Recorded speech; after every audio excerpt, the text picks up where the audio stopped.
Oh god, it's in a window. That's not how that's supposed to work.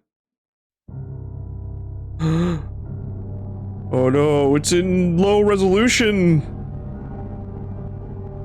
This GameCube.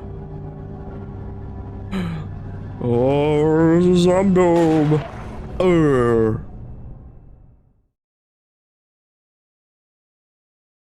Alright, let's press the any key. Where's the any key?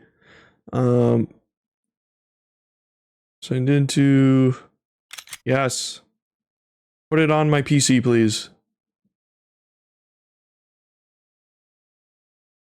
Alright, autosave. Alright, let me go to options. Display. I forget if like original's worth it. I forget. I don't think do they stretch the image? I don't think they stretched it. I think they zoomed in. I forget how they did this. Hold on, but first, video settings. There we go. The 1080p. Oh god, but it's still a window. Window full screen that shit.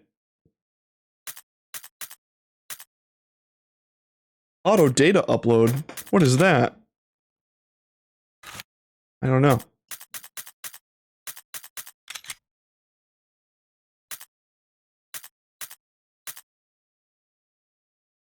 Yeah, it looks like they just stretched it out. You know what? We're gonna go original. Because original's cool. We have to switch over to another feed, but still.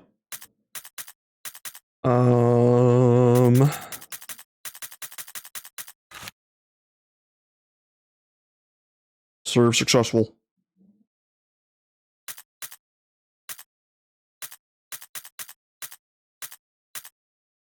Gallery. Credits. Alright, so welcome to the original Resident Evil. Released back in 1996, but that was the original. I forget what year this version came out in the GameCube. I want to say it was, what, 2004, 2003? It was, I believe it was before Resident Evil 4 came out. If I recall, because they wanted to, like, get people hyped up for RE4. And then it was stuck on the GameCube until 2014, as we see right there. Where it got remastered for fucking everything. And thank God it did. Alright, new game. Resident Evil. Yeah. Alright, so original screen. I'll do original. We'll do original controls. And we'll keep those subtitles. We'll keep those subs. Those delicious, delicious subs.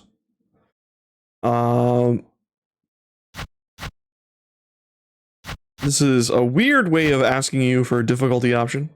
Like going on a hike, good exercise, but not too strenuous. Or, I like taking a walk. You can relax and enjoy yourself. Or, I like climbing a mountain. Fulfilling, but it takes a lot of work. You know what? Mountain. Approved. Now here we got this nerd. This is Chris Redfield of Stars. And then we also have Jill Valentine. We also have different costumes. You have RE5 Chris. Why would he be here? Who cares? It's just kind of crazy because it's like, it's so weird looking. And then we have Jill.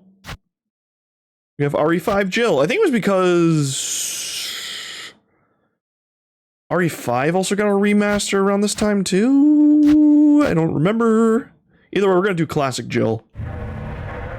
Jill Valentine. I love Jill. She's like second only to Leon in my Resident Evil heart. It's July 1998. Oh, that's loud. In northwest Raccoon City, where we are searching for the helicopter of our compatriots, Bravo team, who disappeared during the middle of their mission. Haven't found it yet? No, not yet, Brad. Bizarre murder cases have recently occurred in Raccoon City. There are outlandish reports of families being attacked by a group of about 10 people. Victims were apparently eaten. They got munched. The Bravo team was sent in to investigate, but we lost contact. Look, Chris. Look, Chris. Bravo team's helicopter was a derelict. It was really fucked up. Save for the remaining body of Kevin. Not Kevin! Oh no, he got clawed. Oh. We continued our search for the other members. There's Wesker. He's a good guy. A nightmare.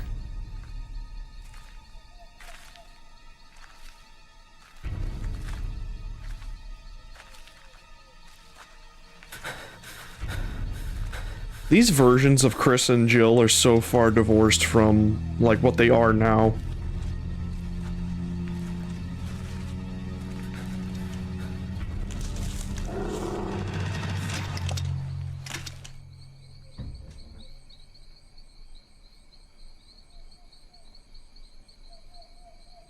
Joseph's a really cool character. He does a lot in this game.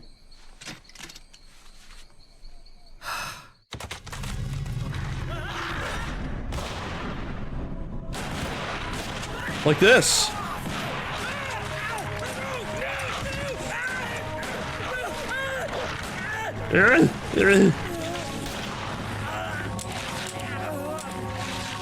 Oh, he's dead. Like Jill just unloaded her entire clip into these things. Oh, it's a doggy.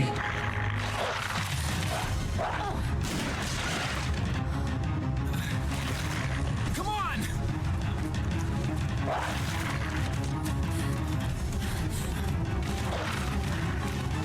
Oh god. Being chased by hellhounds.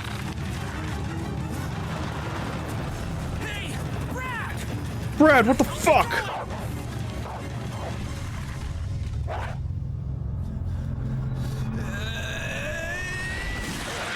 Chris, this way. Rah!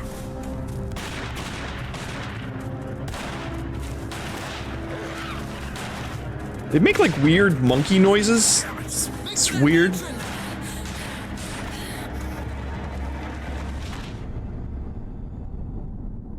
Now we're going to enter that survival horror I was talking about. See, there it is. There are only 3 STARS members left now. Captain Wesker, Barry, and myself. We don't know where Chris is. It's kind of weird. You don't really see him get separated from the group. What is this place?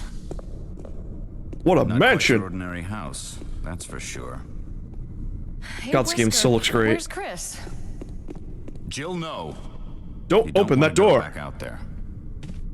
But we've got to find... What was that?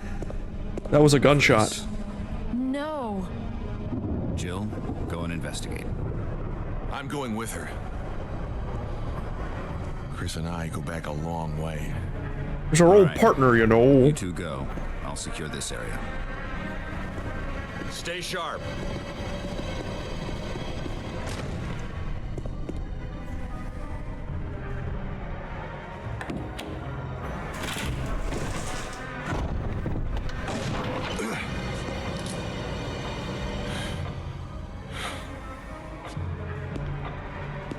A dining room. For when the dining happens. Alright. Now, one sec here. Just need to fix something real quick in the OBS. First of all, we're gonna switch over to here. And I'm gonna add in that... I can find it. The browser, I believe. There we go. There it is. I'm gonna put this like in a very... I don't want to cover up too much of the game.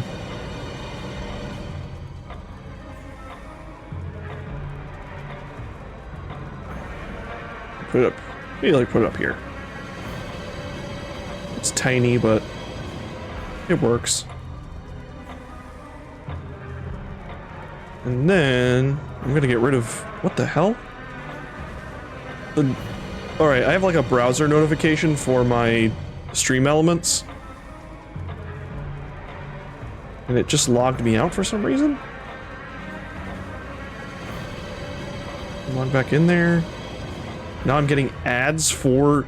I'm getting ads for doing ads. That's weird, man.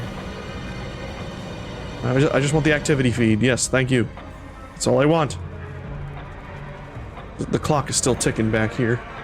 It's still ticking away. All right, let's see, make sure this is properly centered. Tis it be. It's appropriate that I'm holding a GameCube controller, even though, well, from your perspective, I'm holding a GameCube controller, but I am in fact not really. All right, we are in classic game.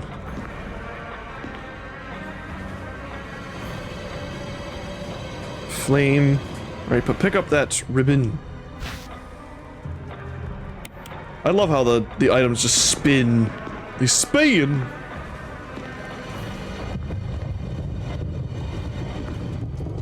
So you might be wondering, wow, why does this game look so good?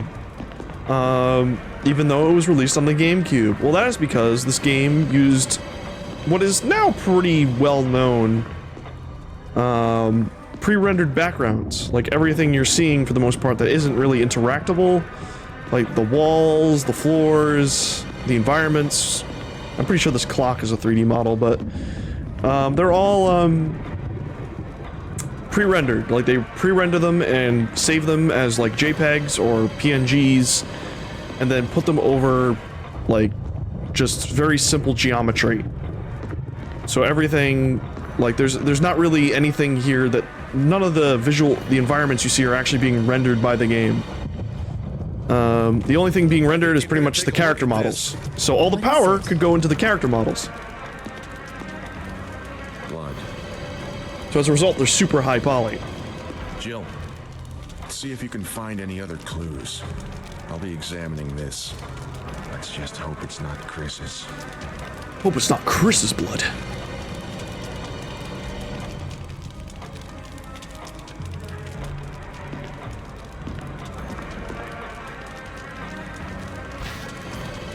I do not need the fire emblem right now. Alright, so then we go to this room.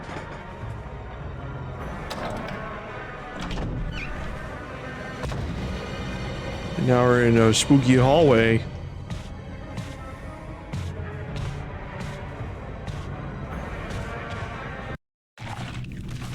Oh no!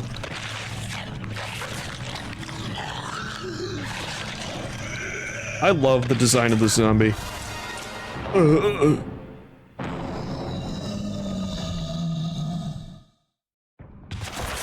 Oh no, it's a Zambo.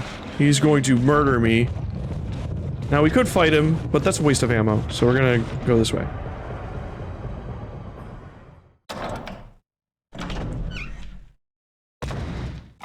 Barry! What is it? What is it? Oh, it's a monster! Oh! Let me take care of it.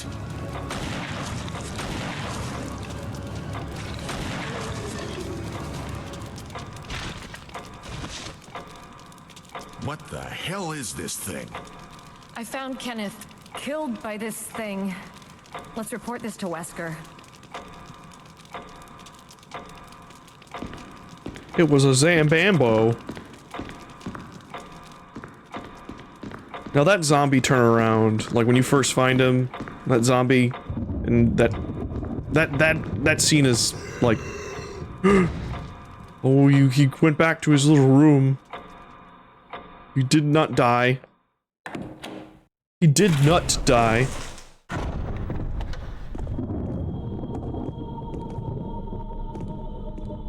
Wesker! Wesker, where the fuck are you? Oh, he fucked off, didn't he? Help me look for him. But let's not leave this hall. Good idea. Wesker? Wesker? What if I open this door? Better finish searching the hall first. You don't want to open that door. You don't want to open that door. So I believe what we gotta do is we gotta run back here. Basically like search.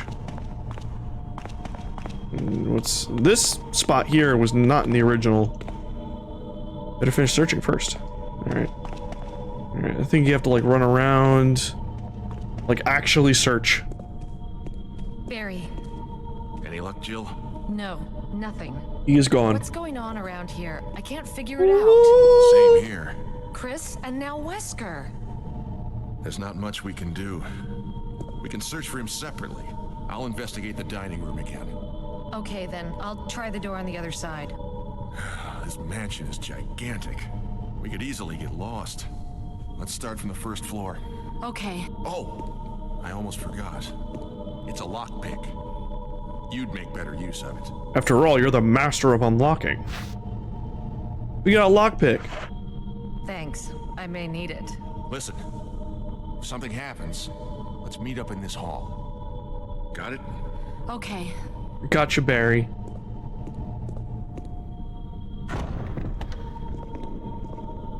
I like how the closed captions registered that as "got your Barry." Got your Barry.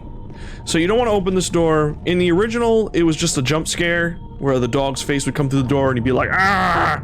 But in this one, he actually jumps through the door and then you have to fight him, and that's just not worth it.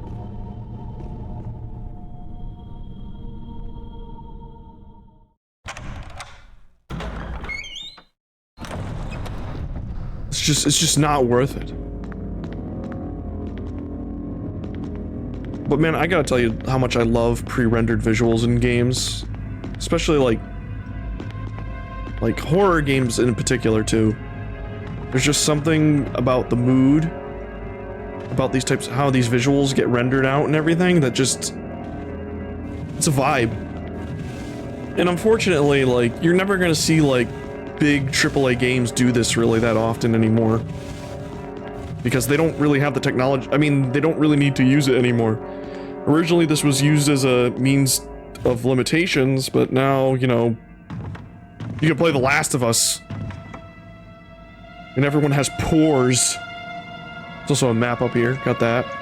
I'm gonna take that map, that delicious map. We got a map of the first floor. We get down. Get down tonight.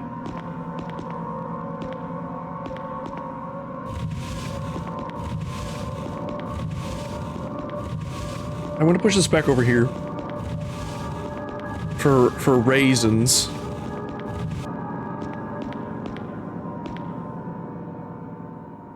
I want it like a little more perfect. Block this way. Block this way. Now, I'm wondering if I can pull this off. I'm not sure if I can. We'll see. There's nothing of use here.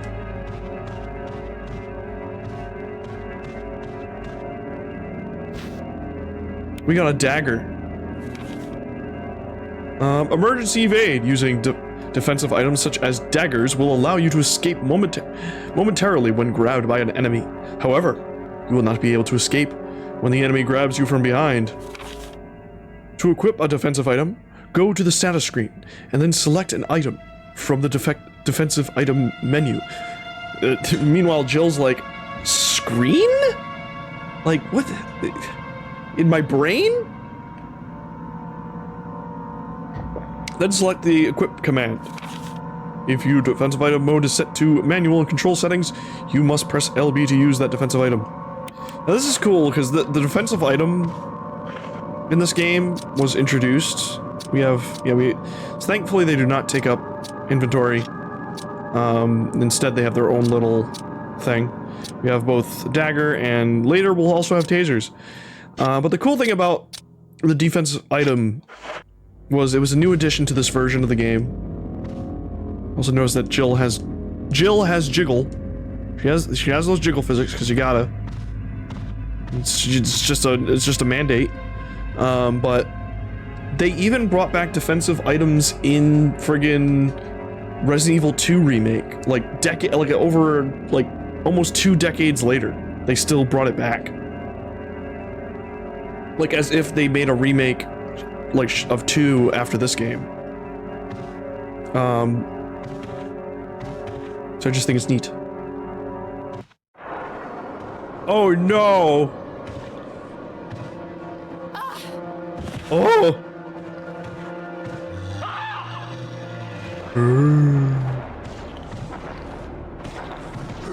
Ah, no! I don't want to use it, but I gotta. It's basically just to show you how to use a defensive item. Now, I believe that will stay in him, and it could come back at any point, kill him, and get the item back. I could do it now. I don't know if it's worth it right now. I don't know if it's worth it or not. You know what? For funsies, let's...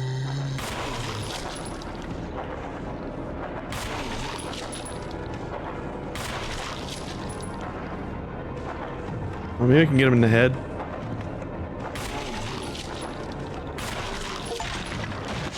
Defeat a zombie. Alright, so now I think I can get the dagger back.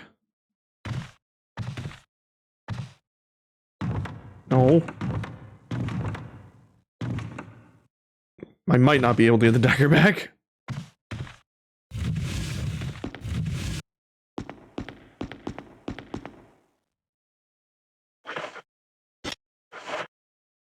No dagger for me.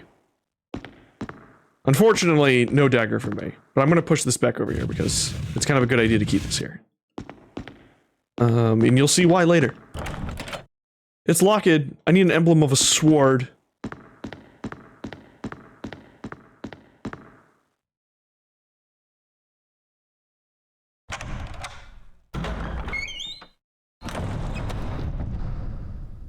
I think another cool thing they did here was they left the loading doors in. Not because they had to for limitation's sake, even on the GameCube. They just left them in because they knew it was dramatic and it was like a good way to do like the presentation. I forget if you can even skip them in this. No, you cannot. But the loading doors are essentially unnecessary.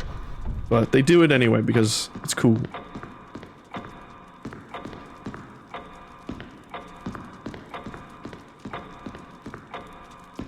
Alright, we're gonna go back in this hallway. It's full of fun and friends. It's full of fun times. Fun guys.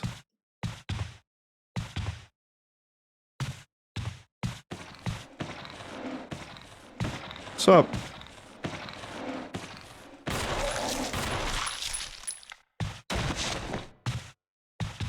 I'm pretty sure he's not dead.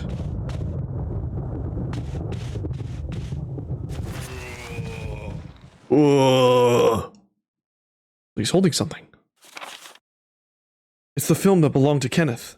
I need a video player to see what's recorded on it. Looks like his throat's been torn out. I sworn, I think only maybe in the original he has ammo on him that you can take. Anyway, let's go through this door.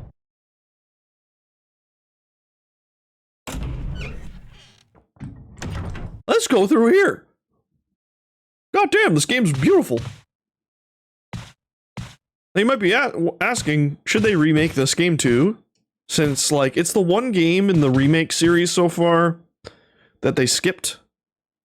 Like, they went from 2 to 3 to 4. And now, like, the vibe of this game is sort of like... It sort of, like, stands out.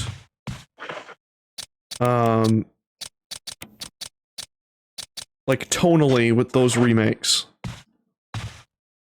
So some people say, like, they should remake that one, and other people say, like, that's so unnecessary. Me, personally, I would not mind it. Because, like the Resident Evil 4 remake, which was also, in my opinion, unnecessary, for the most part, it was just a new way to play Resident Evil 4. So I would actually be down for a remake of this if it was, like, over the shoulder. And so that way you get to see the mansion in a whole new way. Very much similar to RE2.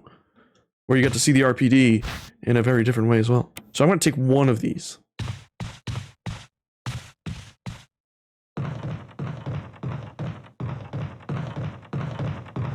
We're gonna go up these stairs. We're going in this room.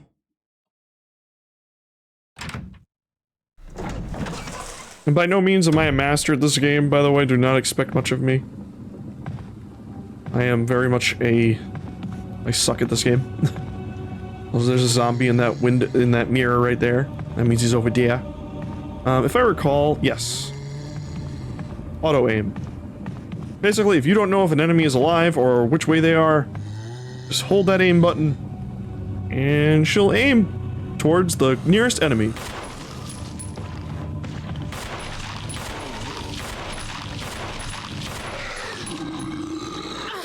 You're a butt. You take so much damage.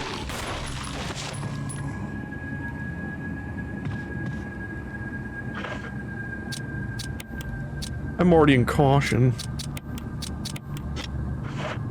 Kinda wanna oh my god, he's not even dead. You kinda wanna clear this way out because you're gonna have to we're gonna have to use this hallway quite a bit. I will take the golden arrow. You can examine items because they're cool. You can examine it. Looks a golden arrow. It's like, but then if you check it, the arrow looks like it can be removed. We got an arrowhead made from peridot, sometimes referred to as poor man's emerald. And we can use that for a thing. I actually don't think it's worth killing him yet because you have to go around. That way's locked anyway. If I recall. Ooh, that's some binaural audio right there. There's a guy right there too. I'm gonna take this from you.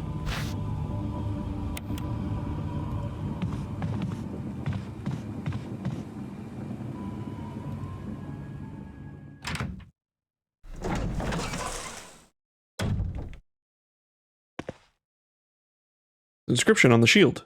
Death is only the beginning. Morias vivir. Morias vivir. Alright. There's a key here. Why don't we take it? It's a mansion key. Oh no.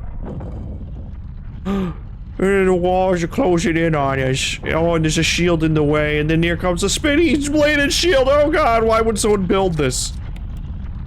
Let me examine it. It's a engraving of armor. It's an armor key. Let's use it. Let's put it back. Alright, we're gonna have to come back later for this, I guess.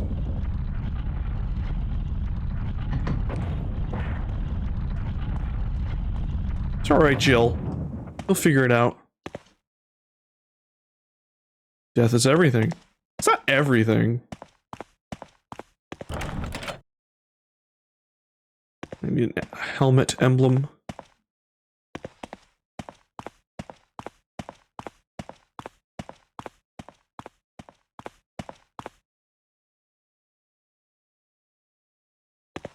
The true essence of bliss. A little obsessed with death.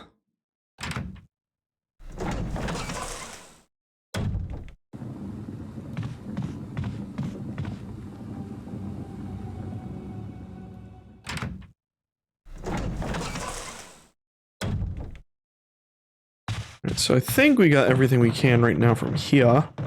We gotta keep exploring.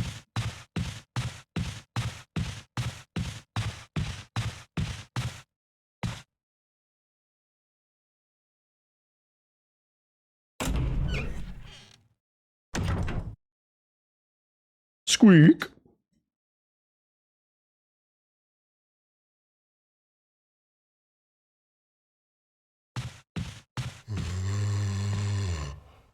He's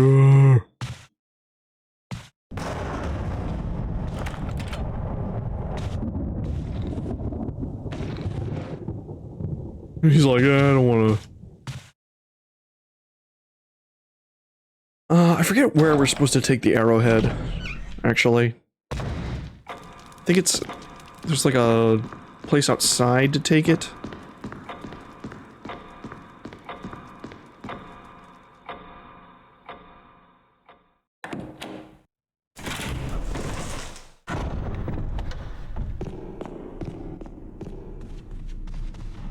There's like a... Ah, yes. There's a backyard in this weird painting thing. What the fuck? I love that noise. Ugh.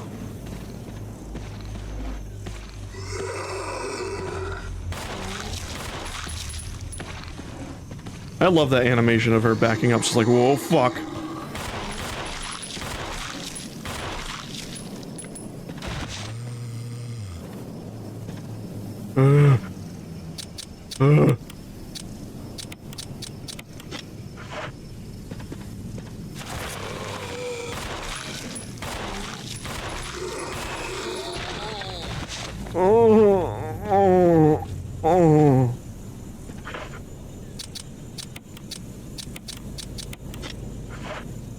It's alright, everything's okay.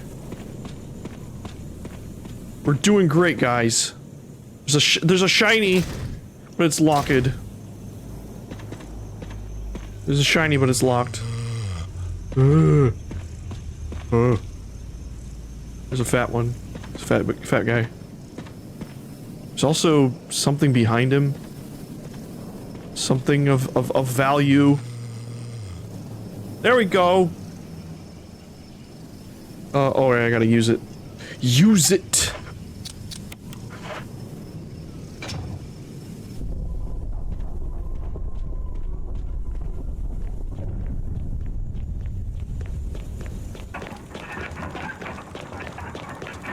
Alright, now we're going into this weird-ass fucking dungeon.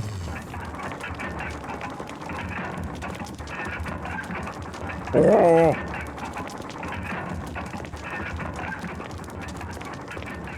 Alright, there's a crazy-ass coffin right there.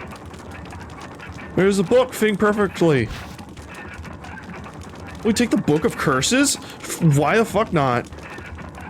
I mean, as far as Jill knows, this game, what's going on could be supernatural, but fuck it. Let's check out this book. Next world. There's a key. I'll remove the key.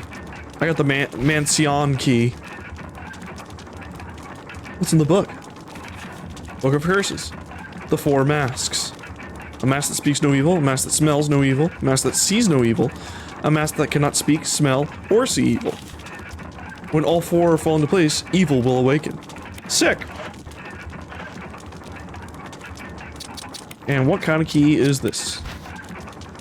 It is the sword key. We need that for stuff.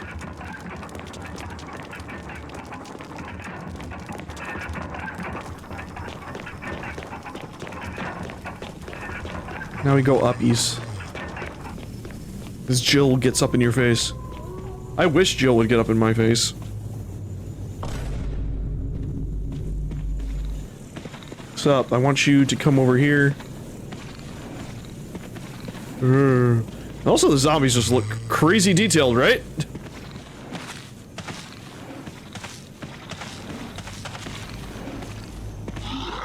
Fuck off. You fuck off, sir!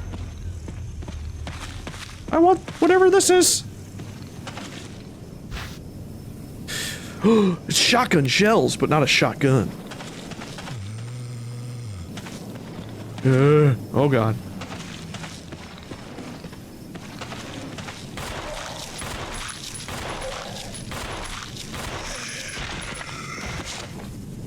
Are you dead? Oh, he's pooling. You gotta be pooling me. Alright, gonna combine. Alright, combine that with my gun. Now we got it.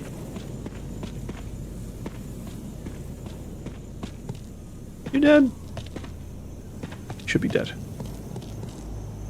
Alright, it's fine. We're good. Man, this door looks way worse on the other side. Alright, so we have our key. We have shotgun shells, we have ink ribbon. Things are looking like Millhouse or something. Now if I recall, there's a sword. I think this is a armor. It's a helmet.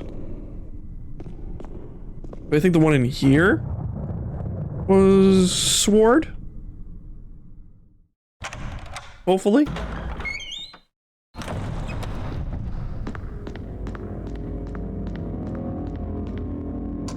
I use the sword key. Oh yeah. Oh yes.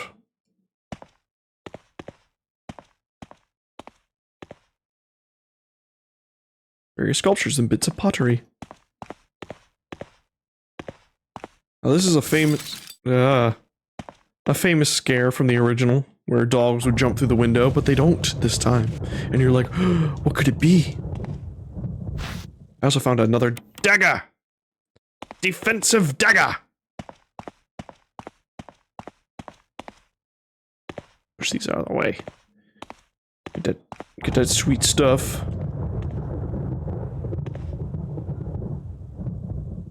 Nothing here but a bunch of ornamental plates. There's ammo underneath there. I can see it. You can't hide it from me, mister. I'm gonna push it.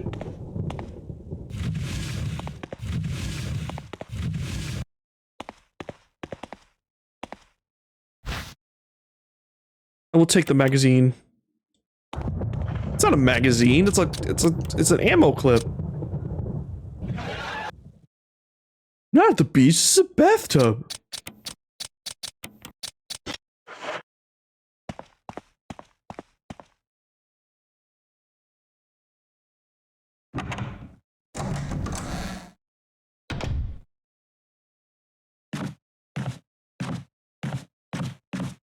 Alright, so I need to find a proper save room with like a container to contain all of my stuffs. Because I'm full. My tummy is full. Looks like the water still works. Doesn't look like it's been in service for a while. But I need to take a poo. It's full of dirty water. Remove the plug. Why not?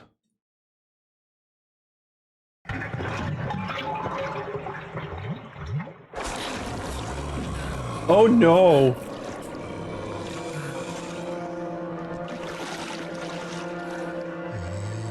I'm covered in goo.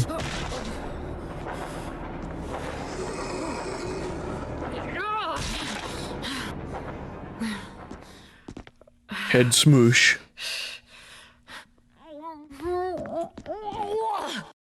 Yeah, that probably smells really bad. I'd probably do the puke. Got another dagger.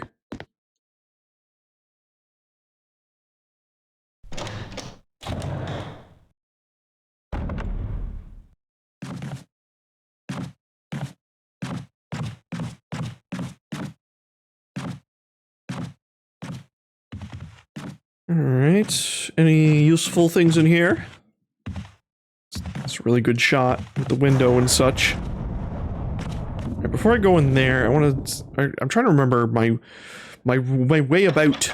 My way about.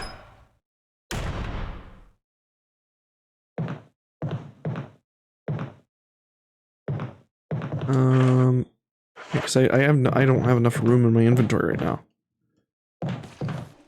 Oh no! I've been bamboozled! I'm gonna go through this door then.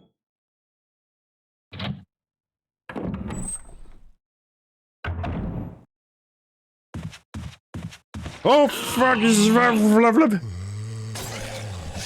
Get stabbed. Have another knife. You have several knives in your head. He's dead. I lost like 2 knives, which is real kick in the pants. Real kick in the D. Oh yes. Oh yes, give me that save room theme. So. Alright, we're gonna put that away.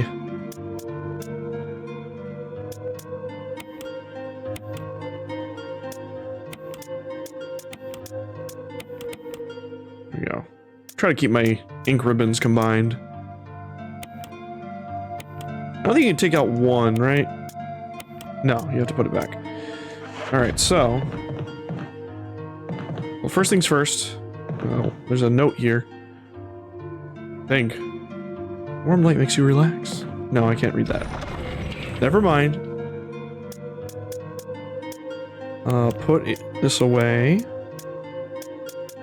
I believe the knife isn't really worth having around either. Boo, boo, ba, boo, ba, boo. We can put this away for now too. And keep the key. And now we also have this right here. We have a flask. It's a fuel canteen. Not for the alcohol.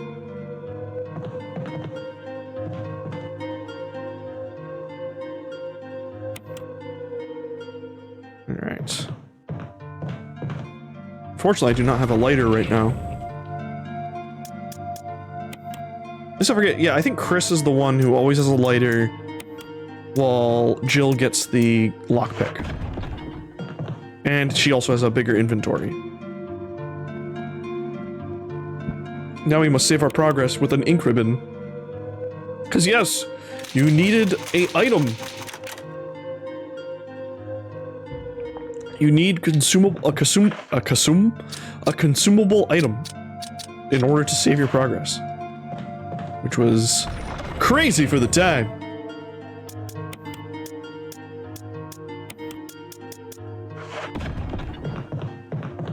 I know Resident Evil 2 Remake added it for like its hardcore mode. Unfortunately, for whatever reason, Resident Evil 3 Remake did not have it for hardcore mode.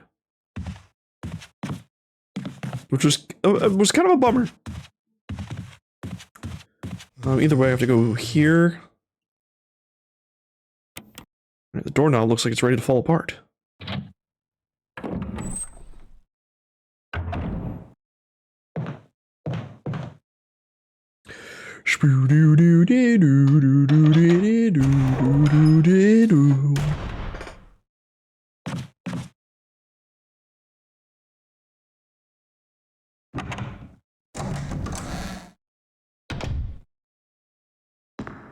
Alright, we have a funky room.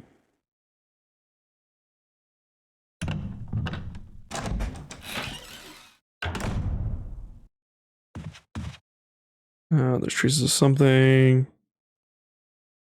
Shitty smell permeates the air. Bronze statues, there's nothing of interest. But there is a dagger! And also more ink. Also, what looks to be a little bit of blood on the wall here. But also... I got a shotgun.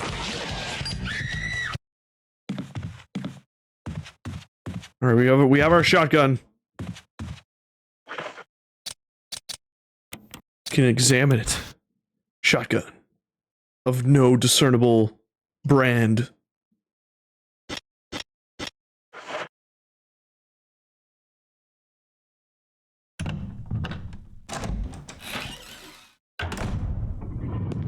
Oh, it's rumbly. What? Oh, fuck. I don't want to be squimched. The door won't open. The door won't open. The door won't open. The doors. Oh god. What did I do now? Wesker! Barry! Help! Jill, you in there? Barry? Get me out of here! The door's jammed! Stand back! Grab my hand! What?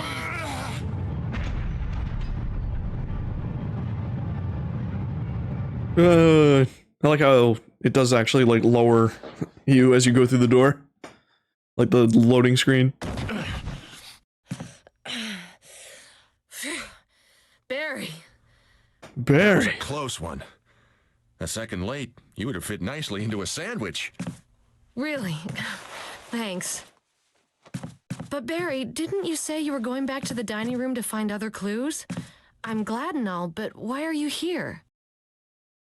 I just had something I wanted to check.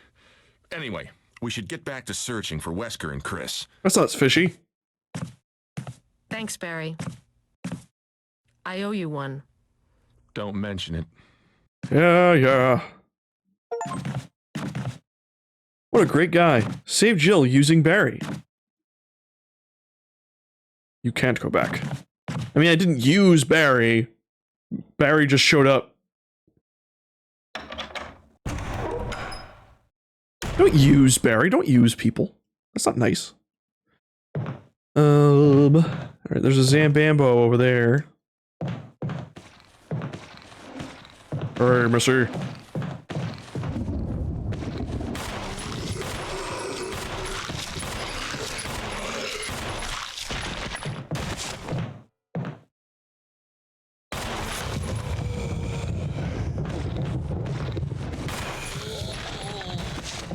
Oh.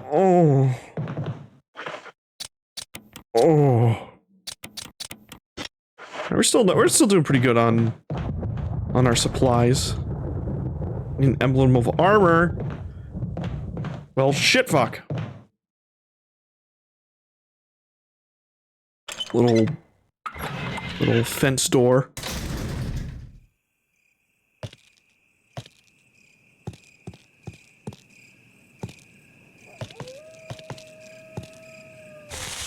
The Awoos. Oh, fuck! He, like, banked off me. I'm still in caution. Got him. Oh! I blew up his brain!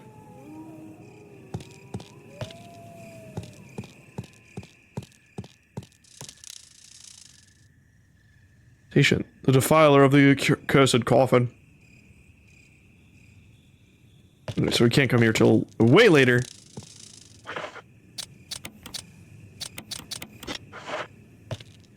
Let's keep on trucking.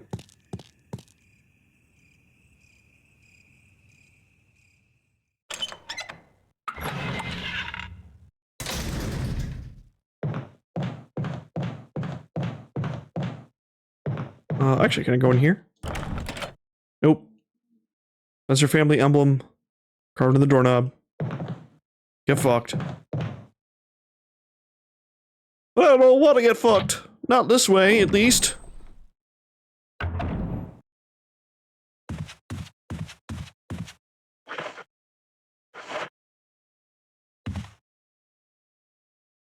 Woo.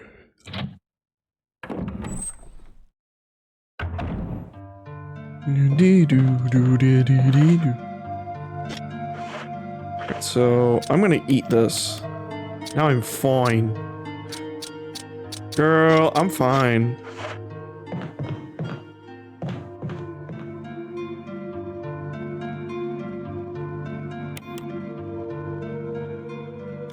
Do do do do do do do do do.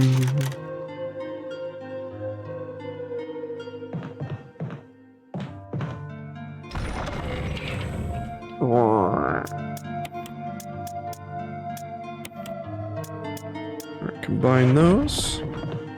All right, we're doing good. I'm feeling good.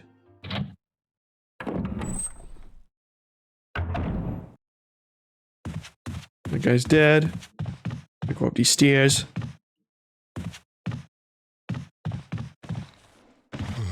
Oh, Jesus. Oh, Jesus. That is too many zombies.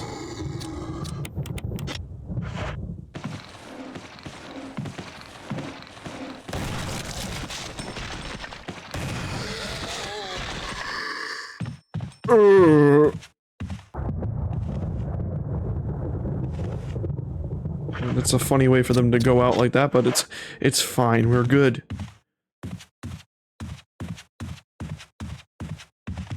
God, this looks so good with the particles here, like the dust particles, windowsill, everything. Jesus.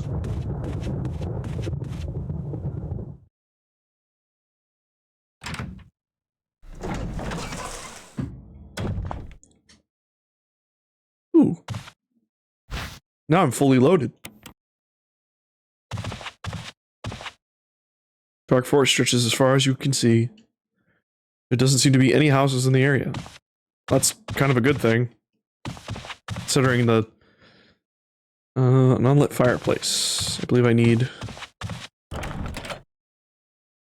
helmet.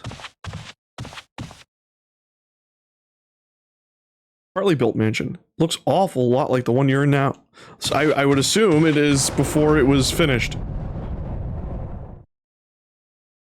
I would assume as much.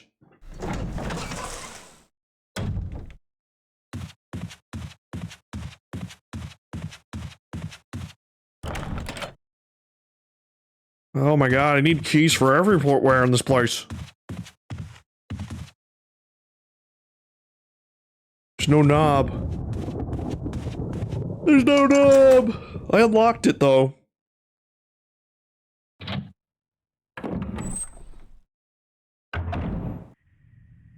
Oh Jesus! Sick.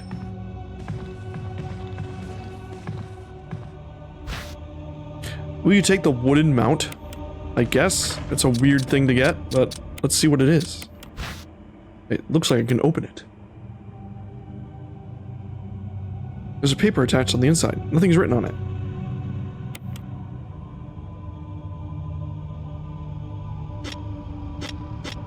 Cool. I'm hearing a shuffle. I'm hearing a zombie shuffle.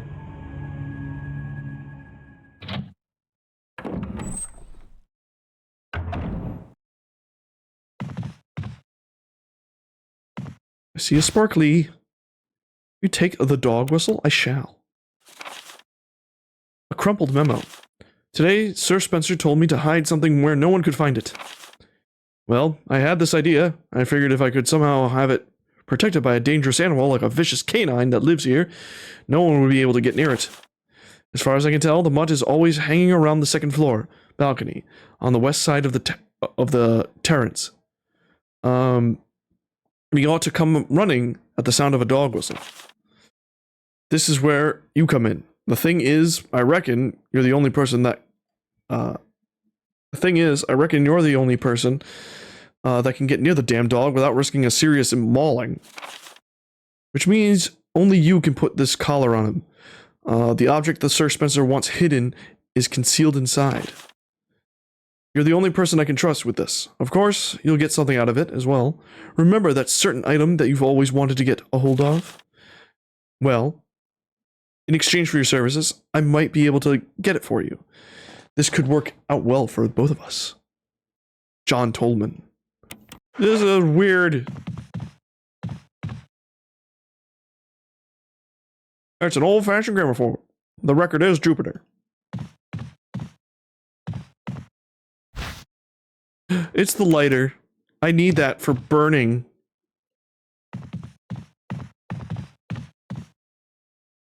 Looks of on various peoples of the earth. That is a weird way to put that sentence. Various peoples of the earth.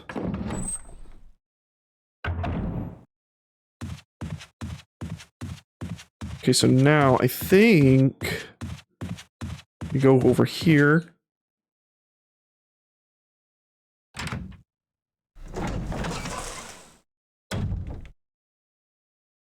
Then we use Put that there. And lit fireplace. We use the fire. It was always burning since the world's been turning. There's a map of the mansion second floor. Take it. One of the most ridiculous ways to get a map. We placed that thing on, like, that frame, and the heat from the fire went up through the chimney and heated that metal plate underneath, and it printed the map onto the paper. And you thought getting that map in that Zelda Phantom Hourglass puzzle was weird.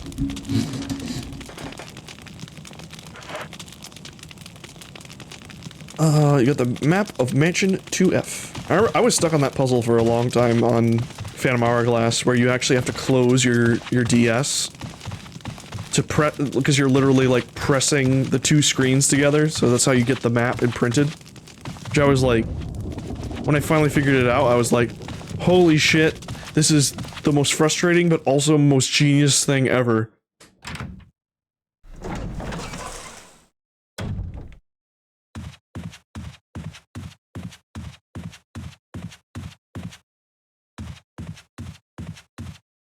I don't give a fuck what anyone says. I like the DS Zelda games. I don't give a fuck what anyone says.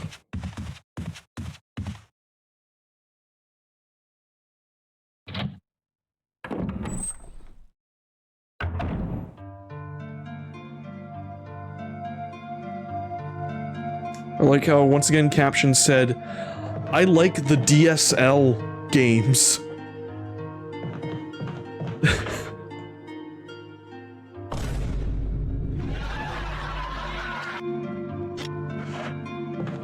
The DSL games. Women, men, and non-binary people come from all around the world to decide who has the best DSLs. So I want to take that. I don't think I need the dog whistle right now. But I do need the lighter. And I need the kerosene. Let me reload my shotty.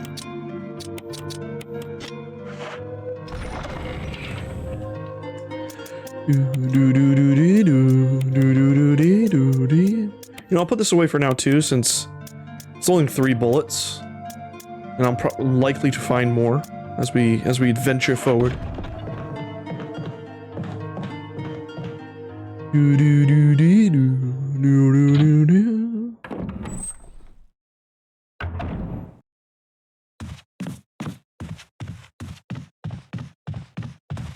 Alright, so I'm gonna try this.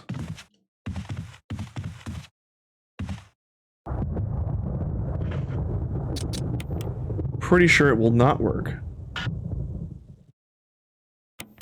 Hold on. Burn a zombie. Ow! You can't. Ow! Come on. It's not fair. Yeah, it only burned the one. Sometimes if you have them on top of each other, you can get both. But it's fine. It's fine. Why did I burn that zombie? You'll find out later.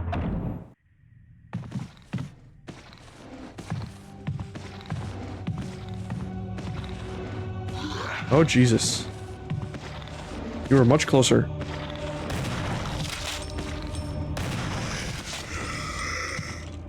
Kind of hoping your head would pop, but I guess we all can't have what we want.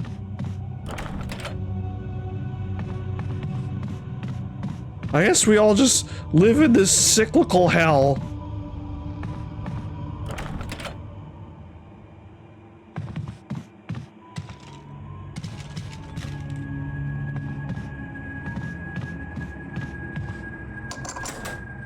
Oh, hold on, let me check my inventory. Alright, we're good.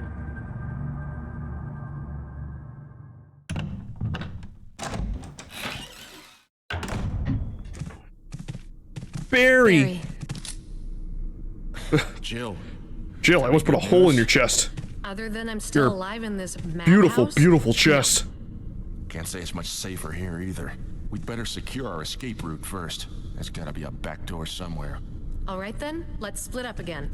Hey, hold on a sec. Look what I've found. What? A can of fizz. It's Fizz? sure to yellow and mellow those things. It's yours. Hopefully you won't have to use it. I got the fizz.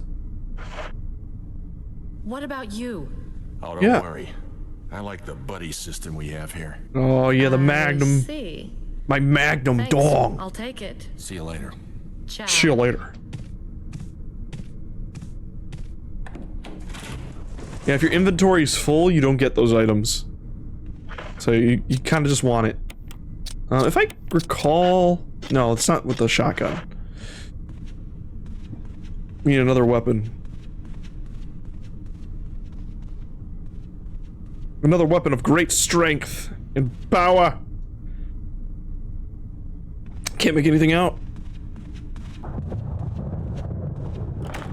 Oh, locked from the other side. What about over here? Going through the door. We have nothing to fear. Alright, so there's the statue here. Like, oh no.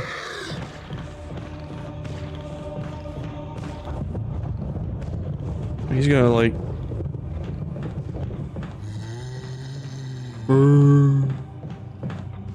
bro. Alright, I'm gonna take that dagger. Very much like having daggers in my life. Alright, there is only one zombie here. So we're gonna... Alright, there we go. You come over here, mister! I miss that type of zombie. The zombie. Like, The Walking Dead and stuff, and like other newer zombie media has kind of made it so they go but I love the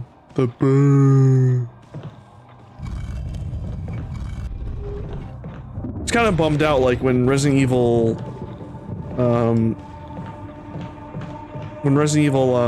2 got a remake, they decided to go with the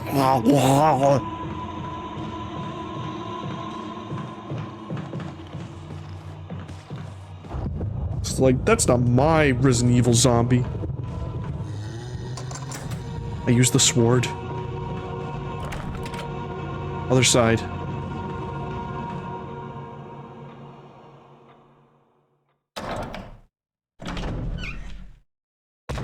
There's all the other side. We could get it that way. Alright, so is there something over here? There's not. Alright, lockpick. Ooh, that was a really guttural one. Very messy. This is such a weird design. You would have the banister like extend past over here. Alright, so come give it a try, sir. Yeah. Ugh. Love it when I get that nice balloon pop.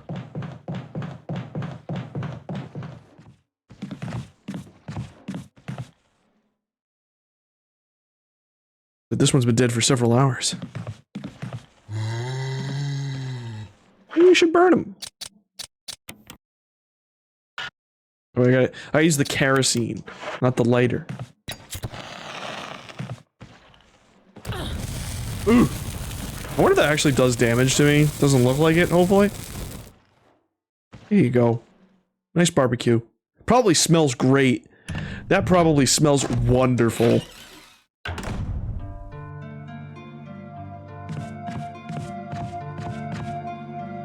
Well used bed. This bed has been used so well. I forget, is there ink? There should be ink ribbons in here, I think. Pills and elixirs, many of them have changed colors. Several kinds of serum, many of them are of a sickly color.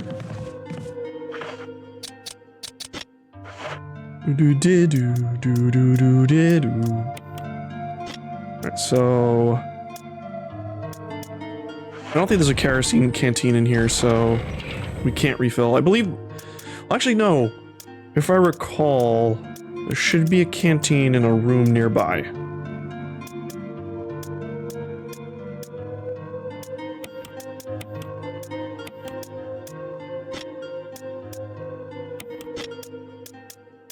Actually, I want the dog whistle. You can put the healing item away. I think there's still like one more door for the sword key.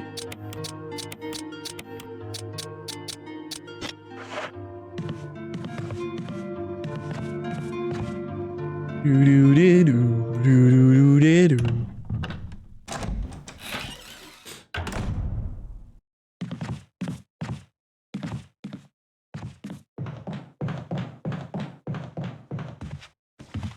So I think I want to go over here. You know what? I want regular gun. I want my normal gun.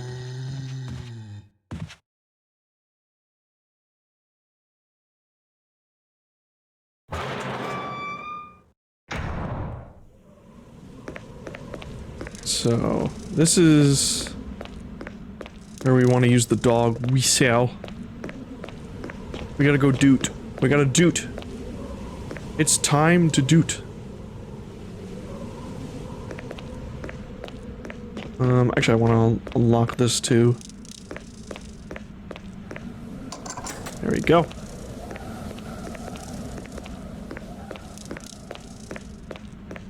God, you know what? I really wouldn't mind this game getting remade in the RE engine in a full over-the-shoulder style. Because, like, there's so many environments I would love to be able to, like, fully explore in 3D. Alright, gotta use it. You blew the dog whistle. Oh, God. Defensive!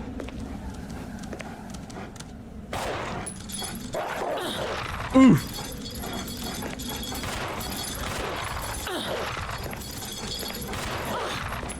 Ow, stop it, please. I'm in caution. Why are you facing the wrong one?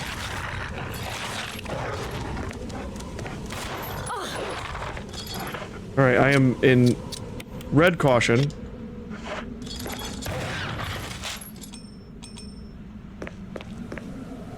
Thank you, now I have a tummy ache. I have the collar now.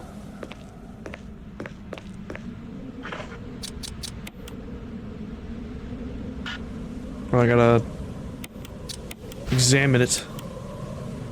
Where's the switch? There's a switch on the dog key. There's a little thingy. It's inside the collar. It's nothing unusual. It's the armor key. It changes into the shape of a key, but not an actual key. It's an imitation of a key, but lacks the rigidity to be used as one. It's a funny way of putting that. Anyway, I have a tummy ache. We have to head back to stained glass window. Actually, luckily there's some herbs right here. Weed.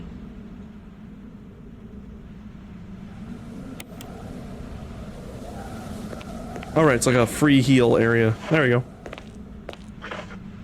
That's nice.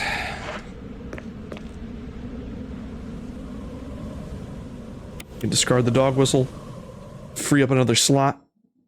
I don't even know why it asks you to discard things that are useless now. You could just auto make them vanish.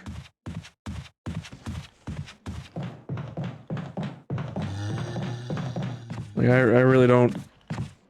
I feel like it's not really that necessary. It smells faintly unpleasant. I don't like that these windows are cracked as well. Yo, these windows are straight cracked.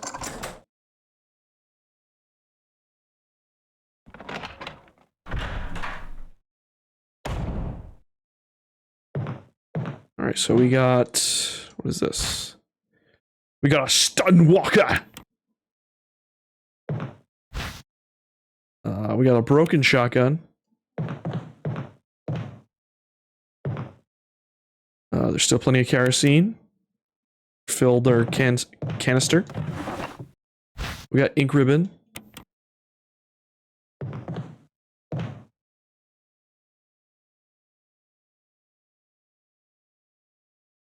I think each kerosene can comes with like 3 refills.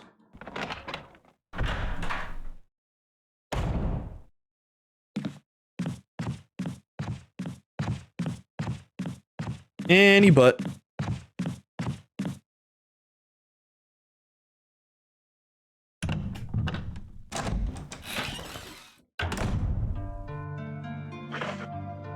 So let's see here. I want to put several things away. Now we could have used this fake shotgun to avoid that drop down ceiling we had earlier. Like do like a whole Indiana Jones situation. But we kind of want that broken shotgun because there's something we can do with it later. Anyway, I'm gonna save. Actually, wait. I think I still have some handgun ammo in here.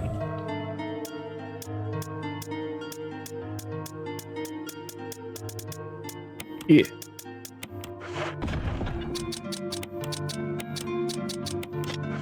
No need to go empty-handed. Get to the typewriter, Jill.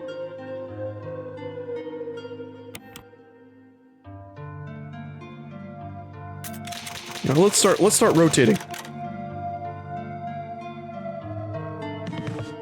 So that way, in case if we glub up, we can go back. Alright, put these away. I'm gonna continue holding onto my lighter.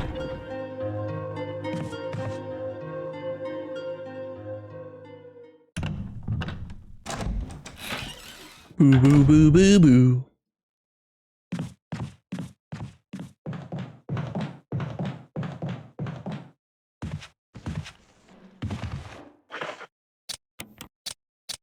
Equip. Sometimes this is worth it since we could. Ah, oh! Defensive dagger! Oh, he's dead. Shit fuck.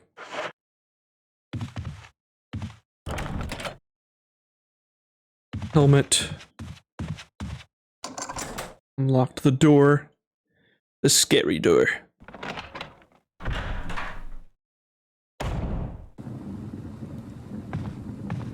Oh, he's dead. Alright, so I have an idea. A fiendish one! Oh! Oh, bye!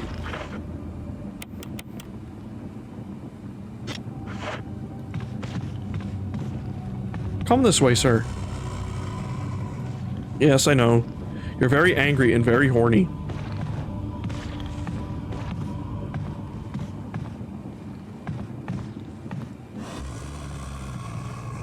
I want you to fall on this guy.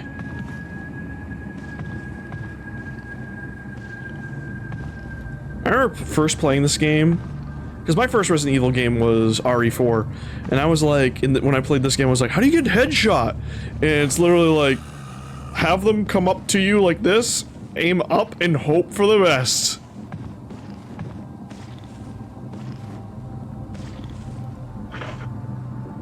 And I was like, oh, that's dumb.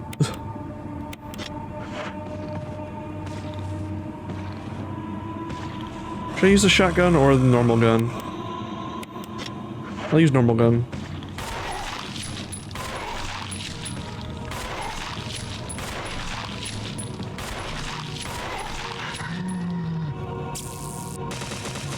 Get electrode. Oh, it's not good enough for him to. Oh, he's dead. Shit, fuck. Well, let me. I guess I'll try it. Probably will not work out. It's very finicky, as you can see.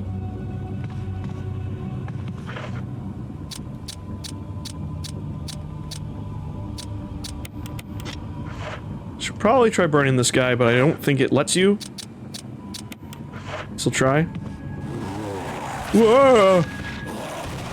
Alright.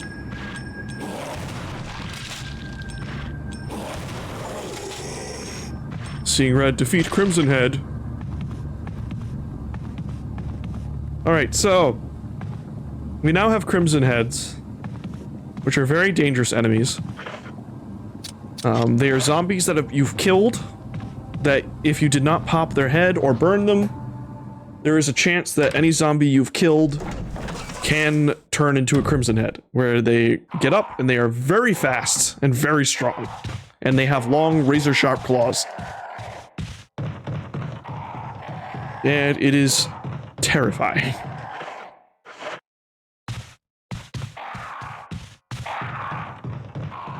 And people were kind of I was kind of bummed out when Resident Evil 2 Remake got confirmed to not have Crimson Heads. I was kind of bummed out by that. And if they do remake this game, they better fucking have Crimson Heads.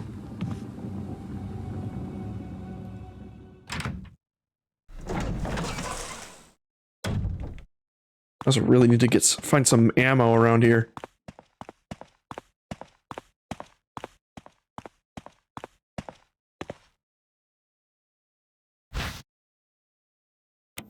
I'll take the armor key. Yes, yes, you're gonna kill me, yes. Oh, but I have a fake key, so fuck you. And they're like, oh fuck, well, touche.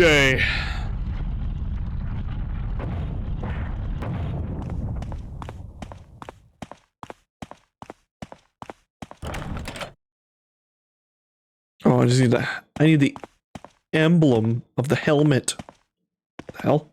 Got turned around there. Alright, there, back up. See, this is why tank controls are good.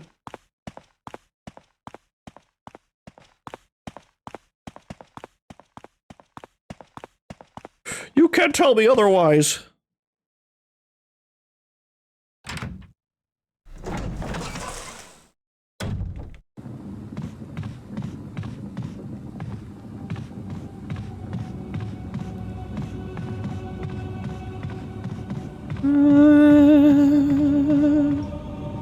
Spooky music. Spooky. Lock that door. Where's this one?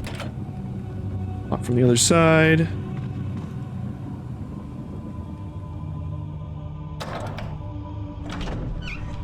Alright, so let me think here. Oh, hold on, before I start thinking. I think we should go... Oh no, there's a place we can go to. On the second floor still. Then we're gonna go return to the dining room and go back to the dining hall, I guess. I used the armor key.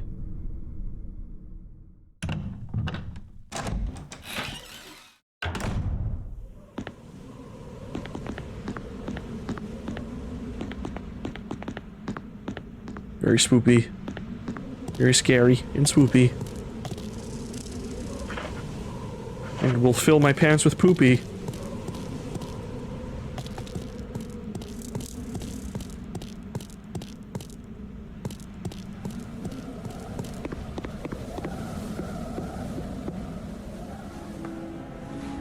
Oh no.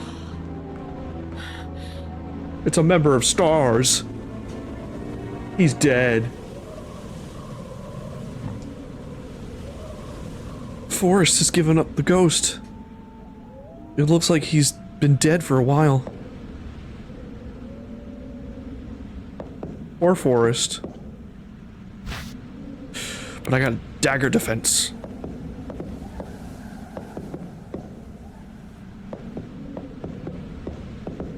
But he also has a grenade launcher. That's what we need to use the acid rounds. And there's... What?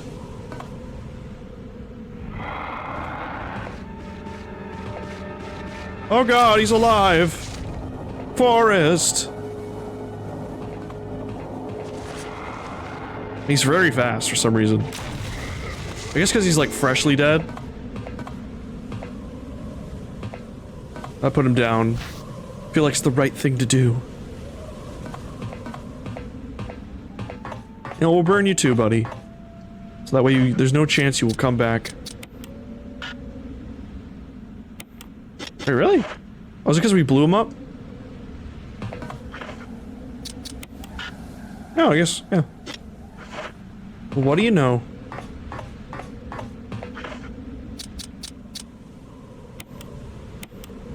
I guess I was damaged. I'll take this other one too. Might as well. See you, Forrest. Have fun being dead.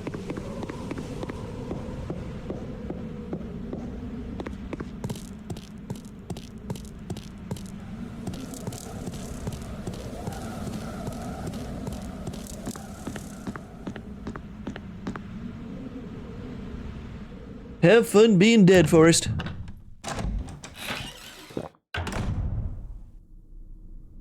Alright, so. We now got those, and that, and this, and that. Like this, like that, like this, like that.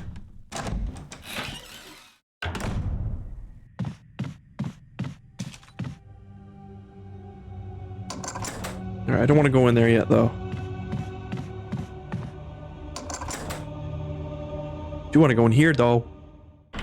I do want to go in here.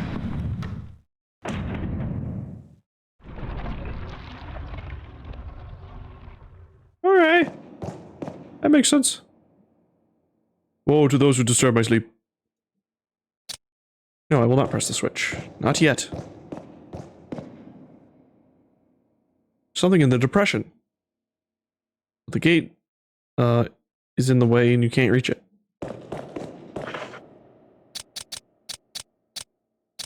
Alright, we are full anyway, so I can't really do this yet. My tummy full.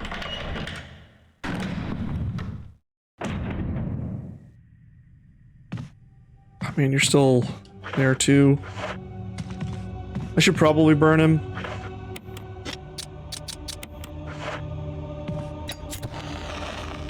I mean, he's in the hallway.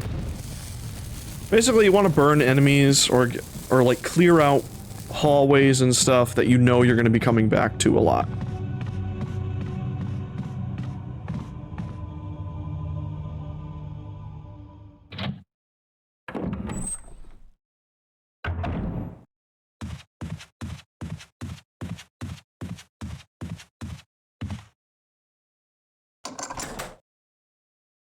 Armor key, activate.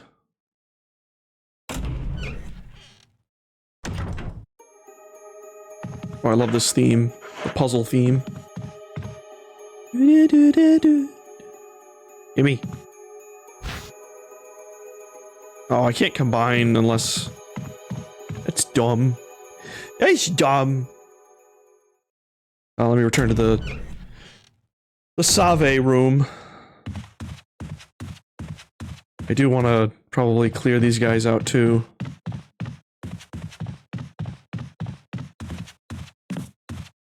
Oh. I left you some bullets in the room on the right. Feel free to use them if you manage to get yourself in trouble. Barry. Thanks, Barry. Barry's a bro. Barry bro.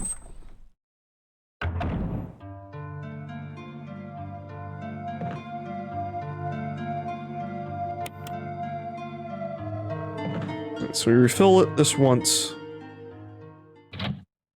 I think we can refill it one more time, but I want to make sure this hallway is clear.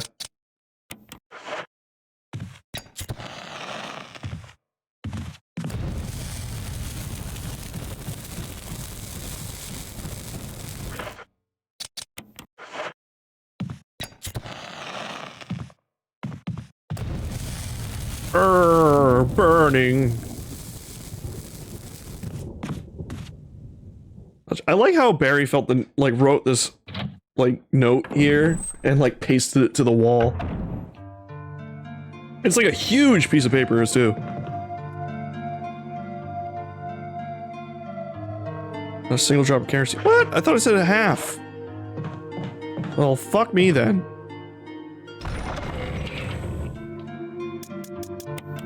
Well, I guess fuck me.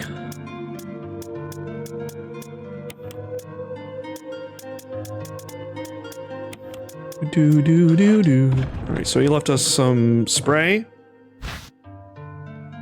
Life spray. And some incendiary rounds. Very specific, Barry. Would have been nice if you left me some handgun ammo. Anyway, let's put this away. I might as well put the shotgun away since it's basically empty, though. So I guess I will take the grenade launcher. And I think we'll leave it as is. Put this in here.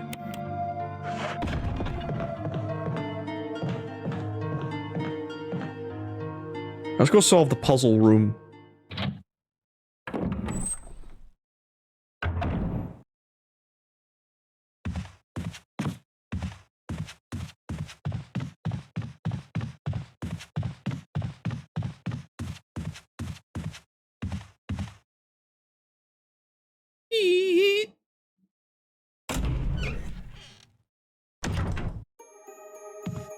Do. You give me that red herb. So we have 2 rooms. A double room, you could say. So there's a first aid kit. Oh, I might need to make a few runs here. Yeah, we got ink ribbon. What's over here? Alright, we can combine that.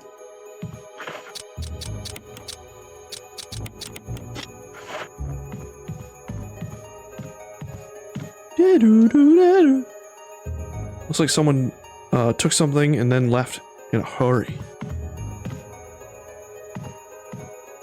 There's also this over here. It's a first aid box. Will you take it? Why the fuck not?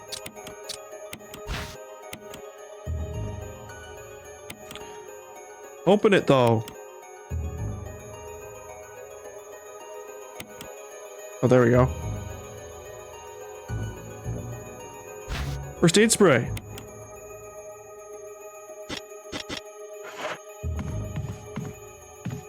So there's still ink ribbon in here, but I'm gonna go put some stuff away and then go to the other room and then grab this on our way back.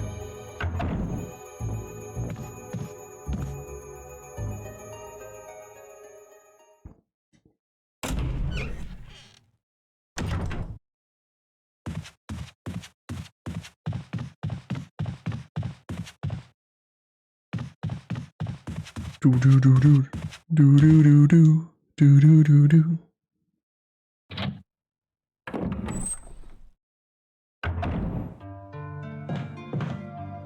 Alright.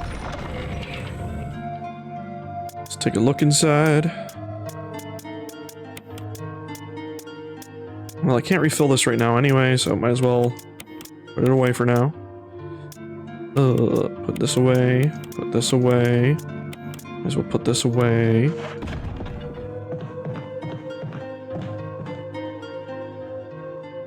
Do.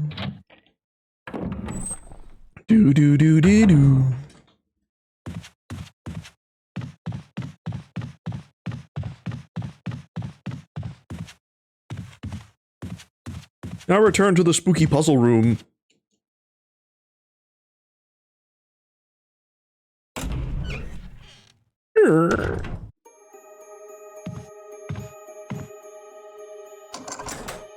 Lockpicked it. So poggers.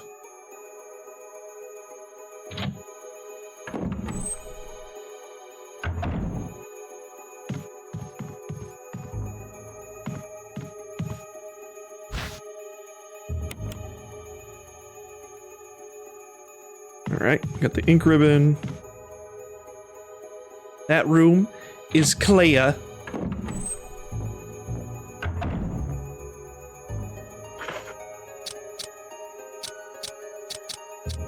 Let me see my map. If I recall, if they're red, that means there's still something to gain from said item. Or said room.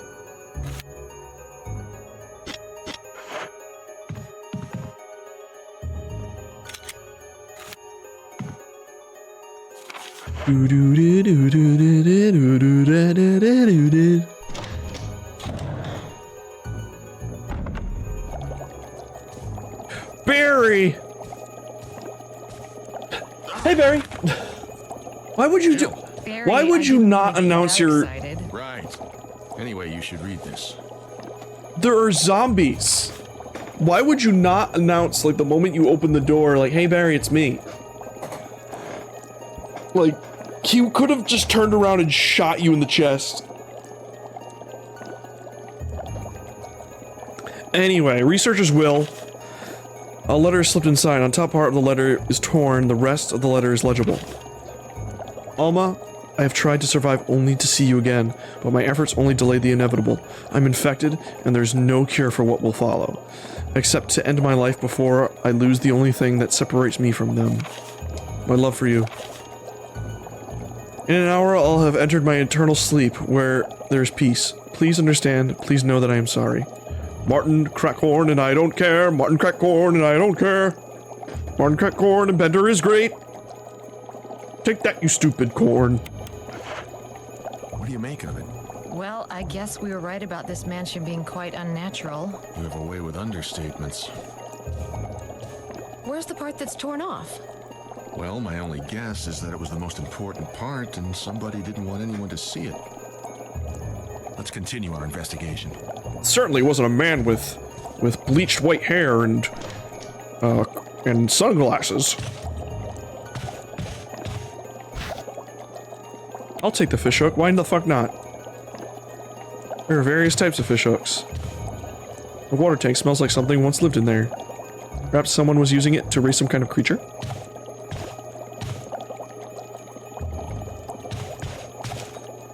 Look at this brain.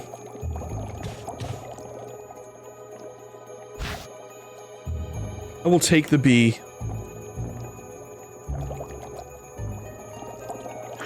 And then I think I put the fish hook in there? No.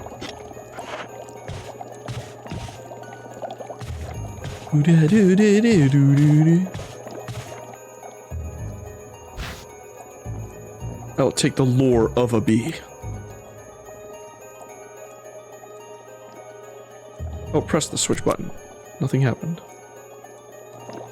This puzzle is so weird. No, I want to combine! Combine! That's a crazy ass lore.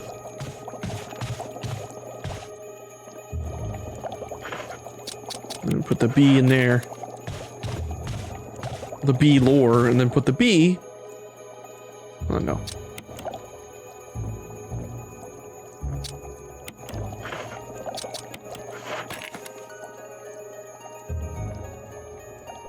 Now I press the button, and then I get a thing. Oh no! The bee is alive! It's a zombie! Oof! Oof! I'll take the wind crest. Yeah, get out of here, bee! Get out of here! Evil bee! Alright, the room's clear. We don't need to deal with the bee. Well, don't leave me.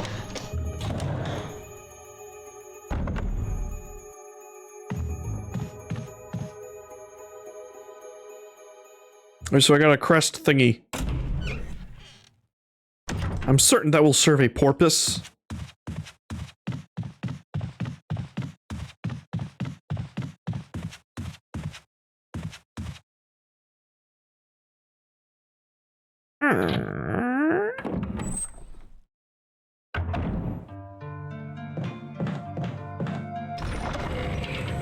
Let's see here. So we have a bunch of stuff we can dump in here.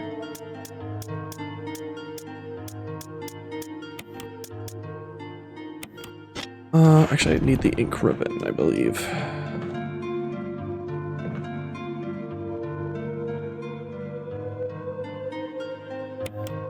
Yes. Yes, yes, yes. Chuck, chuck, chuck, chuck.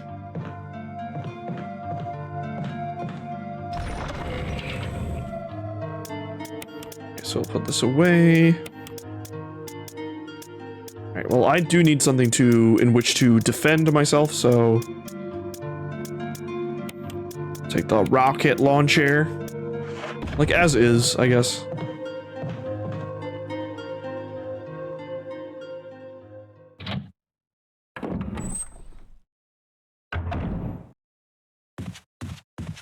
I forget if you run faster while holding nothing.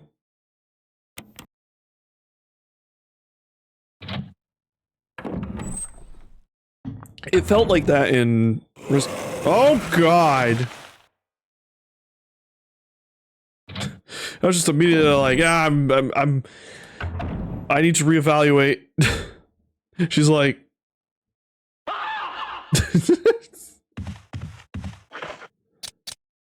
I need to reevaluate my life choices. Oh, I can't pass through anymore. Maybe that's for the best.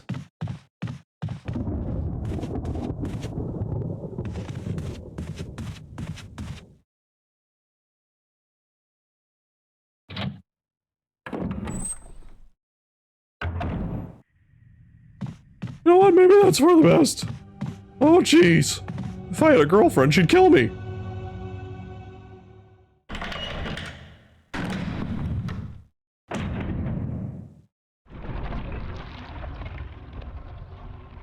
I like how they jiggle a little bit and they're like, hey. Right, so if I remember, it's shield, axe, sword, spear.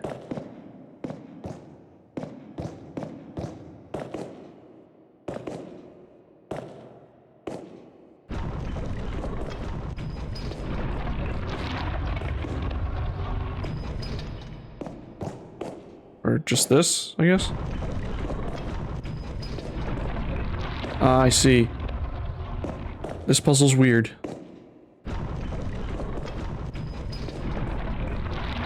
Pushes him in.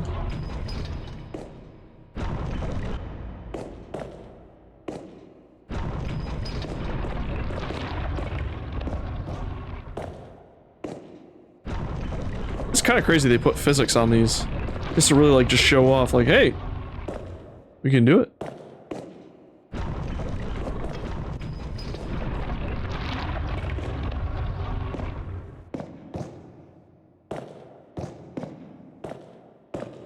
I forget if like, let me try this.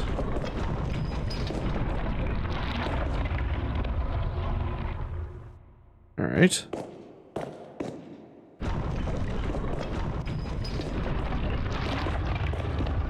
I'm doing it, guys. My brain is working.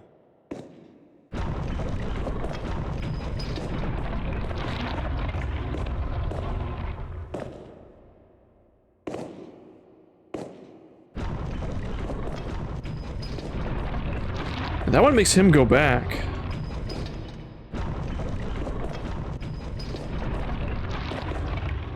Oh, then we push this one.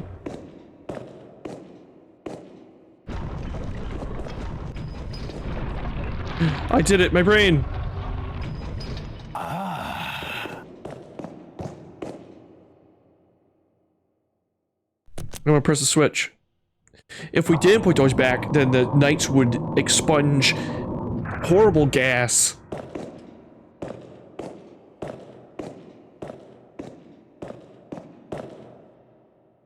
Mysterious box. I'll take the jewelry box. What is in the jewelry box? Sign of the sun and the moon. It says sunshine. Sunshine will awaken me.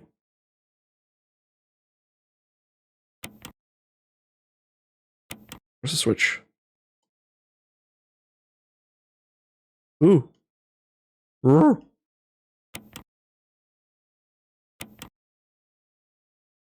Hey! I got a horrible, horrible mask. Dio.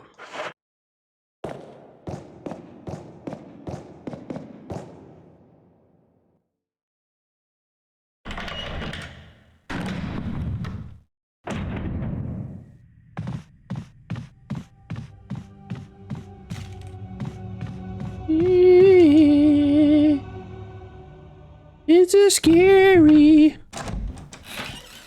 To a big frighten.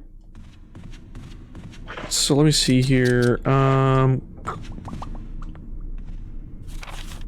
are we doing map wise? Oh, there's still something in that little library.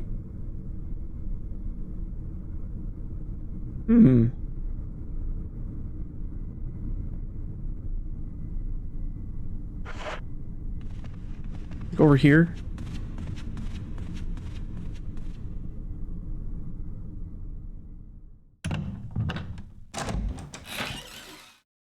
Squeak.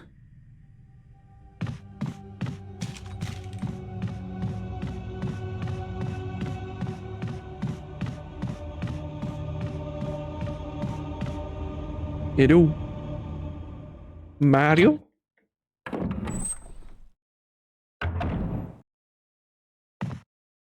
Let me look around in here.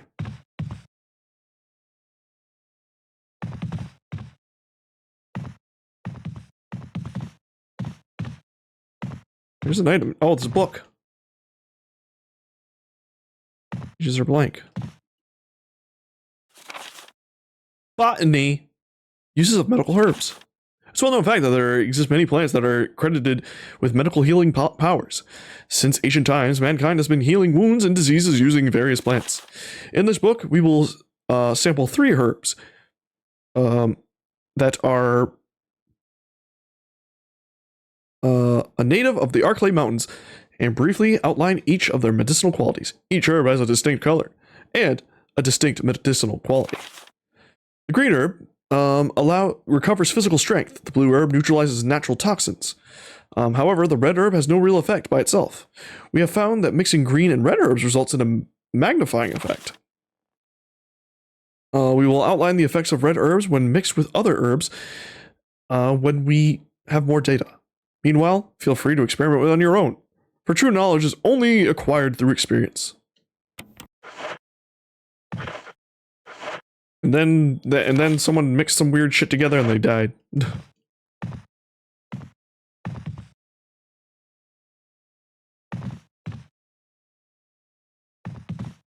Alright, there's still something in here.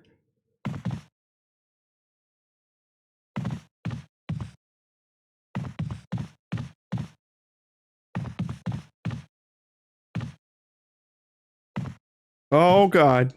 It's a magazine. Oh, thank you, Lord.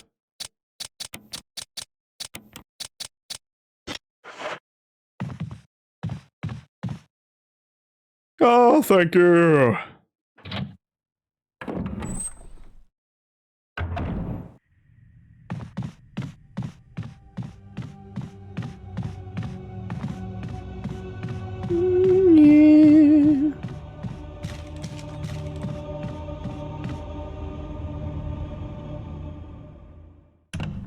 Meme, meme.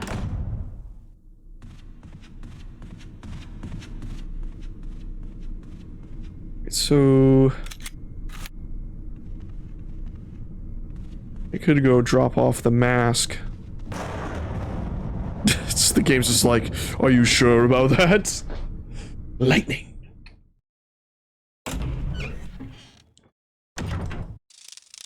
Hopefully the guy over here hasn't become a Crimson Head. Nope, he's gone. Yeah, they'll either die or like they'll either despawn or they'll turn into Crimson Heads. That's why you gotta place your bets.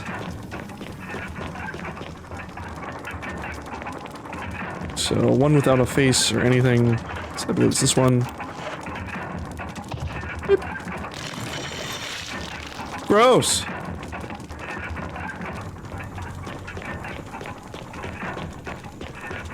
Oh, that's nasty.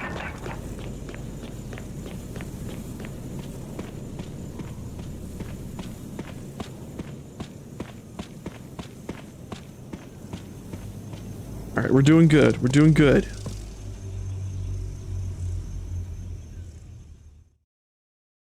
through the door. Everybody walk the dinosaur.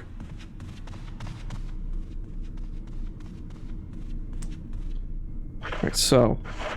Let me check my map again. We have a room over there that we haven't gotten into. A room in that hallway over there. Let's go that way. I just want to exhaust the keys, because then we can just throw them away. Oh, Jesus. Sir. You are not a nice boy. You are indeed a bad boy.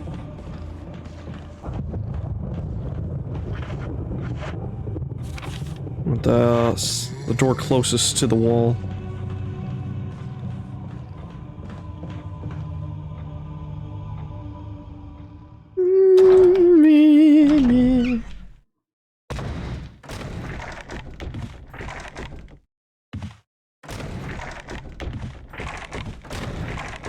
Sorry.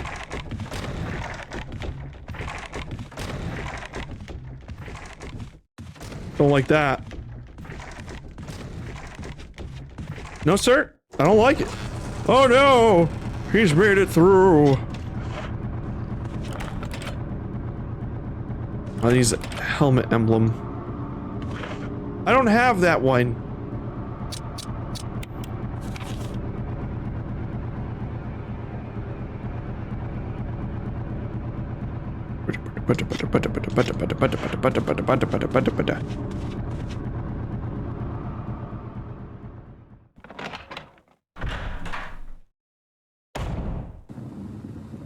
Alright, doesn't look like he's turned.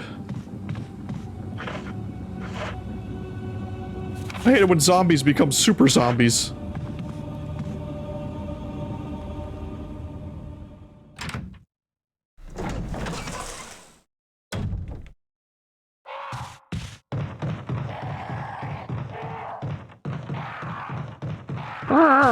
Bird. There's crows in here. Something tells me he's like, hey, you don't probably not shoot a gun in here. Piss off the crows. So that body over here is gone. Jesus. Crows are pissed.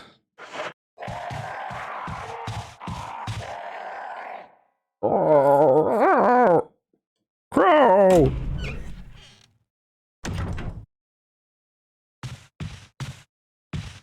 He's still dead.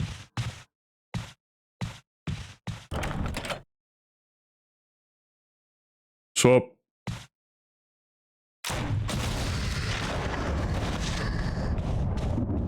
Liked how that synced up with the lightning. Oh, you killed me. Good. Yeah, we finally can discard the sword key.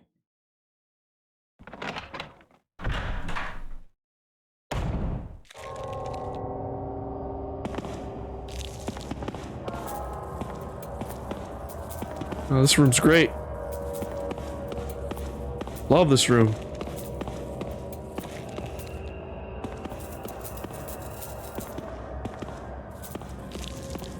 Got scared by my own shadow there for a second.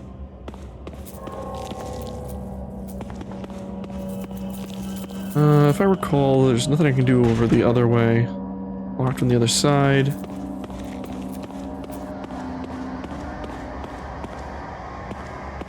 Dead guy. No power. No power.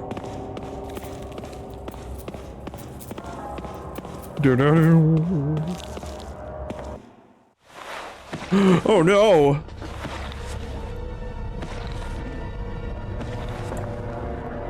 What could it be?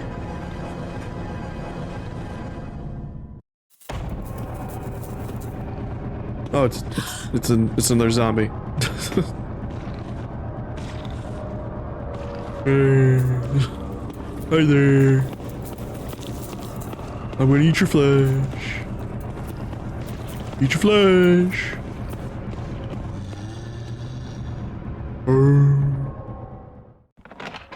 Bro.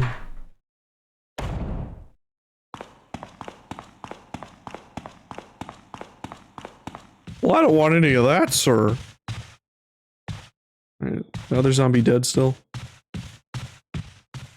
He's very dead. At least until he gets back up. Which he will. I guarantee it. You gotta like the way you look. What the hell is this? This looks like a door.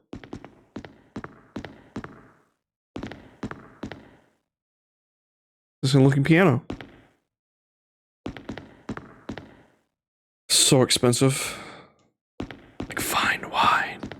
Delicious, delicious wine. Alright, let's give this thing a nice little push.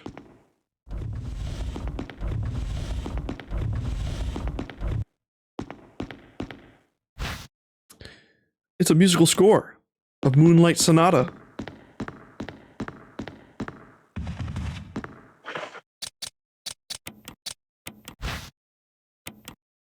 Hello.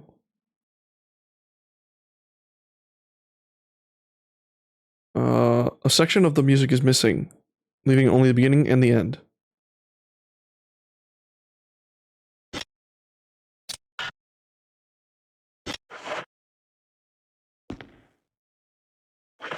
Yeah, I'm supposed to use it on this, right? I guess not.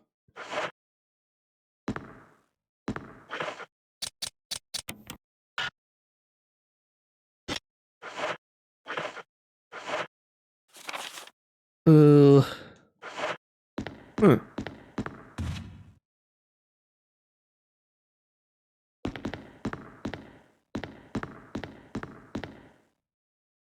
Did I miss something? I have to reset the room. Just check the other side of the bookshelf.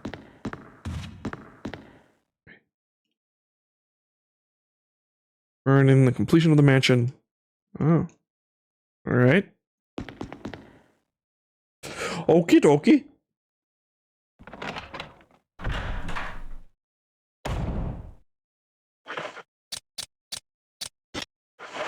Let me check. I forget if, like, the other side of the shelf over there has another item. Ugh. Let's see. No, no. Over here, please. Doesn't look like it.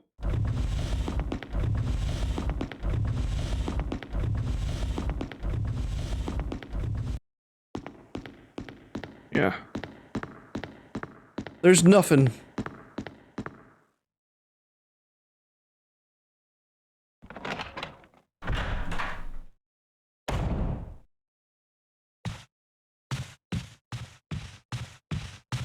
Can I go in here? No, I have to go from the other side.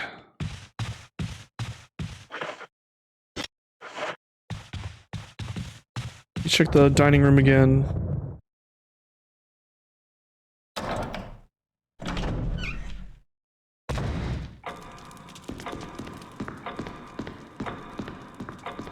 Tick-tock.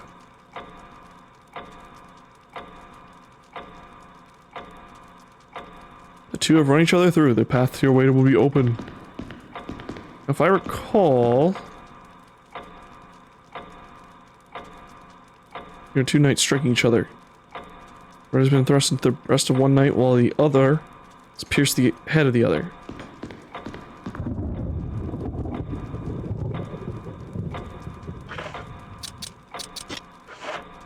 It's not over here. I have the blue gemerald over there now. Forget where I'm supposed to use this.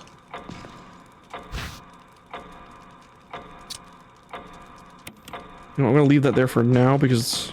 Actually, no, you know what? I'll take it, I'll take it. I'll take it, I'll take it, I'll take it. Might as well.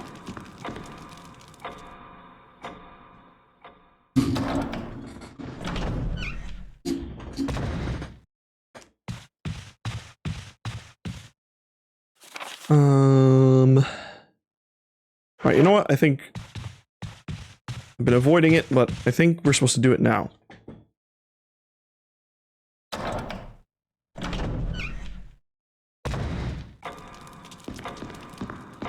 Well, let's do it.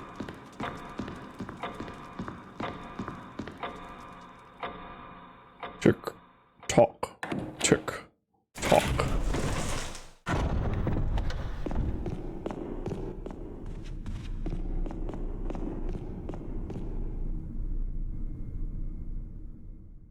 First I gotta find a save room.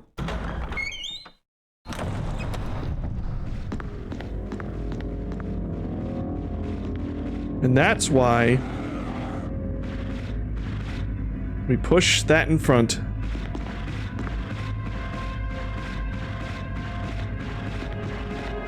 So that way Crimson Tim can't get us. Sounds pretty awful, doesn't it?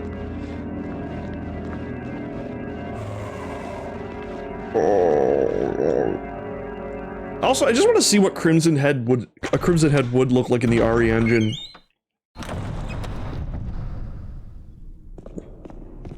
And just see it rush you down, and you'll be like, "What the fuck?" You get a whole new age of like Twitch streamers playing the RE1 remake, and being like, "Oh wow, it's cool how the zombie bodies just stick around even after you kill them."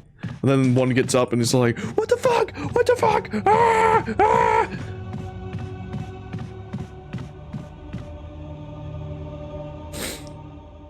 So that's what it was like for people when this game came out.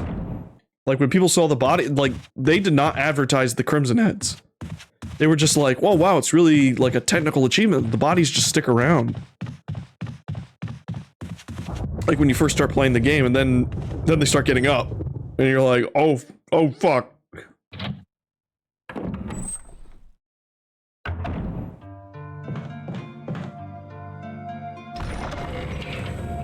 Alright, so I'm just gonna put the Gemerald away and Moonlight Sonata.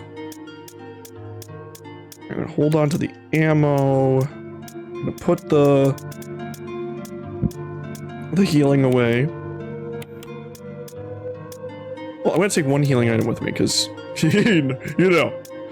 I'm gonna take, I guess the acid rounds are a good idea. I'll put the clip away. It's not that much ammo. Right, oh, I'm gonna save.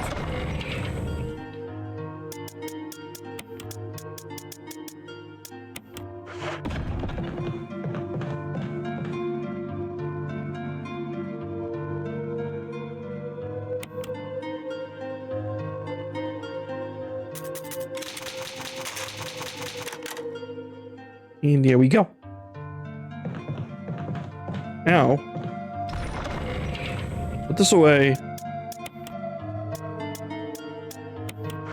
And with that, we're gonna take a short break because I need to stand up, stretch my legs, and piss.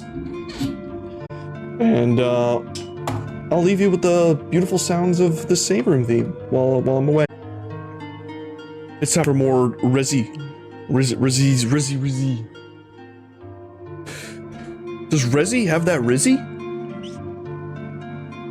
Alright, so let us continue on forward. I filled myself with water and pistachios. A weird combination, but we had like this bag of pistachios that were like in the back of a cupboard, and I was like, "Ooh, pistachios! I'll eat those." And they were stale, but I ate them anyway. Because why not? I don't like wasting food. I didn't even know pistachios could go stale. But they can. They can. Anyway, so we're gonna go over here.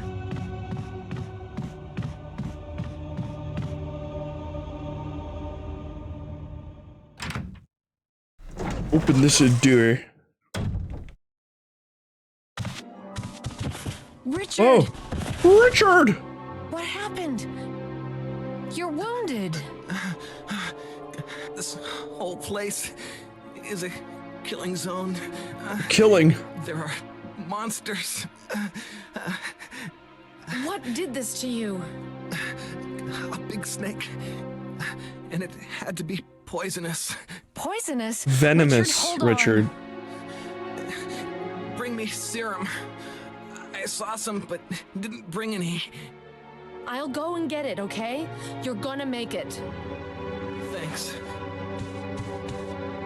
My arm. So in the original, it was like his entire torso was bitten. And he was just like, man, I'm poisoned. And I'm like, sure, you're poisoned, but you also have several, like, puncture wounds the size of Coke cans.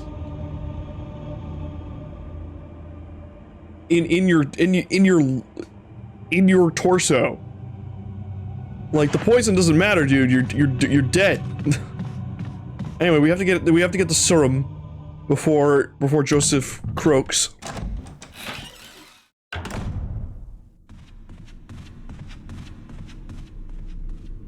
This time they made his injury much less severe. His arm's still fucked.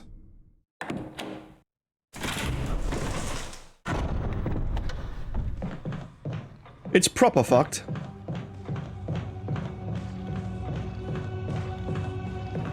Wait, you know what? I'm really planning this out poorly in my head.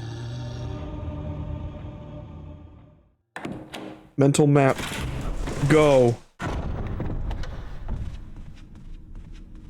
Is it the serum's on the first floor? We actually are on a timer. Like an invisible one. Alright, that one still can't be accessed.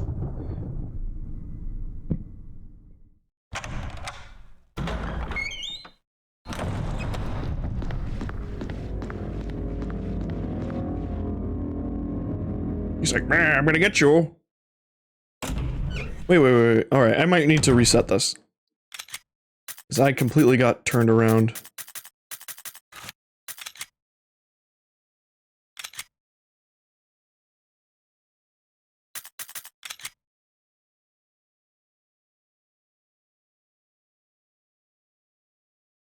Put your fears and survive.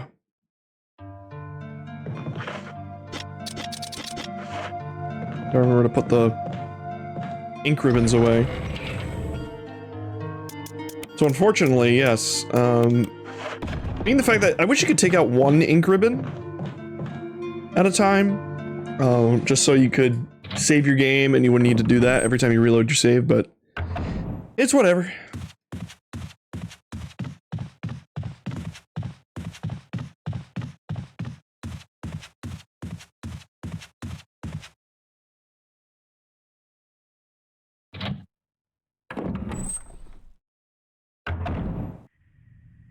Squeak. How quiet this game can be. And just like that, the music starts.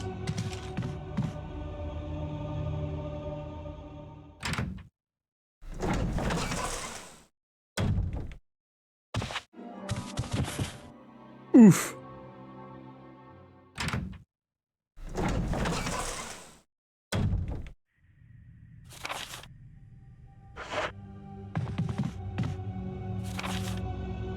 Yeah, so the best course of action would be... Alright, yeah. I was going the right way. I just second guessed. And then I missed.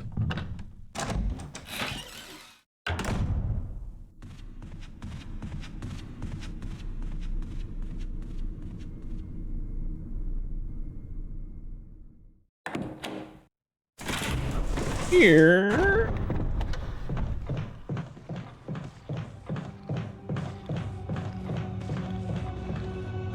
Hey there. Just got some skulking to do.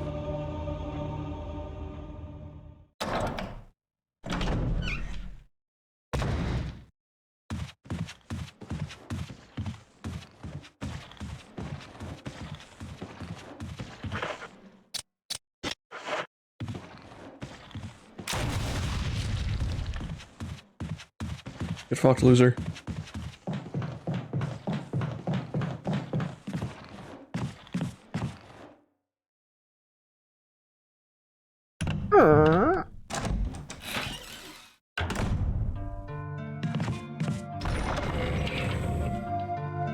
Wait, no, I don't need this. I need the serum. Now we can go save Richard.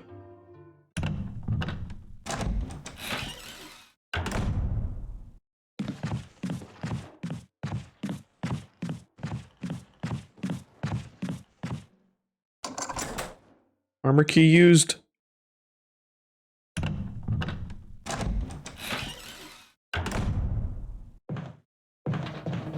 I forgot this leads over here.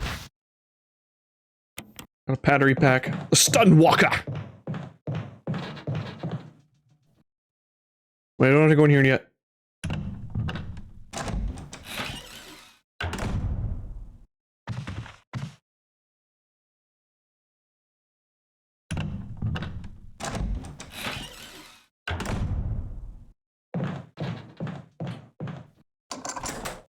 Door unlocked.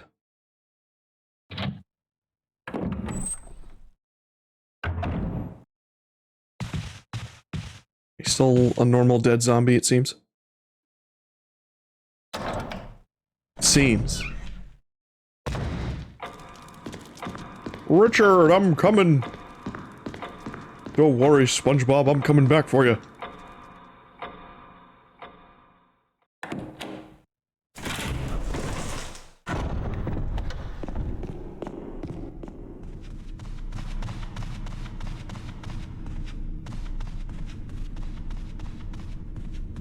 We're going.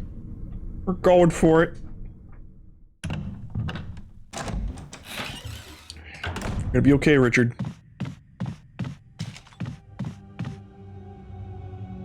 You're definitely gonna be okay. How would you not become such a prevalent character in future games if you weren't okay? Here, Richard. I'm gonna give you a shot. Hang in there.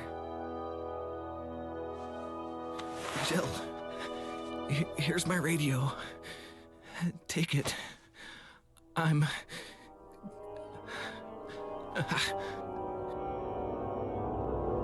Does it ever not hurt? Save Richard with the serum, delaying the inevitable.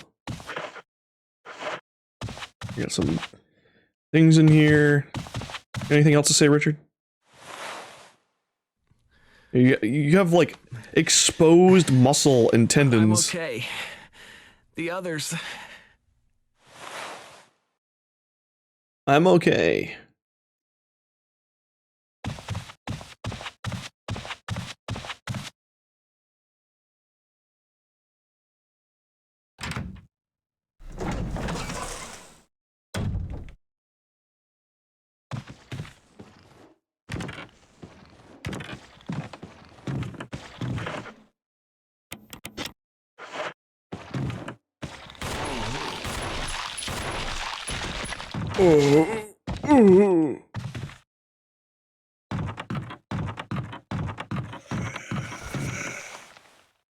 He's still moving.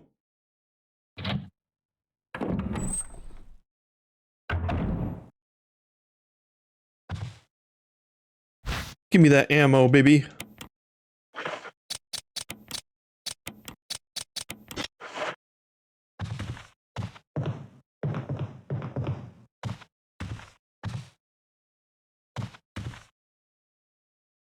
It's too dork. Oh, I need the lighter. Fuck.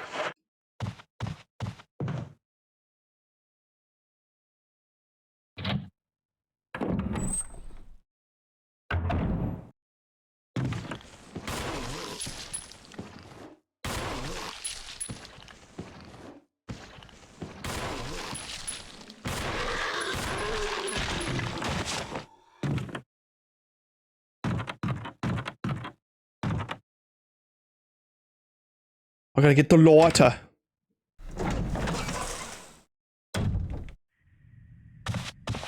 Sup, Jill?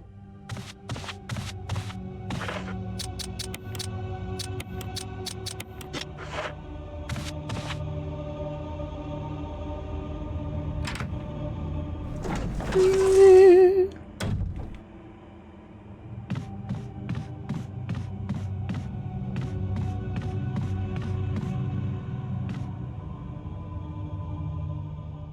the closest save room's this way. If I recall, it should be.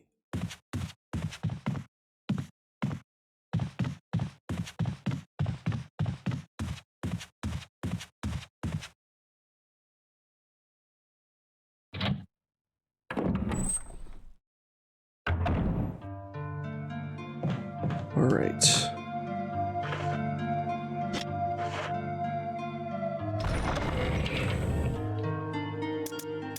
Do do do do do do do do do.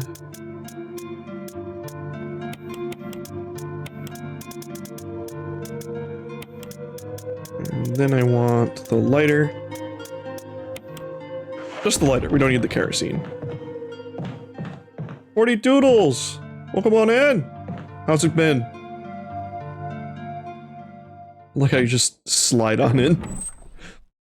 We slide on into them DMs.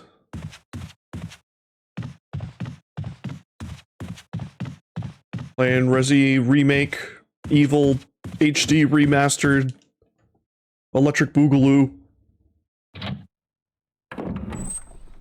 Good hanging out. I'm doing alright. It's been a somewhat busy week, but thankfully I actually don't have to work tomorrow, so that's good. So I can actually catch up with certain things.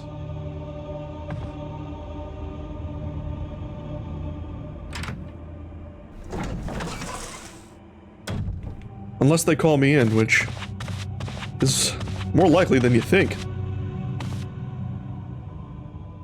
But they cut everyone's hours because the holidays are coming up. I got like, what, like, I think I'm only getting like 10 hours this week.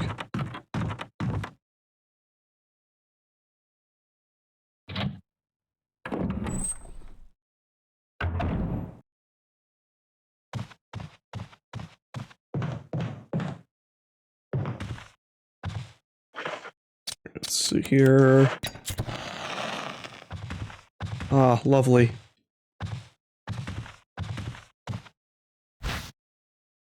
I love bullets. I have a gun.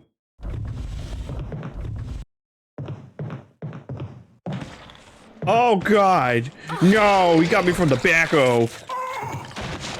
How dare you get me from the back-o? What's the musical score? Ah. I think that's everything in this room. I am in large caution. Let me see the map here real quick. All right, it is the nice color.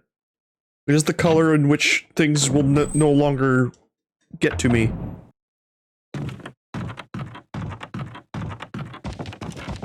Right now into the very webby door. Oh right, I need the shield key. Well, shit fuck.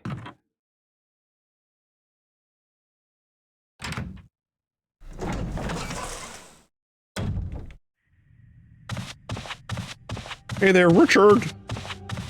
Hope you're gonna be alright. You're gonna be actually okay. You're gonna be great. You're gonna be good. Great. Right. Well, we got the Moonlight Sonata.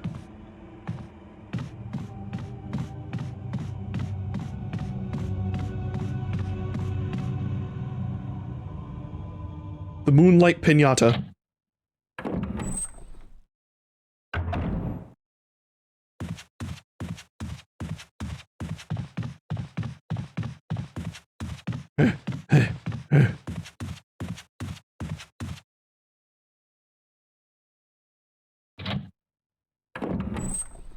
We're doing it. We're doing it. Alright, okay, so I can put the lighter away. Lighter away. And then I need, not the wind crest, I need the music sheet. And I think that's good for now. Then I got a Kumbin. Do do do do do.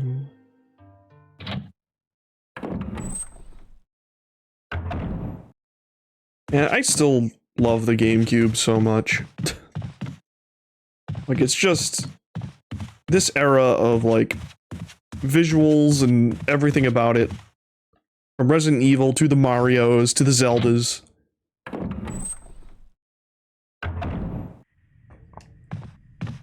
It just really just gives me the good, when I see these types of graphics, my brain go,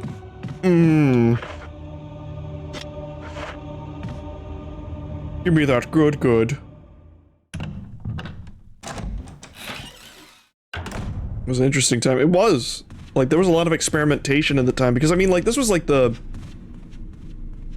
second gen of 3D consoles, really, and they were like, well, let's do what we did with the Super Nintendo, just what we did with the Nintendo, but better. Like, this was 3D gaming's Super Nintendo era. And they were just like, let's just make it good.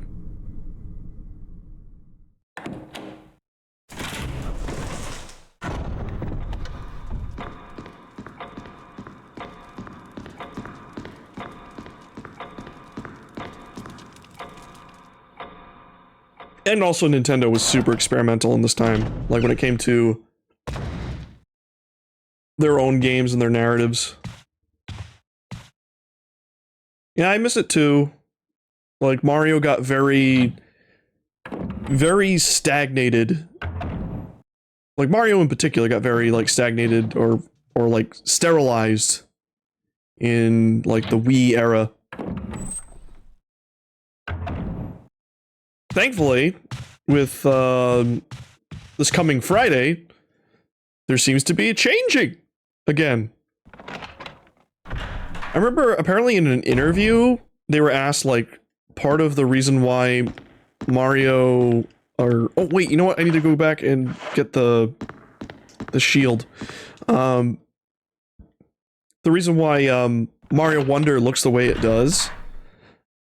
They were asked about that specifically, and they said, well, one reason is because of the movie, and how expressive the characters are in the film, and they kind of wanted to emulate that.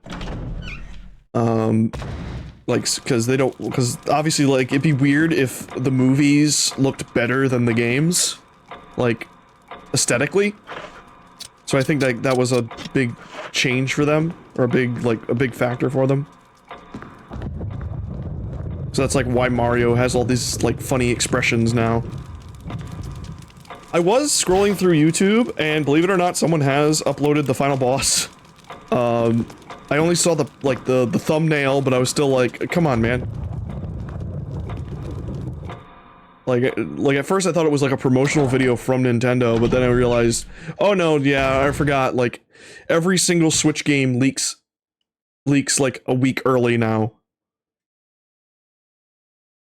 Damn already, yep. Because every Switch game leaks. Every major Switch game gets leaked, because what happened was the first few runs of the Nintendo Switch have a physical flaw that make them easy to hack. In fact, currently I think only like the first few runs of the Switch are the ones you can hack and mod. Like, you can't really mod newer Switches right now. Because there's like a certain coil, like on the, I forget which Joy-Con it is, but there's like a Joy-Con, one of the Joy-Con rails on the side of the Switch. You can short it out to make it go into like safe mode, where that's how people were able to like inject their own stuff and everything. And so, but as a result, like, one, you can mod Smash, you can mod all of your favorite games and stuff for funsies, but also you can get eShop games for free. And also remove, like, because like Switch games, like major Switch games let you, pre-download them, and then they unlock the day they release. Some people, like with their modded Switches, can just turn off that lock, that like time-based lock, they can just turn it off. So as a result, every single Pokemon game, every single Mario game, every single Zelda game, every single major Nintendo title is going to get leaked, no matter what.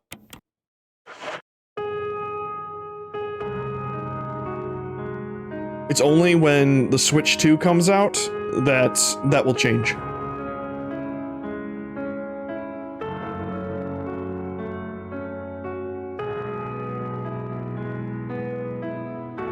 See why Nintendo's so aggro lately? Yeah. I mean, at the end of the day, like, it was their fault having, like, such an easy exploit with their system. And chances are when, you know, the Switch is done and everything, and they move on to the next console, people are going to find ways to even hack the newer models. Which is fine by me, like, because I'm like, yeah, mod that shit. Have fun. And also, you know, make it so we can continue to download the games even after the eShop on the Switch closes.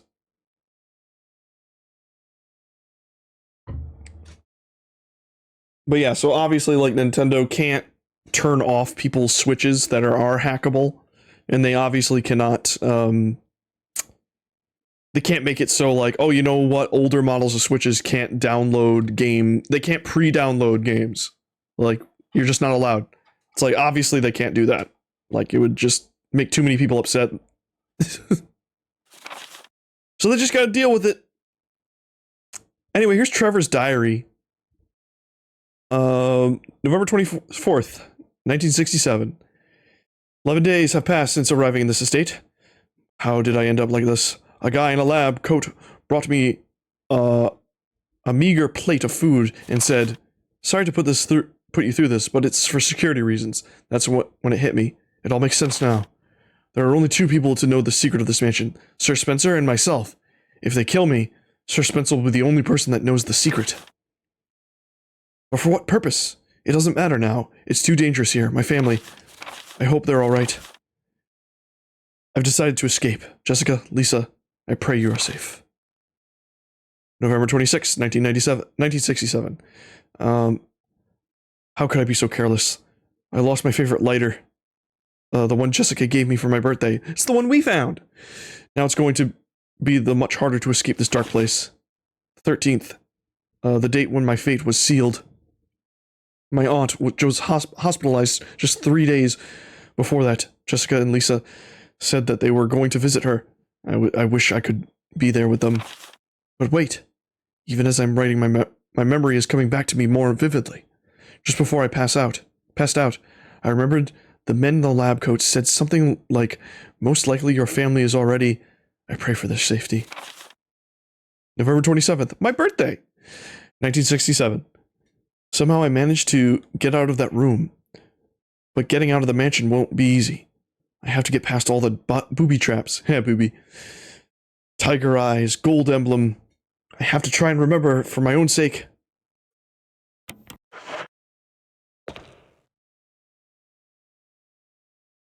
Still don't condone how they handle it, but you see why Nintendo's upset. Yeah. Funny enough, it's kind of like, it reminds me of the Dreamcast in a way. When, like, Sega, like, it was just so easy to pirate games on the Dreamcast. Right, I am stuck in here, but not for long.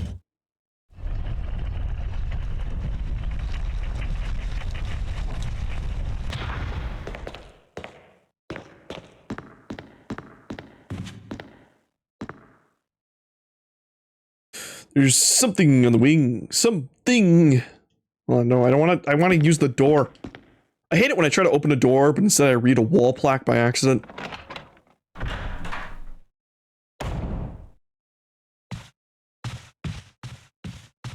Still dead? Good. Are you alive? No. Did I forget? Do I put I think I put the gold shield in the fireplace? And then that lets me do the clock puzzle.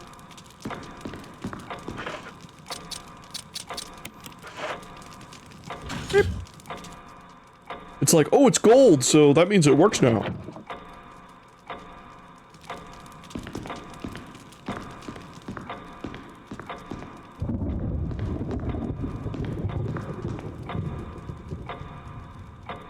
There we go.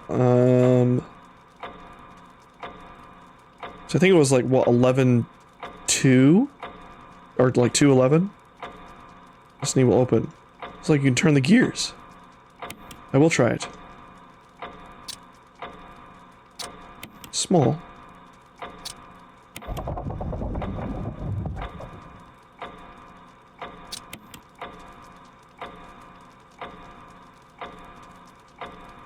Yeah, because it's hit. It shouldn't it be, yeah, like 2...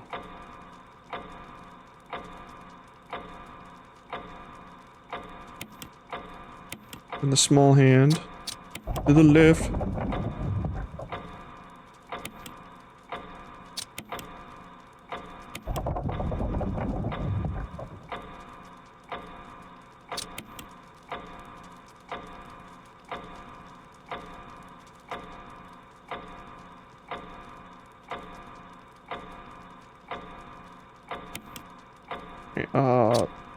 Large. To the left. That's weird that that's called the large hand.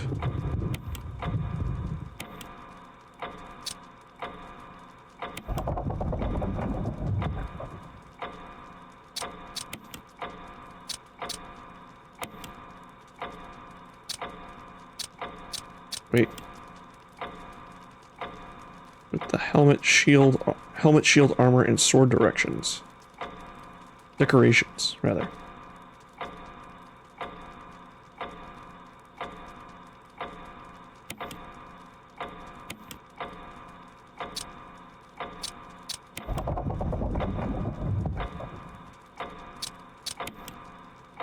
Turn the small hand to the left. Then, yes, turn the large hand to the right. It's strange that they don't stop on the halfway points. Oh my god, the screen's frozen right when the lightning strike happened. It's neat. Yeah, that one's wearing armor.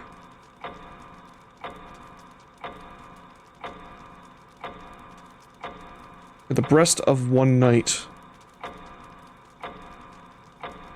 Pierce the head of the other.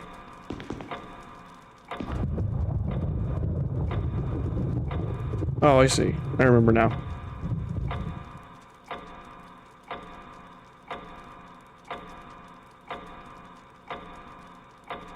Yes, so I will turn the small hand the right. Oh, no, no, no. To the left. Everything you own to the right, to the left, or whatever.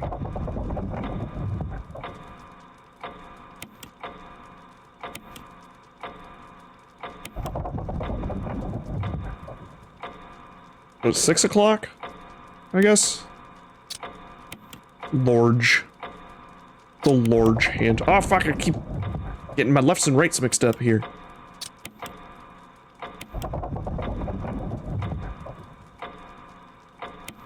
Keep turning. Turning, turn, turn. Left to the right, to the left, to the right. There we go, now it should be... No. There we go. Bing bong, bing bong.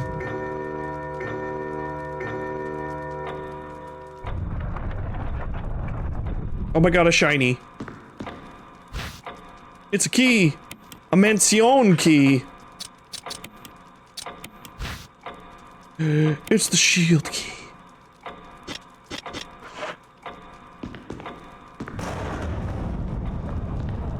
I'm also interested in,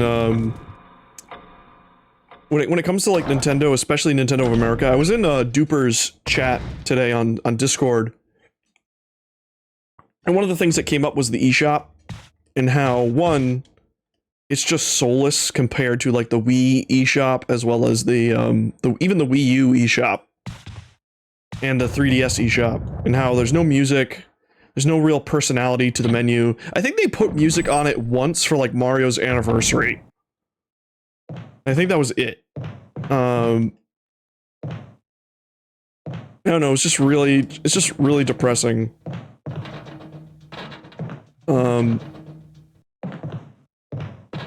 See here. All right, I need the blue gemerald for this. But we were talking about like how the eShop is just flooded with crap. Like it's just full of like censored hentai games like that are usually on Steam, and so many clock apps. Like so many clock apps like from the same developer. And I use developer very loosely. And it's just flooding. The eShop gets flooded with all this stuff, and all the good stuff gets buried. Like they really are giving Steam a run for their money in terms of like allowing. And part of me was like, is this like an issue with Nintendo of America only? Like is the quality control from what Nintendo of America allows on their eShop just like they just don't give a fuck? Because there have been issues with Nintendo of America in terms of like how employees are treated, and well, that's not ominous.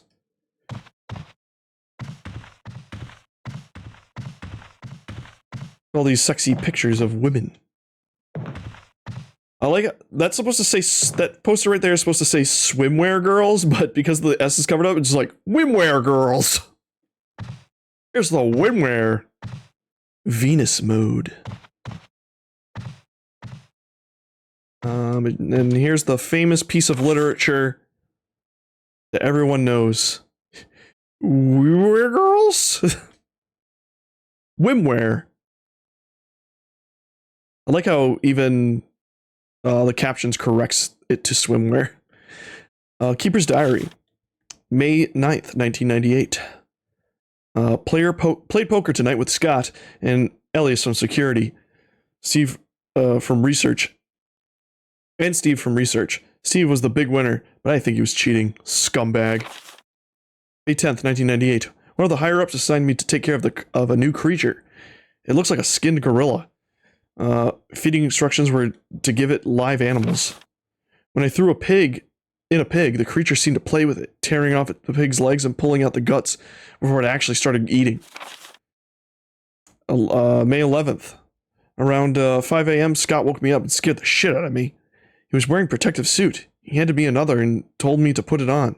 Said there'd been an accident in the basement lab. Just knew something like this would happen. Those bastards in research never sleep, even on holiday.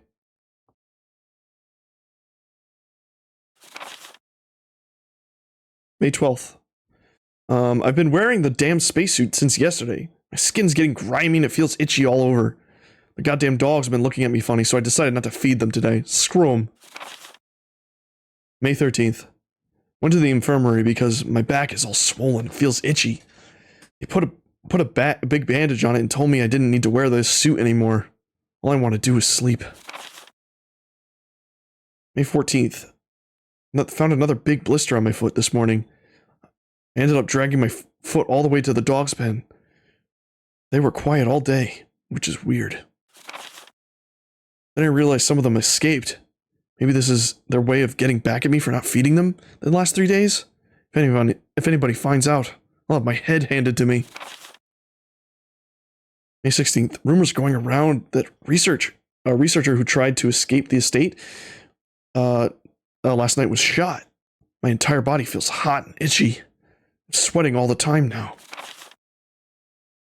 I scratched the swelling on my arm and a piece of rotten flesh dropped off. What the hell's happening to me? May 19th. Fever gone, but itchy. Today hungry. Eat doggy food. May 12th. Itchy. Scott came. Ugly face will kill them. Tasty. 4. Itchy. Tasty.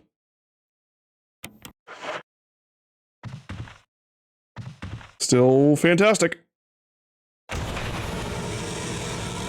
return to monkey. There he is! There's he there! Where? Here, have a knife to your brain! Hold on, I want that thing. Gimme. It's not of great value.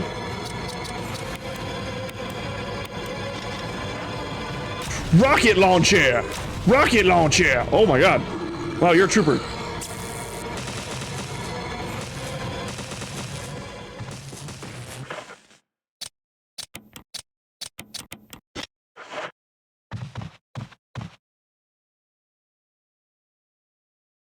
But yeah, apparently like working at Nintendo America is not great. Stephanie Sterling like posted something about it in one of their recent videos. And they're planning on making like a video on Nintendo. Specifically the American branch. I don't know anything about the Japanese branch.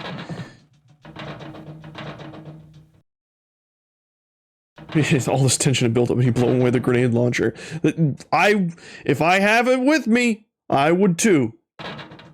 I don't give a fuck. This guy in the window. But yeah, even apparently like, Reggie Fils-Aimé is not like the cool guy he tried to make himself out to be. Jim said they have some like anonymous people that have contacted them about their experiences while working at Nintendo, and they said one time and they said they loved this quote that they got from them, but they said while I was working at Nintendo of America, oh right, I gotta go get the pesticide or the herbicide. While they were working there, at one point on the floor, during the floor, the guy working there saw Reggie walking the floor, and they passed by. It was like the first time he saw him, and he was like, "Oh, hi, Reggie." Like he gave him. I think the guy, what he did was he gave him like, he didn't even say anything. He just gave him the soft smile and nod as he passed by, and apparently he said Reggie sneered at him, like and he said. He looked at me like I had two heads and a hard-on. And I was like, Jesus Christ. That doesn't sound very Cash Money.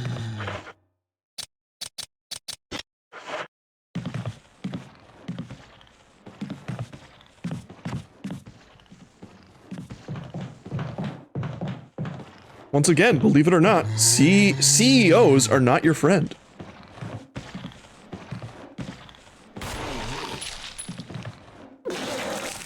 Damn, dude.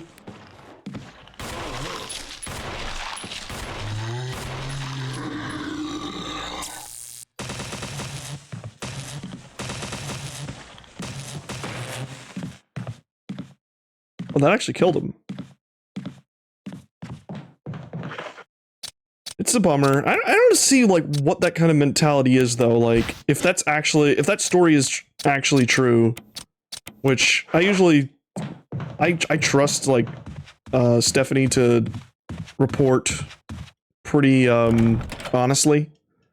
But I'm just like I can't, like, that just sounds baffling to me. It's like, oh god, hold on. Oh. That's a crimson boy. Oh. I mean, they're mostly malicious, but yeah. I don't know why that posted twice. Oh god. Twitch is weird. But yeah, it's just like, wait, you just can't be nice?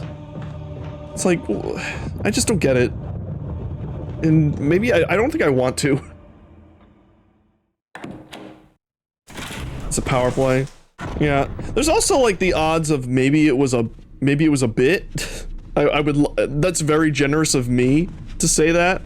And it probably wasn't. It could be that he was like maybe joking with them. But like I feel like you should have the self-awareness to not do something like that only to someone like who is aware of your jokey nature. I don't think I would sneer at one of my employees unless they knew me doing that wouldn't mean I was serious. Like they would know it's like it's funny. So I don't know.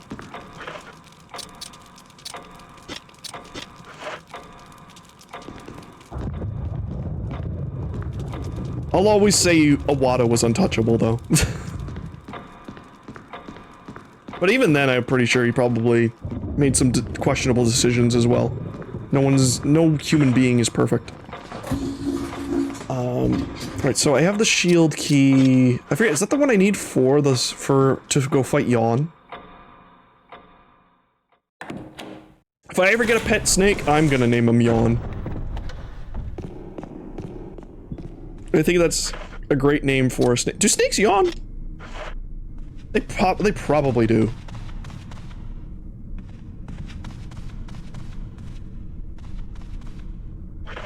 They do a little scrim. They go Wah!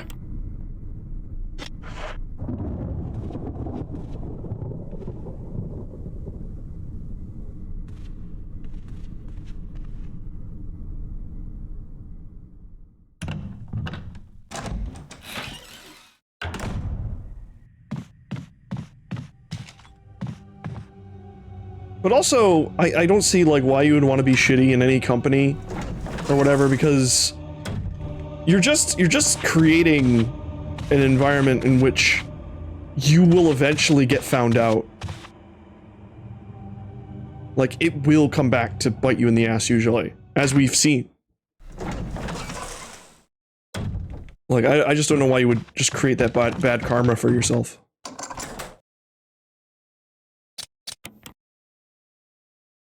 It's almost as if a lot of CEOs don't have foresight. And also, like, I don't think you should not be a shitty person simply because you're afraid of the repercussions of being a shitty person. I think it's also because you just don't want to hurt people. Like, I'm constantly... Oh, guys, a big snake. Ah.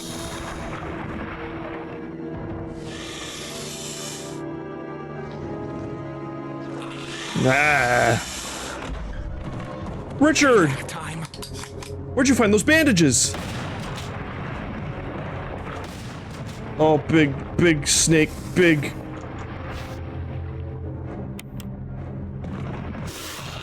You monster fuckers, calm down. You calm down right now. Let me check the map. Alright, that was the only item in here. Richard, let's go!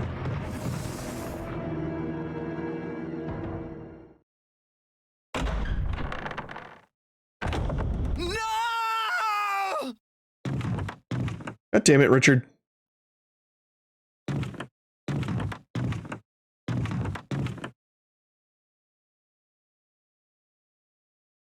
It's really its own civil culture. I had a professor who emphasized hurting your peers was necessary to be successful. It's a bold strategy, Cotton. Let's see if it pays off for him. Imagine being raised as, like, just... Imagine telling your students to be sociopaths. Oh, wait, no! No! No! Oh. I wanted to see if I could get Richard's shotgun. Now I gotta run all the way over. Man, I actually got out of there getting poisoned. Now I gotta run over the thing. And now she's gonna be like... Am I poisoned? Am I poisoned? I need serum.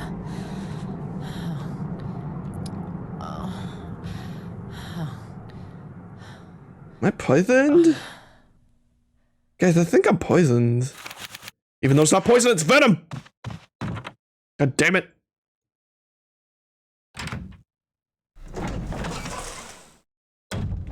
It's a difference. Oh god.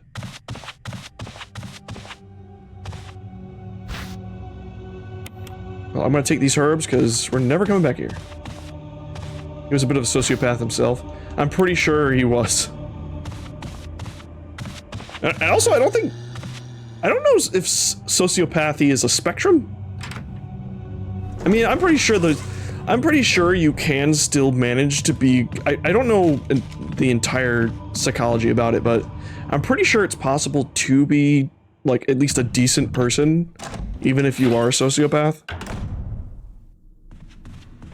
But I think it takes a lot of therapy.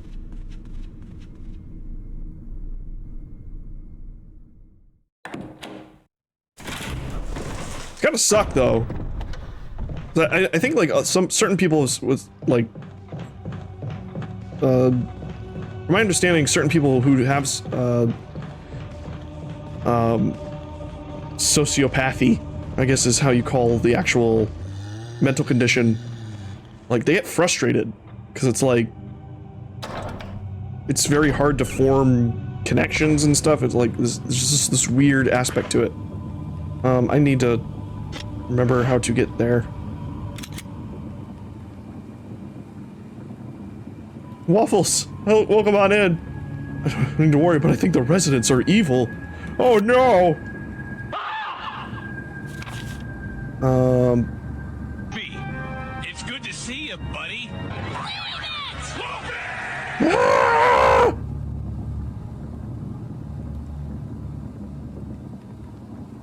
Took me a while to realize what Luffy was saying there. He's saying, "Save it! I don't want to hear your bullshit." There are levels to it, but the problem of the objective lack of empathy causes you to only do things for personal gain, including being nice. That's terrifying. In a way, I feel for people like that, though. Like, I don't know, like, obviously there's not really a cure. We have to inject chemicals directly, until we find a way to, like, inject chemicals directly into the brain. Or some shit.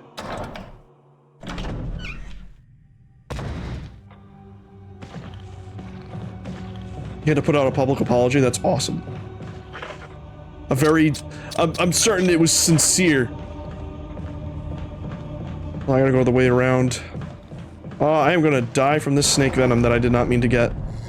Richard died for nothing. Richard got vored for nothing.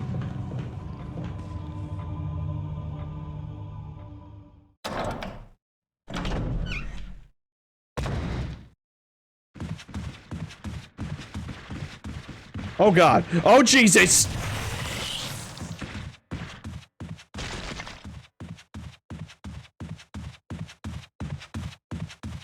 Alright, he's dead.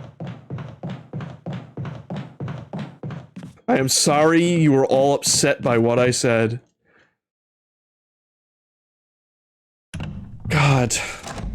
God.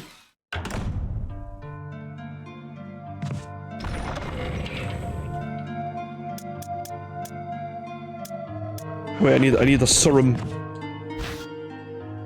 Drink it. I am now cured. And now I am fine. You missed the Vor. There'll be more. There's always more Vor in Resident Evil. I need the Gemerald. I can put this away. I can also put this away for now because we got I honestly got away from you on pretty well. I spent no ammo. You know, I need the fuel canteen and the lighter because I have Vorstream. It's Resident Evil. Things get eaten all the time. Damn nature, you scary.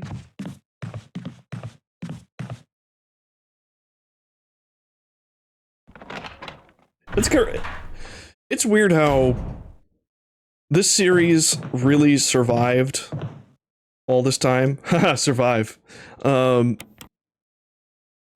But also, you know, like Silent Hill was like a response to this series, like on the PS1. And it's crazy how that series just vanished. It's coming back, obviously, but I don't trust Bloober Team.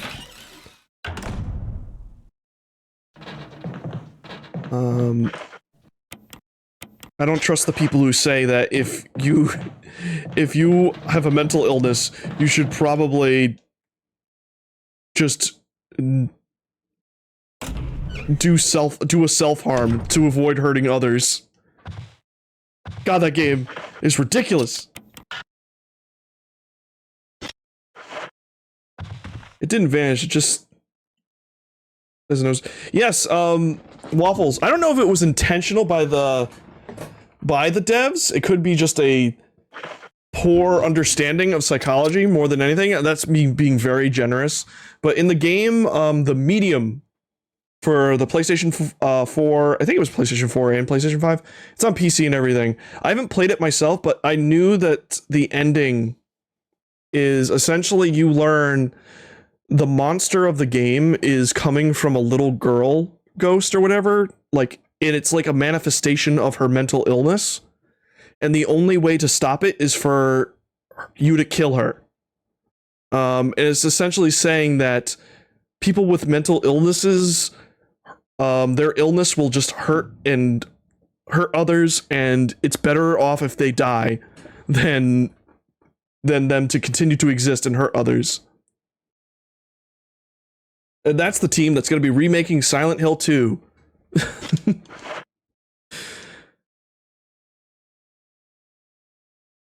My mental illness looks like the little autistic creature.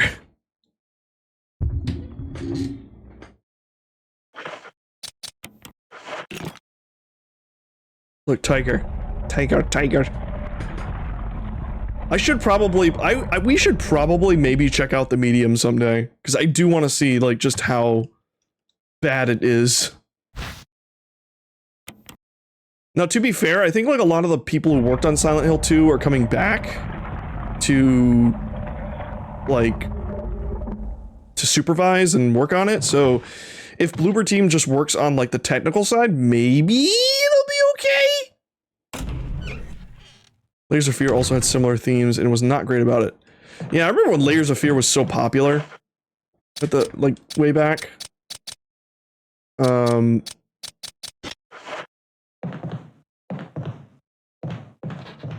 I thought, and when I first saw it, I was like, oh yeah, this looks cool. And then it just sideswipes you. I think that's the thing about it, is like, there are games that appear to be pretty cool, and then they're like, ha, got you. Which is a shame. I don't know if they ever had Bloober Team comment on the director of Bloober Team ever commented on how the medium handled mental illness, and if he ever commented on the criticism it got. I think if they're willing to listen. Look at my prejudice. Like, if it was a sheer case of just a lack of understanding of psychology, then, you know, a sheer maliciousness, that he's gonna be like, no, I make it a good game. I'm like a David Cage. You all just don't understand my vision.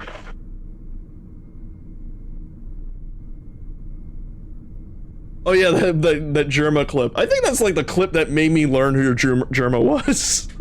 That fucking baby smacking its head. You're just repeating it over and over again. Oh god. Honestly, that makes that game a 5 out of 5 in my opinion. Alright, yeah, I know where I gotta go. Boom. This is a scary game. Baby runs into bookcase. But I think the reason why I also want Silent Hill to exist as well is because Resident Evil's great. I love Resident Evil so much. I love the characters. I love the world. But it's sci-fi. And not like and it's not sci-fi horror in the same way like Dead Space is. Like, Dead Space, I think, is scarier than Resident Evil. But I thought Silent Hill had supernatural horror, like, down perfectly. And it sucks that it's gone. Like, in a good form.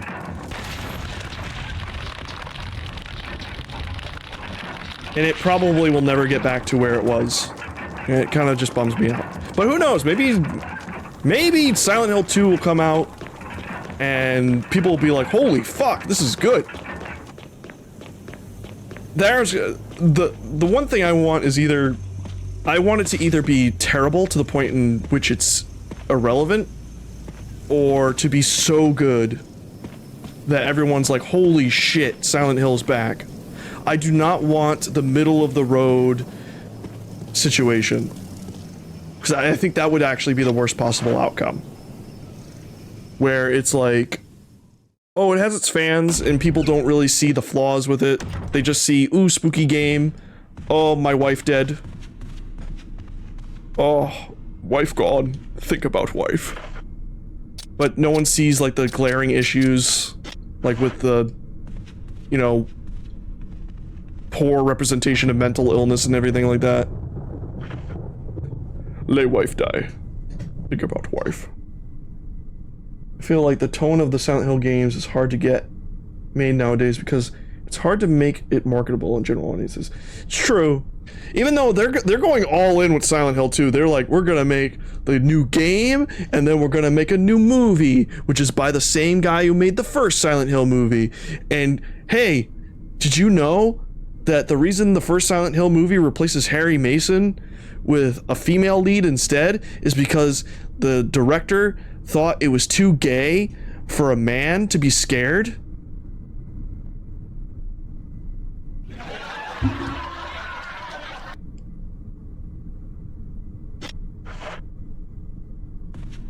And also the, you know, the opening of Silent Hill, the first movie, is like the best part of it because like it pays homage to the original game, but then it's like, here's a weird cult with a bunch of people and Pyramid Head is here for no reason.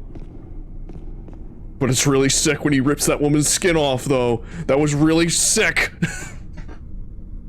What is wrong with that guy? Men can't love their children? Yeah, I guess not. Men can't love their children nor be scared of monsters. It's too gay. It's too gay.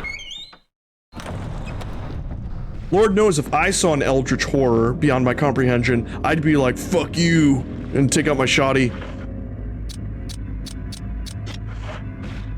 Oh, what's wrong? You stuck behind a bookshelf? Or, not even a bookshelf, a bureau? I love how compressed their scream sounds. Yeah, if it's middle of the road, they might get to make another game. Remake Silent Hill 3.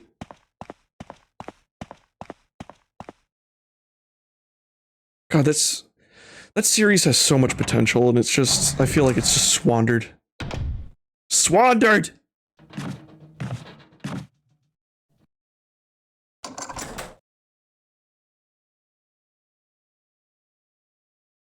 Two things I know about myself. I would always protect my children, and I am very afraid of monsters. I'm very afraid of monsters. That, or some people are very attracted to them. Sometimes both. Right, but these dogs are very angry. They're very angy. So I'm gonna take this red one, combine it. Depends on the monster. Yeah. Me personally, I'm not a monster. I'm not a monster effer. For the most part, I would say, like, depending on like what classifies as a monster. Like any of the monsters in Resident Evil, I can tell you right now, no. None of them. They are all gross and decaying, and all I see is a creature that would give me every type of STD, and on top of, like, turning me into a zombie. Oh no! Oh god, there's so many people coming to this party. Like, just every STD ever. Like, I don't want to bang Nemesis. Hello, buddy. Oh, I only have my handgun.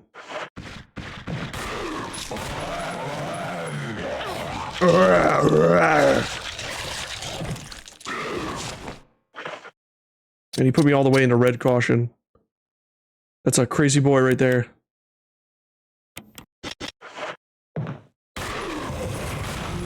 That's pretty cool how you get up like a poltergeist. Yeah! Yeah! Yeah! Yeah!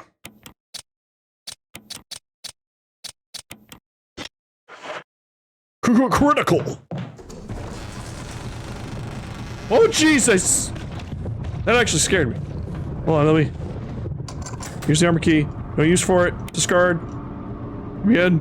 Let me in! Yeah, also, most of them are corpses. Yeah.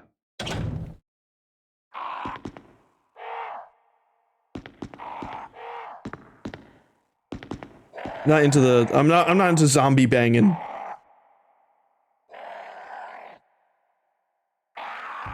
I like the frogs from RE0 and 3. The hunters, you mean, right? They're in this.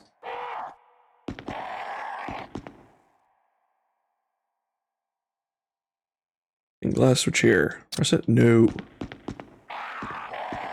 Those creatures will slit your throat.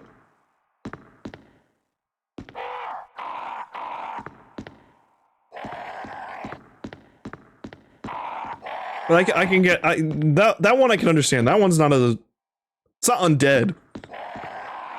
It's actually like a proper weapon that, like, if anything, that's one of like Umbrella's successes. It's like, oh, we did it. We made the nightmare creature that's good at murdering. Bring the light of truth to the three spirits. I'm trying to remember how to do this puzzle.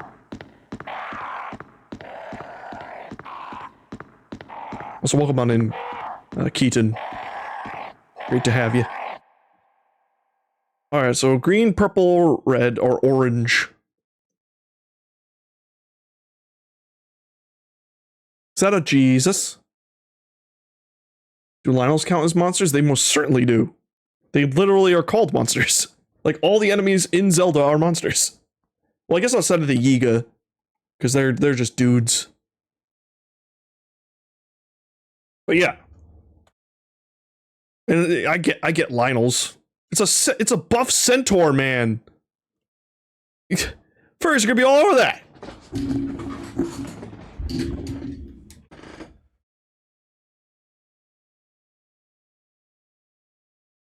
The series did make more sense to me once I realized the zombies were just a waste product. Yes, they are not an intended experiment. They are a result of an incomplete virus getting out. In Resident Evil 2, more so, in this game, it's the T virus, which is the, or Tyrant virus. The results of it getting out is what got everyone to turn into horrible zombies. In Resident Evil 2, it's the G virus, which causes the, which normally is supposed to turn you into a horrible monster that mutates rapidly, but, what happens in that game is when the virus gets out, it gets into the rats, and then they spread it throughout the city, and due to, like, secondary, mutation and cross-contamination and all that stuff, and getting it through the secondhand through the rats, leads to another zombie outbreak.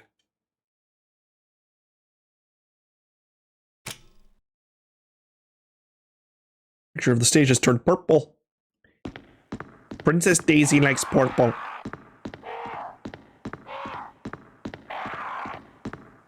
I remember the necklace. All right, this guy has a necklace, so I think it's supposed to be red. Oh, it's pure white. And now it's purple. You were once attracted to xenomorphs. Many people are still attracted to xenomorphs. Me, once again, me personally not. I see Nightmare.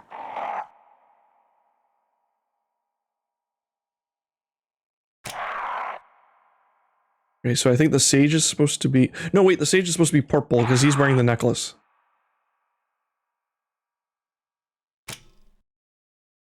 Which one has a crown? This guy has a crown. And now he's green. And then this one... Oh yeah, he has a bracelet. So he should be Orhenge. Slaying a dragon in the most baller way possible. Alright, that turned it green.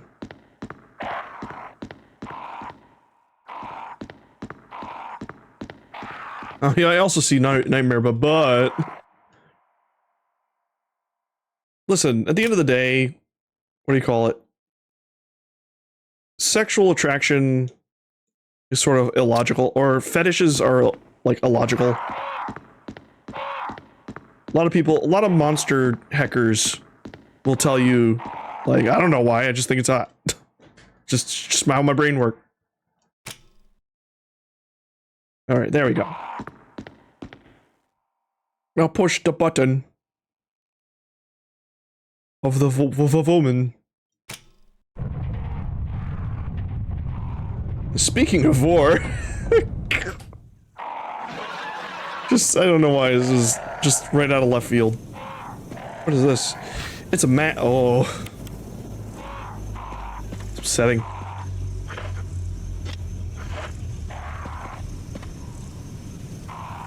Yeah, the Hunter Gammas in 0 and 3 were more frog-like than the Hunter Alphas in 1. Oh, yeah, I forgot. You know, more... I mean, H.R. Geiger's work is pretty horny. Yeah.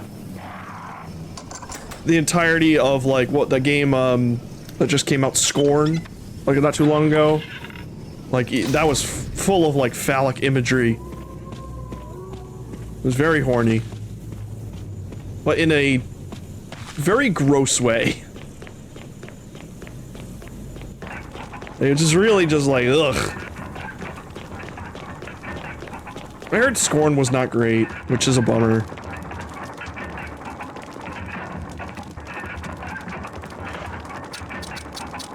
You always see like these great games that have like such a great idea, but it's just not executed great. Like, we had Scorn, there was that other game a few years back that was about like being a lost soul in hell. Like, in, like, I guess, like, what was supposed to be, like, a biblically, like, very accurate version of hell. And I'm like, man, you guys, you come up with these cool ideas, but you gotta execute. You have to execute. Yes, it was called Agony. People were expecting a faster-paced game from Scorn. Yeah, that's also, like, I think people were expecting, like, a survival horror or something like that, when it turned out to be, like, a really grotesque puzzle game.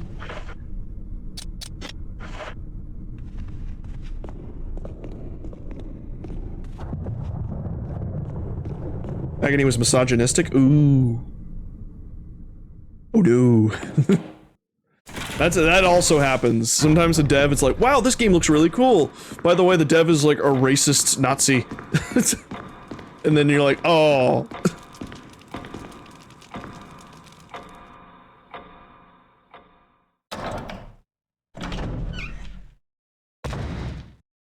Didn't that happen with like that cyber game that was coming out? I think it is out. That was like no, I don't think it's out yet. It was like that, oh, what's it called? But it's like a pixel-based, like almost cyberpunk, like, side-scrolling game, but it's like 3D pixels. And I think, like, one of the devs was like, oh yes, it's about, like, how if, you know, social justice warriors, like, took over the world or something. And I'm like, what the fuck are you talking about? And then I think that guy got fired. Like, the rest of the team was like, yeah, you're gone.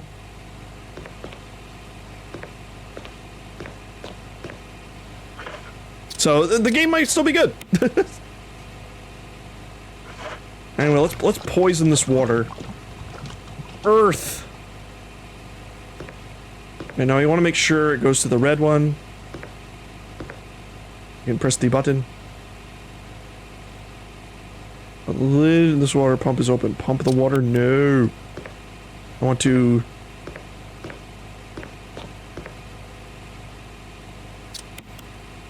How do I make sure it doesn't go to the... There's another thing that some of you were probably into.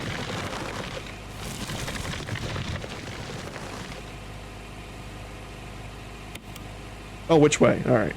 Red.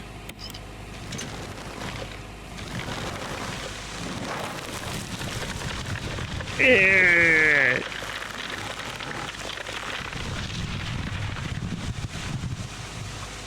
But Jill, we just wanted to do lewd things to you.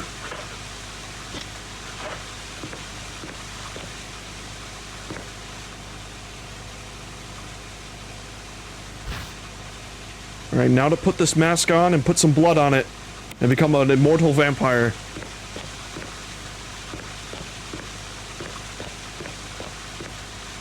You have so many herbs. So many herbs and spices. I guess I'll take 2 for now. Can always come back if I'm hurting.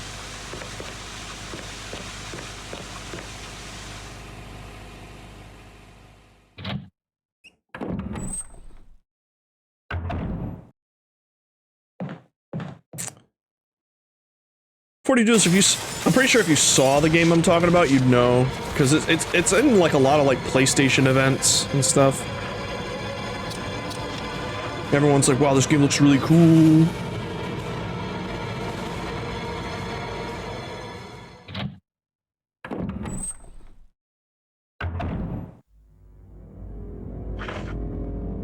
In fact, if I look it up, if I just look up Pixel.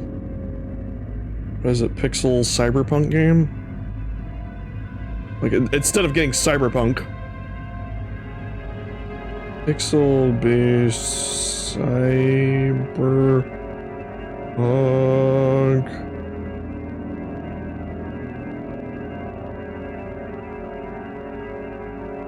Maybe a better description would be... Is this it? No, but this game looks kind of cool. But that's not what I'm looking for. What is it? I guess maybe it would be more like voxel?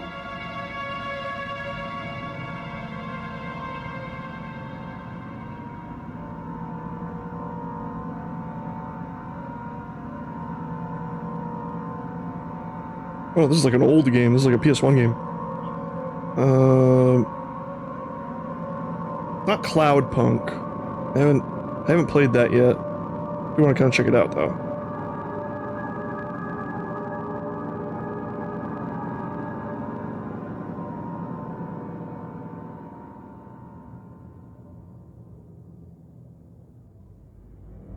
I want to see a Cyberpunk game that's actually like punk. I mean like spider punk kind of punk.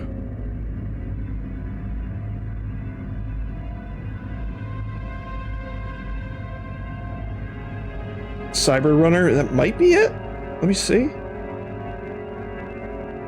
Cyber Runner.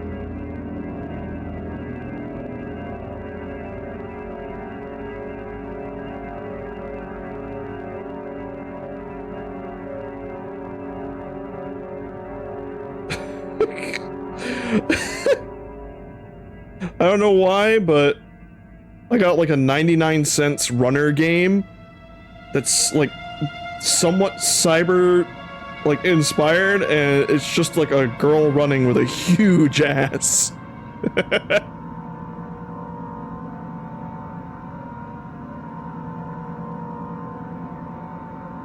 Like cyberpunk indie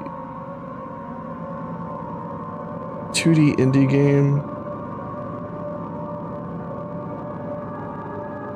Is this it? Oh. Well, this looks like it could be it. Yeah, this looks like it's it. The Last Night by Odd Tales. Soul of a cinematic platformer with a heart of sci-fi thriller. Last Night is set in a post-cyberpunk world with a deep, vibrant vision of the future. You'll like this game if you like Halo or Signalis. Still is not out yet.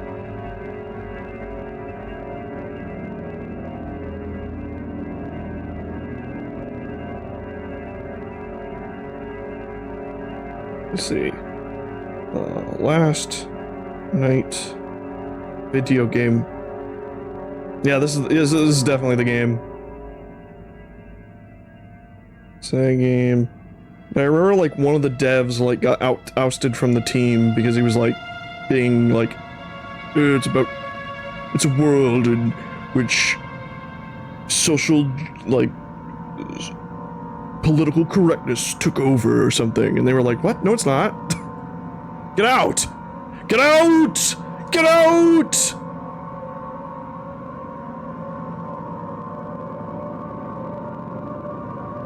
Yeah, just something where you're fighting against the mega corporations. I mean, that's technically FF7. I mean, it's not cyberpunk, I would say. It's definitely more... It's, I love FF7's world. It's so hard to describe. Because it has, like, old-timey cars, but still, like, futuristic shit, and it's like, I love it. I just love the mix of that.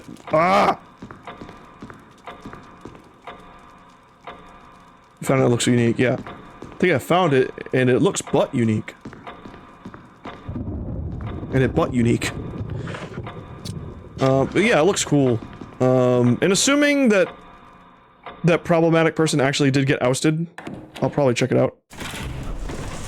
I do appreciate Barrett's rants about Shinra, yeah. Especially like that scene in the elevator. Where he's talking about, like, you should not be complicit. I do agree, though, that doesn't mean you should, like, murder people who are working for the company, but don't really have a choice other than that.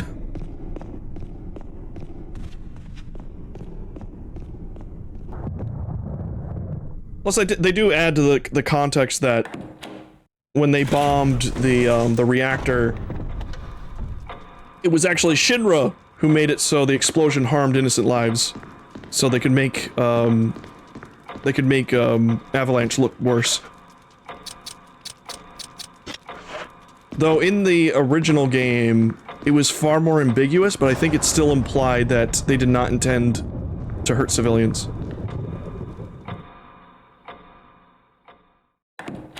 Yeah, do not go after employees, they're just trying to survive. Alright, so I gotta... Where's the closest save room from here? I mean, tenant... Hold on, map. The map... Closest save room would be... Oh, right, they're circled right there. You can go around... Bring it around town. Bring it around town. Alright, yeah, that way it's probably the best. It was just interesting, like, they didn't really shy too far away from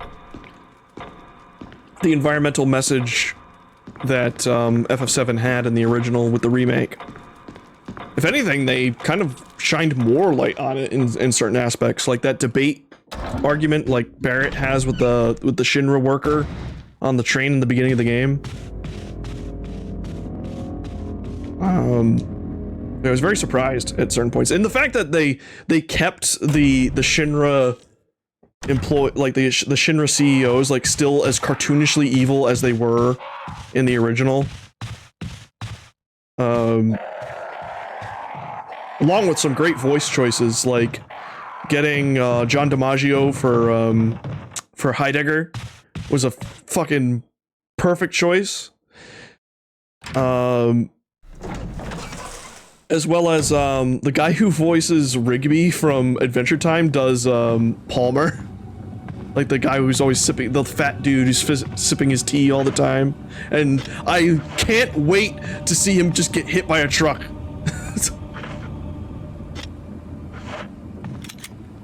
Then he just, I think he dies from that too. You don't see him again after he gets hit by that truck. He's just dead.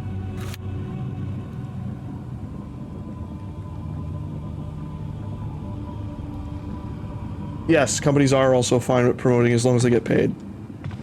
Yeah, like, I appreciate the devs are able to do it, but obviously the heads of Square Enix are much more like the Shinra CEOs than they are like Avalanche. No, you fucker!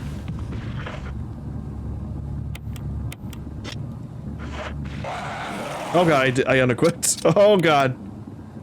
Oh boy. Maybe I can back up. No! Whoa! Props to the club scene for making the tasteful, not homophobic. Yep. They did a pretty decent job with that. I'm really excited. They knew people loved it too, because in the sequel, you still get to see the guy who dresses up Cloud. He's at the Golden Saucer in the sequel. So characters from, like, Midgard are still going to show up. Like, fan favorite characters, I'm pretty sure, are going to still, like, return. You're going to have, like, a whole dance number with Andre. Alright, so... But yeah, also, like, the original had, what was it? Oh no, I was supposed to go this way. The original also had, like, those buff dudes who basically, like, almost, like bang Cloud or something. Like, Japan has, like, this weird idea that buff dudes are gay. Like, unlike here in America, where we see being buff and masculine and super, like, Chad. But Japan seems to have the other notion that working out on your body and, like, getting really ripped is more homosexual. Like, there's, like, a stigma with that.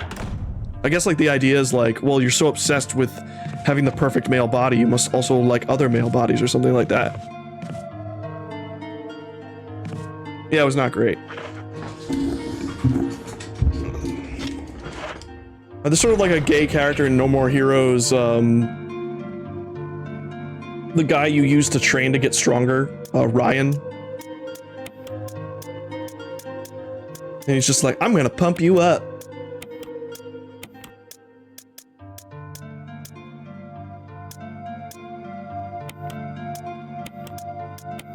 Though I'm pretty sure Suda is pretty down with... is pretty supportive of gay people, even though, like, he'll make, like, a goofy gay character. That doesn't necessarily mean he's like, gay people are weird. Like, you can make a fun gay character, like Andre in FF7 Remake. Though I'm pretty sure, more so, he's probably bisexual. I don't know, but still, you can make characters like that and still make them endearing and fun. It's disturbingly prevalent a lot. Yeah. Like, I'm hoping that Vivian is trans in the English dub, or the English localization of the Paper Mario remake. They probably won't do it because Nintendo of America are cowards. But I'm pretty sure, like, the Italian version will still have it.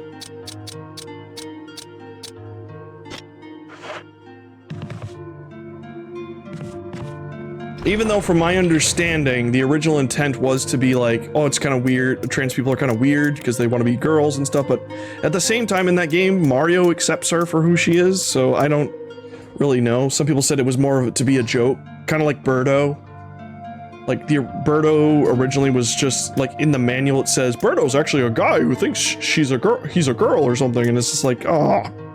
But then the trans community just kind of claimed her. Which they also kind of did with Vivian as well. But I remember hearing, like, Italy even added in, like, a line where Vivian says, I'm proud of being a woman, etc.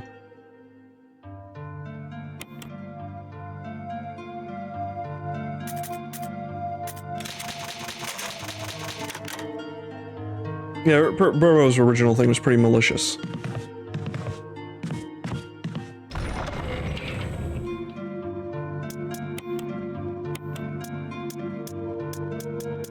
Alright, I have some shotgun shells. I can actually put those into my shotty right now. Where's my shotgun? Uh-oh. Oh, I lost my place. The way this box is organized is not the best.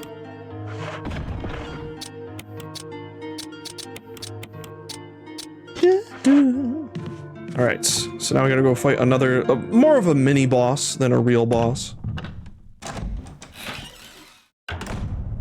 Not everyone can be as cool and progressive as Guilty Gear. Shoutouts to fucking that guy, Ishwatari, I believe. Like, just complete like, oh, it must be a mistranslation. And he's like, fuck no. She's trans, bitch. Like, fucking, goddamn.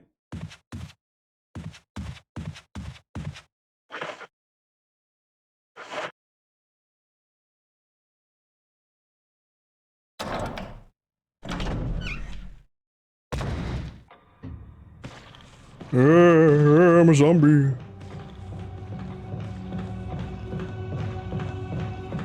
Which is awesome, but I remember everyone's scared that Vivian and Paper Mario is gonna have the same discourse surround her when that game finally drops. And obviously, like, I don't think Nintendo is as willing to make a definitive statement. But who knows? Who knows? All I know is I will always try to, like, I always love it when I see my trans homies winning.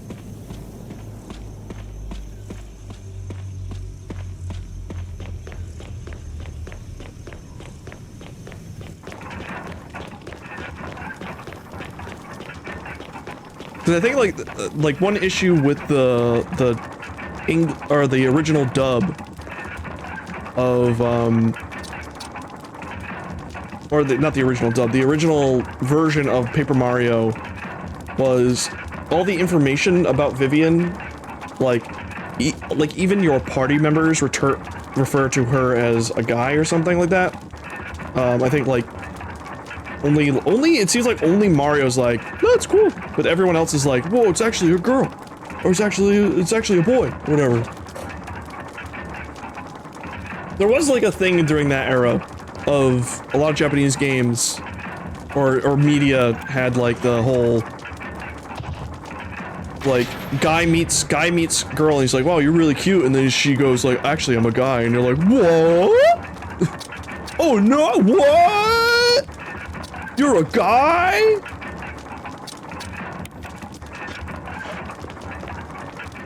Which is more a play on gender roles more than it is like gender identity, but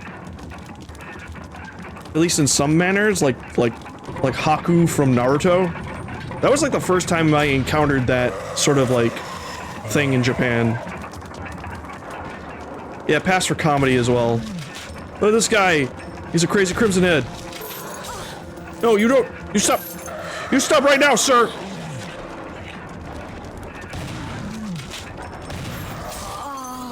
Oh, damn. Oh god, he's eating my ass. It should have been me, not him. It's not fair. Good thing we just saved. Yeah, that was pass for comedy. It's like, guy now has to question his sexuality because he's attracted to a very effeminate man.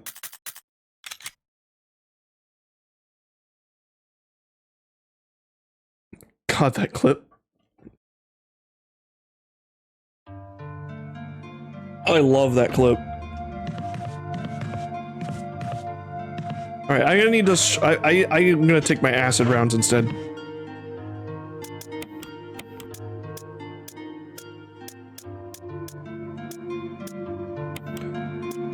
My grenade launcher.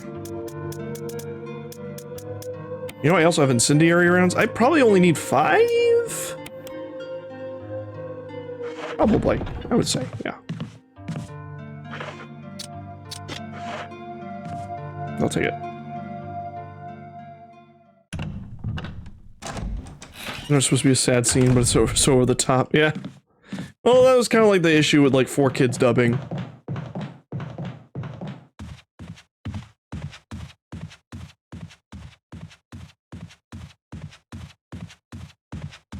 Like a lot of 4Kids dubs had just weird deliveries and stuff. I remember learning about just how like xenophobic the CEO of 4Kids was,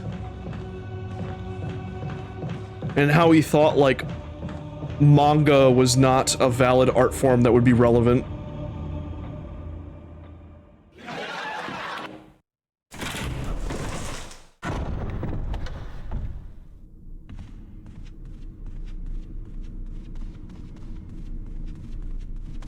Like, man, fuck that guy.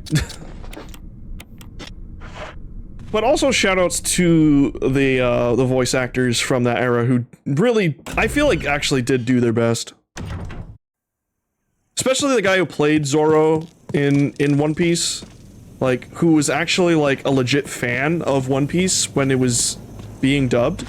Like, he actually he loved the anime and the manga prior to it being like dubbed by 4Kids. And at events, he would do signings, and he would even make sure to write Zoro's name correct. Instead of writing Zolo, he would actually write it the way it's supposed to be.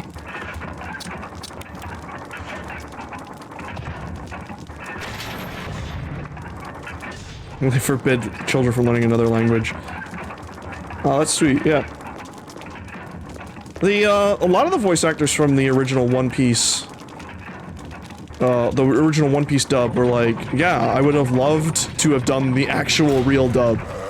Like, the woman who voiced Luffy was like, yeah, I really wish I had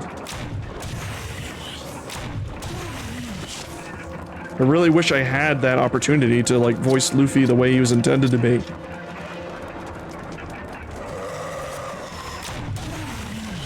That's still pretty awesome how they get up like a horrible ghosty.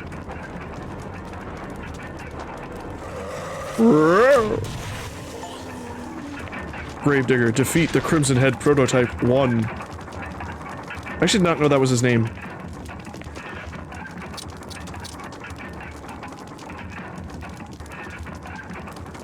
But to be fair, if we didn't get the 4Kids dub of One Piece, we wouldn't have gotten that sweet rap. And better yet, we wouldn't have never gotten Gilbert Gottfried voicing it on Cameo, or singing it on Cameo. And by singing it, I mean he just said it verbatim without even being aware that it was a song. He's just confused as he's reading it. Ayo, yo, Luffy. It's Monkey D. Luffy. His name's Luffy. He took a bite of gum.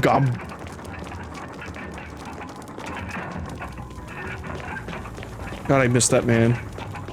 Too soon.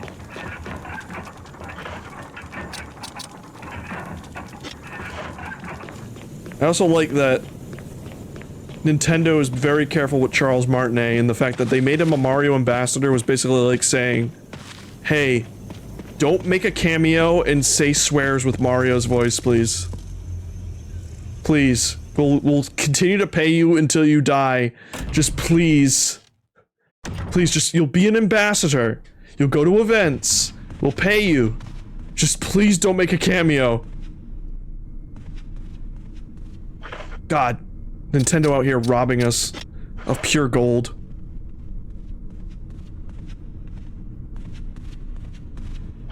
Alright, so let's see here. I got this oh yes, I need this medallion to get to the back.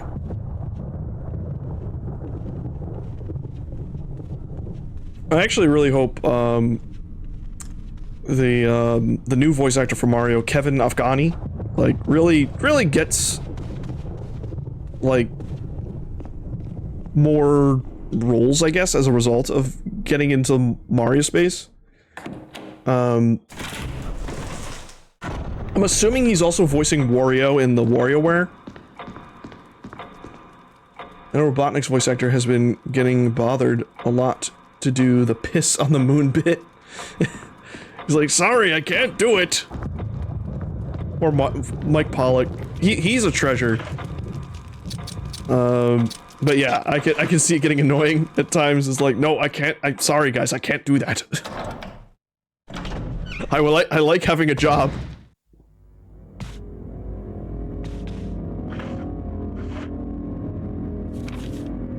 Let's see here. I gotta get to... Wait, I think we're on the wrong way. I think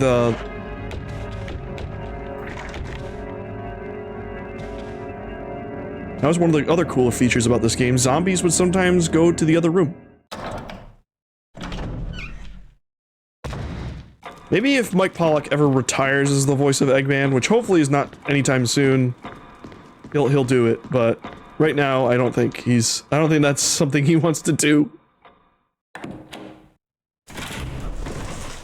I understand we got the bit of Rouge the Bat talking about how we are a machine that turns food into cum and Diet Coke into piss. But we gotta take one step at a time.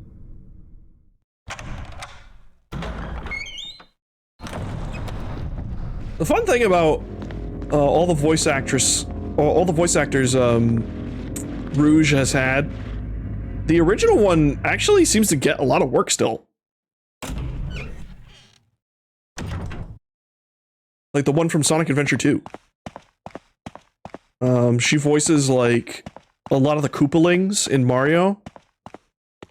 Like in the more recent Mario games. And also like Smash Brothers and stuff. And she's also like, what do you call it?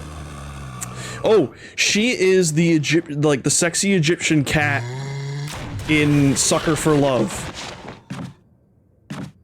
So if you want to get as close as you can to actually dating Rouge the Bat, you just play that game.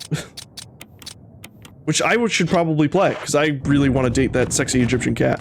Because it's the closest I'll ever get to dating Anka. Was that the voice actress or an AI? I actually do not know. I thought it was an impersonator.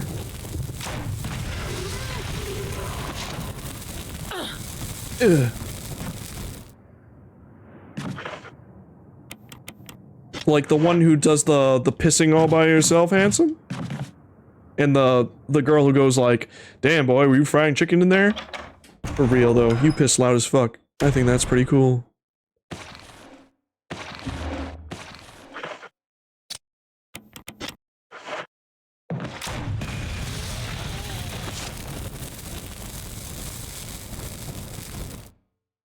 It's unfortunate, but I think you're right. I hope I'm right. The one where she's talking about, you know, not being ashamed of pissing or being addicted to porn, that might be AI. But I know the one that is the pissing all by yourself and the fried chicken, that's just an impersonator. I'll have to look it up. But it could be AI. That's the sad thing about it. Like, I originally didn't mind AI for bits like that, but as time has gone on, it's become very clear that, yeah, it's just not cool. Especially after what happened to Futaba's voice actress on Twitter after someone made, like, that Welcome to the Internet meme. And how they harassed her and like, dude, this is the girl, this woman is, like, the reason why you like Futaba so much, and you're harassing her.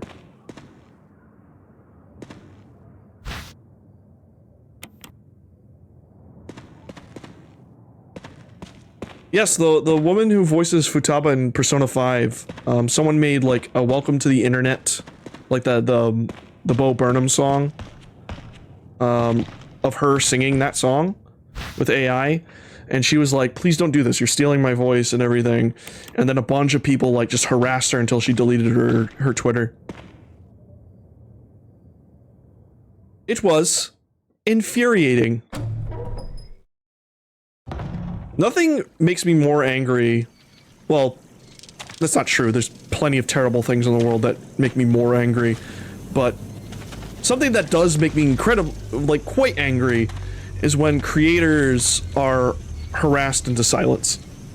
Because they have so much potential. They have so much going on for them. And then some dude like threatens to kill them and their family, and then they're like, I don't feel safe. I'm gonna just go dark. Like, recently, it wasn't even someone I knew of or heard of. I bought like I forget what I bought precisely. I think it was Chocobo GP, because they took out the microtransactions. And I was like, you know what? I want a physical copy of this game now that it's actually good. And And so I bought it from PlayAsia, and then sometimes PlayAsia will, you know, send you like little stickers and stuff included with your package. And I got a picture of like this little chibi anime girl, like a sticker. And I just had it lying around. I was like, I don't know what this is. It looks like it's from Genshin Impact or some shit. And then eventually I looked on the back of it and I saw there's a QR code, and it was actually a creator. I know a lot of people are weird about Futaba in general. Yep. But yeah, and so I scanned it out of curiosity, and it was a VTuber. And the very first video I found on her channel was her announcement on graduating. Because apparently she didn't go into detail about it, she just said for her personal safety and other things, she's gonna stop. And I was like, wow. And it was like that, and she did her last stream like in September of this year. And I was like, wow, this is I get angry when I see that. Because she was clearly like, she was crying in the stream and everything. She was very upset that she was quitting. And, but obviously, like, your safety should come first, but at the same time, for someone like me, I feel like I would just be so stubborn in that I do not want anyone to ever take something away from me. I would be like, you can threaten me all you want, but I'm not going anywhere. It's also like there should be better protections from online harassment, specifically violence and threats. Yes.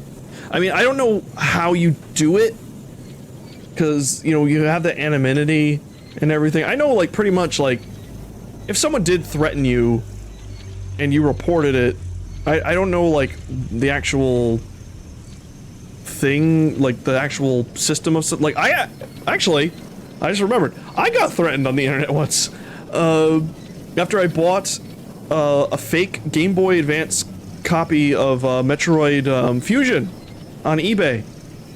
I bought it, it said it had no inclination that it was a fake copy, and then when I got it in the mail, I opened up the cartridges to see, one, to confirm they're real, without a doubt, and two, to clean them. And, I opened it up and it was fake, and I was like, hey, I'm sorry, but you did not list this was fake on your eBay, and,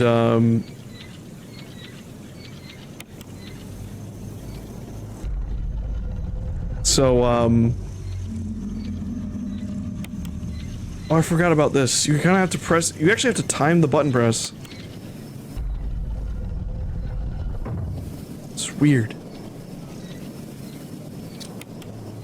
But,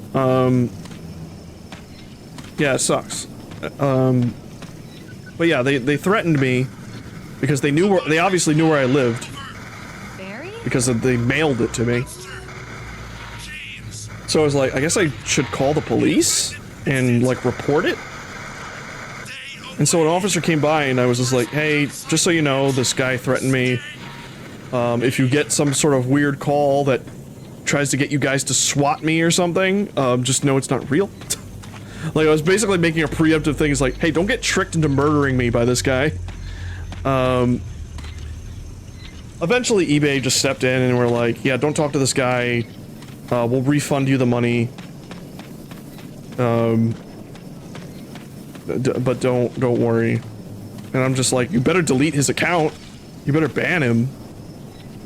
Because I was looking at his reviews, and apparently he would accuse others of trying to rip him off and other weird things. He tried, like, turning it around on me. Like, oh, you bought it because you knew it was fake. And I'm like, why would I do that? Why would I go to all this trouble? I just want a copy of Metroid Fusion.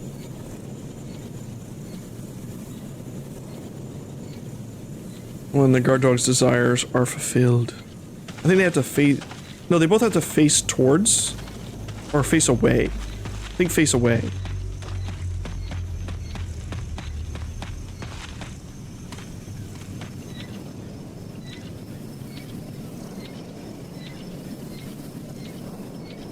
Spin!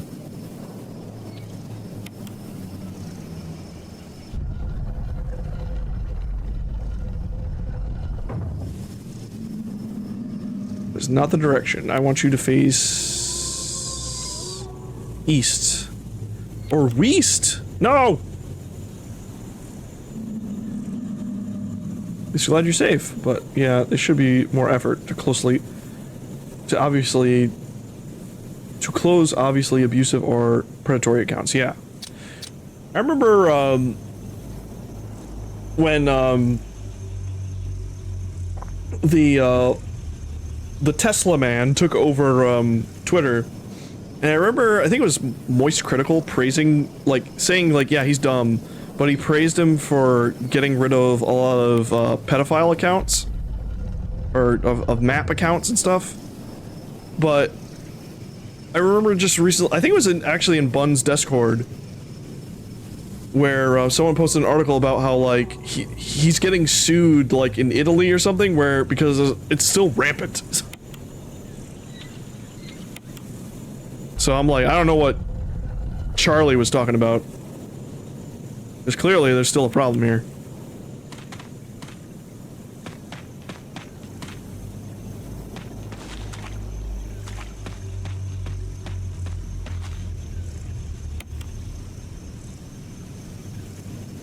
So I think, there we go, north, maybe?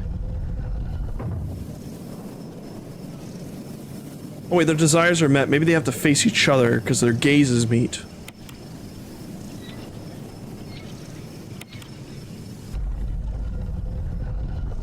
Like how he said he'd get rid of the bots, yep. We'll make everyone pay $1 a year, so that way bots won't be able to get in. Like, are you really this dumb? You're really...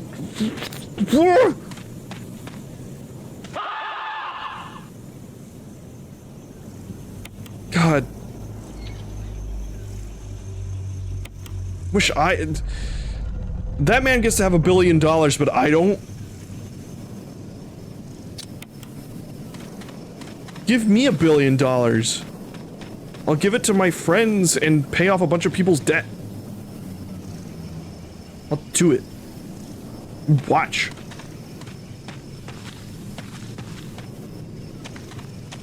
He never grew up past his edgy 15 phase.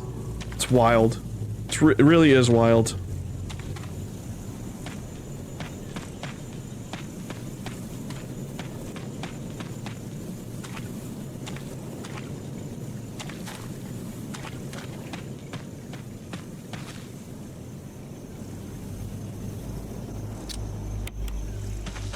Let me see here again.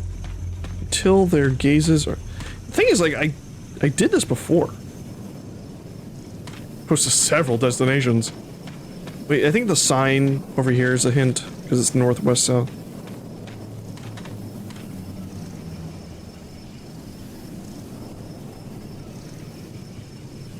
He also got his rich from exploiting labor in apartheid Africa, so he definitely didn't earn it. No! No one earned $1 billion. I don't think anyone has earned $1 billion, like, ethically.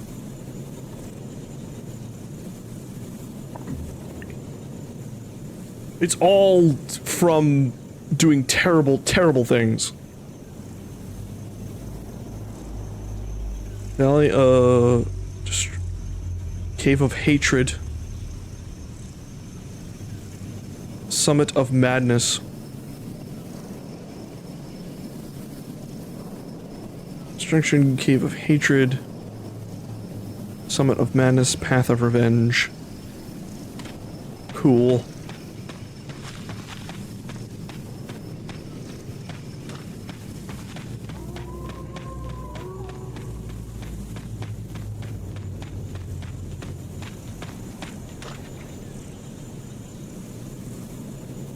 Last gasp of destruction.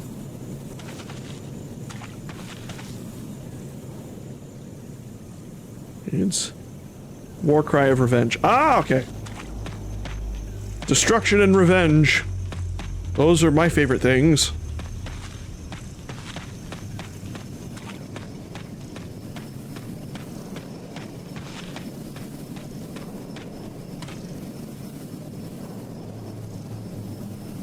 Okay, so north for the blue guy. And west. West! Nope. Weast!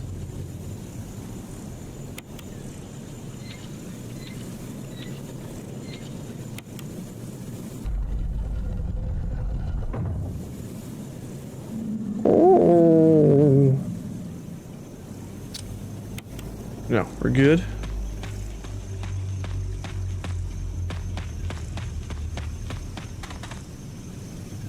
Then west. Or north, rather.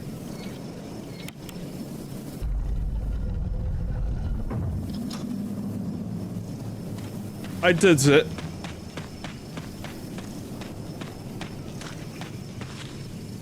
But I did love that apparently some dude freaked out that Kevin Afghani is voicing Mario now. Simply because he has pronouns in his bio. And I was like, yes.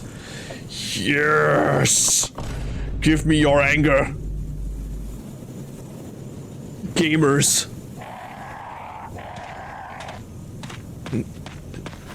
I just love that. I don't know why. I just love that they just have to cope. Oh god! No! I have to cope with this fucking birds!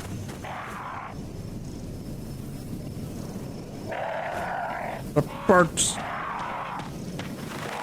The birds. But yeah, it is pretty funny.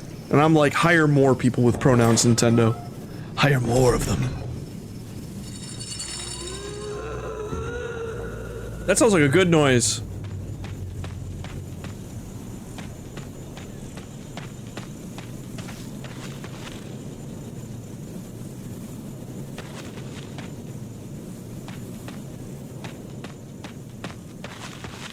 God. When chuds get upset about their own dog whistles, I love it. It's just like chef kiss.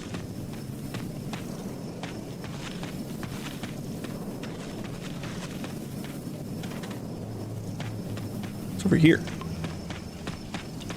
I feel like I found a secret. Oh no, I did not. I found exactly what I was looking for.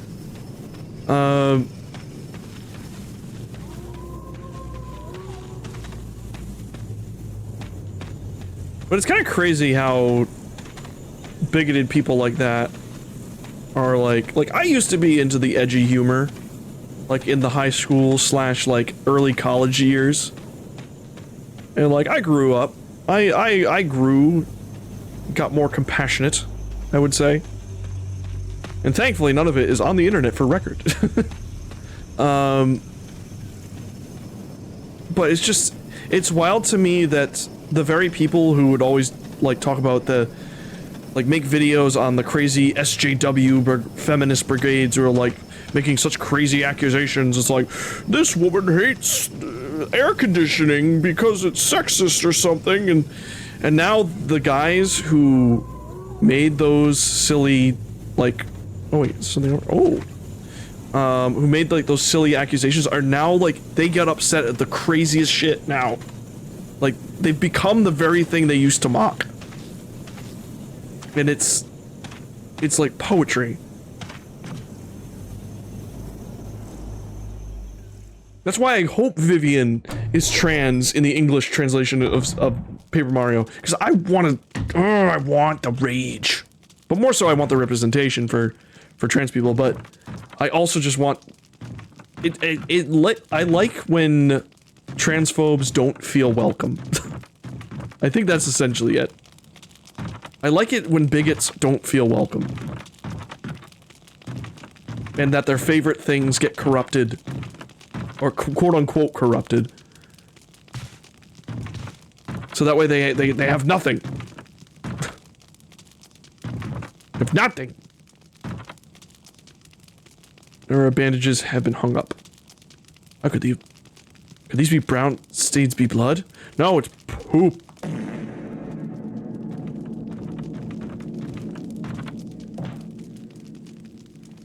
Okay, grab this. It's clearly an item. Got the courtyard map.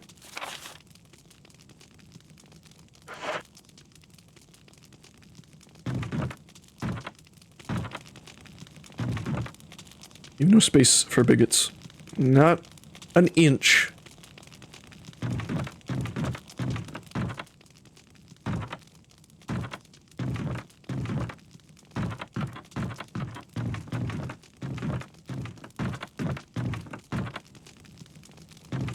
Man, I forgot there's an item box here. It's so random.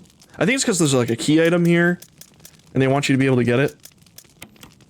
All right, so I'm gonna swap this out for the shoddy.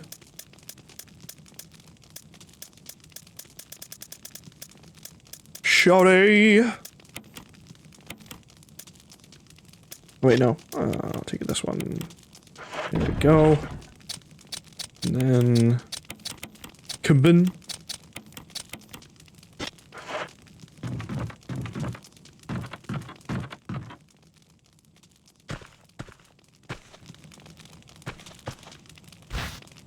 I got the crank. I'm gonna crank it live on stream. Fortunately, I cannot do that. Or more so fortunately, I cannot do that.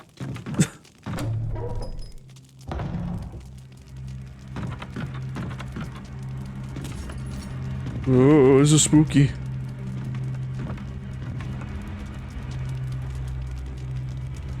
Yeah, the sensitivity and puritanism is part of the Chud pipeline.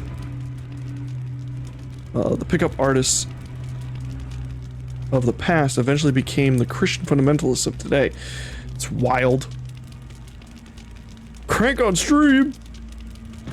I'll have to go to like, what, there's like a new, oh.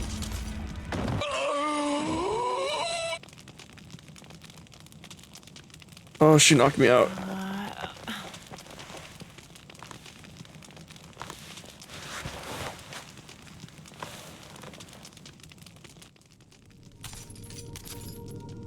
Oh god. Oh.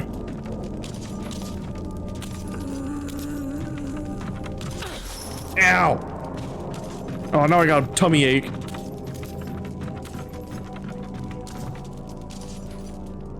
Oh man, that's horrifying.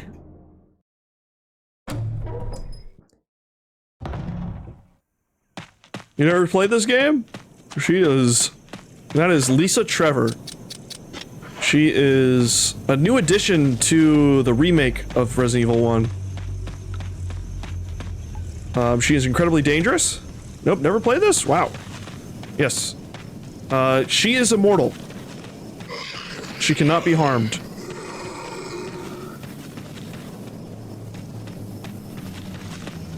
But also her backstory is really sad when you finally learn it.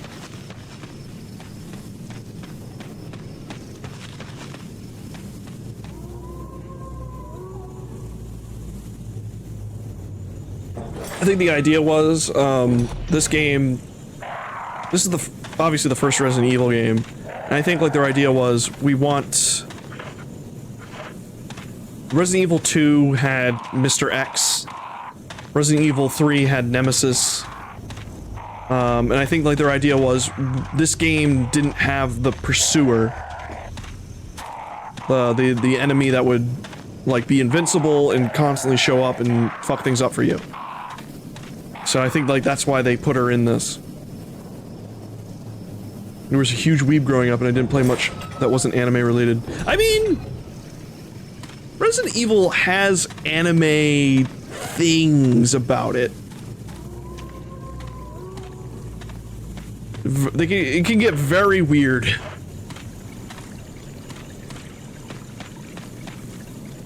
It's cool to add that, yeah.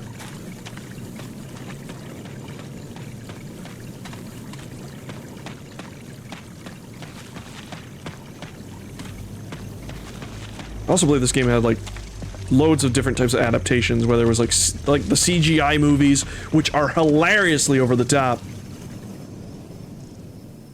There's a great clip of like Leon Kennedy like riding a motorcycle through like a burning city while like zombie dogs are chasing him, and he's just like doing all these crazy flips and things, dodging the dogs and then like shooting them while like driving at full speed, and then like he like knocks the dogs over, like, and they fall down behind him, and then and as he's driving away, he pulls a grenade and throws it behind him and it explodes, and it's just like, wow, this movie is insane. There's also another one with Chris Redfield fighting a dude in a close quarters, I shit you not, a close quarters machine gun fight, or like an AK-47 fight, where they are literally like doing all these weird like punching and kicking while simultaneously like shooting at each other's feet at close range. And it's ridiculous. Hear me? Just give me a sign. Anything. Brad! Jill to Brad, can you hear me? Gun kata. Shit, it's broken. There's literally like a point where they're running us in a circle around each other and just shooting at each other's feet. It's amazing.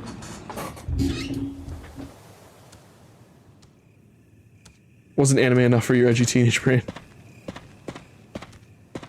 And also Wesker is just like, especially in Resident Evil 5, is just a straight up like, what do you call it? Hold on, I need to get off. Hold on, I need to get out of here. Gotta get out of here, gotta get out of here. Oh god, I can't get out of this way. Hold on, hold on, hold on. Shot.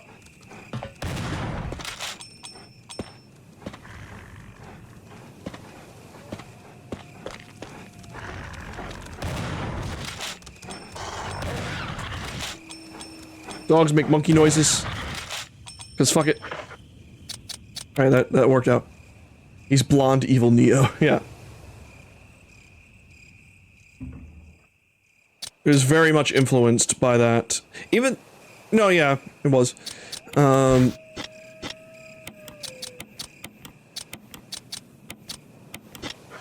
we're probably gonna get it again, because it looks like Resident Evil 5 is gonna get remade. Which is weird, but I'm down with it, whatever. Hopefully they handle some of the more racy things that were in that game. Like hopefully we don't end up, you know, fighting dudes in grass skirts and throwing spears at us again. Don't do that. Don't. The funny thing is, like, people's justification for that particular scene, outside of, you know, them being racist, was saying that, well, there's still,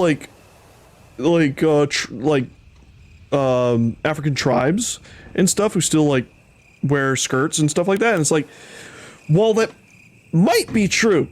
I don't know the entire ins and outs of African culture. Also Africa is like huge. It's not just Africa, or what people think Africa is, but also in documents in the game, when you get to the points where it starts becoming like a tribal village and everything like that, it's mentioned that the people you're fighting are not those types of people. After they got infected with the parasite and started like going crazy, they started like reverting. They started to like put on old tribal stuff and everything there. So they're not even actually that. They were a normal like modern African village, and then but they were like, well, we gotta have a sequence where there's people. Yeah, that's not great. Yeah, there's like a note from like a kid who talks about, it's like, oh, one of the villagers came out today, and he was wearing like traditional like tribal paint and stuff. It's like, it's weird. And then the kid slowly devolves into like a psycho, because obviously he's infected too. It's kind of like a callback to Itchy Tasty on that particular document. But yeah. And I mean, like, there is also, like, a way to, like, handle that scenario better, because, like, Wesker is, like, sort of like an Aryan person trying to make the perfect human being. And, like, there is, like, a way to, like, say, like, oh, yeah, Wesker's, like, an allegory for white supremacy. But they just don't do it well. They could have been done so much better. And hopefully with the remake, maybe they will. Maybe they will. I feel like a bone tomahawk. I still remember when I first played RE5, and there is literally like an enemy who is like a large man in a grass skirt with like a big spiky hammer or something. I forget exactly. And he's like wearing like a giant like wooden like mask, like a massive wooden like mask that covers his entire head. And he has like a big attack where he like does like the like a tongue like yell into the sky and then leaps at you. Like he does like the, and I was like, oh, even as a kid back then, I was still like, oh, this does not feel right. Oh, the birds! The fucking birds! Yeah. Yeah, I don't want to impersonate what he does because I just wouldn't feel gross doing it, but it's definitely like, oh. And other people are like, it's not racist, it's their culture. And I'm like, ugh, go away. Go away. And to be fair, maybe it wasn't malicious. I definitely could see like, maybe it's not malicious, like they were being like, haha, we're doing a racism. It was more so like lack of understanding, I think. Like cultural insensitivity doesn't necessarily need to be rooted in hatred, I think. And I think most cultural insensitivity in media, at least of like the 90s, early 2000s, mid 2000s, wasn't rooted in hate. It was more so rooted in misconception and just weird stereotypes. Hey Badger, we're playing Resident Evil Remake and talking about how racist Resident Evil 5 is. There's a lot of stuff in that game, like the scene where you save one of the white women from a group of dark-skinned zombies. Yes. Yes. Oh, no, you don't save her. She gets infected and turned into a horrible monster with a centipede in her mouth. It definitely does not look good. Once again, I don't know if that was their intent. No, but one of my favorite quotes from, however, one of my favorite quotes from God of War Ragnarok was, intent does not matter, only consequence. Which, I love that quote, because there's a lot of truth to it. By all means, I do think there is, like, you should also take, like, sometimes take that into account depending on the situation. Like, you should take intent into account in certain situations. But yeah. Who knows? It could have just been a black woman, yeah. And they might change it to that later. Who knows? I remember in the original, like, demo footage for Resident Evil 5, there was a lot more black people. And, like, just black people. Like, there was not, any, fuck you, Snake! Ah, Snake! Oh, I'm poisoned. Have to be fine. Alright, I'm gonna just gonna book it. So many snakes.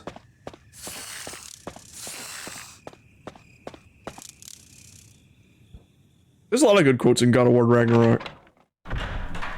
Another one was, what is it? To grieve deeply is to have loved, fully and completely. Which is also a very good quote, and also really helped me when my dog passed away, back in February.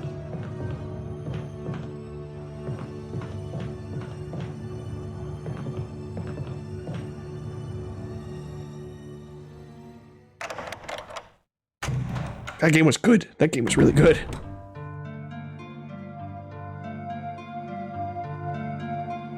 Oh, and Chuds got upset about black characters in Ragnarok, and people responded with, you know who else was in Norse mythology? Who wasn't in Norse mythology? Kratos. And you also you know who isn't white? Kratos. His skin is stained with ash, but before he gets cursed, He had very tan skin. Like, he's Greek! He's Greek! What's wrong with you?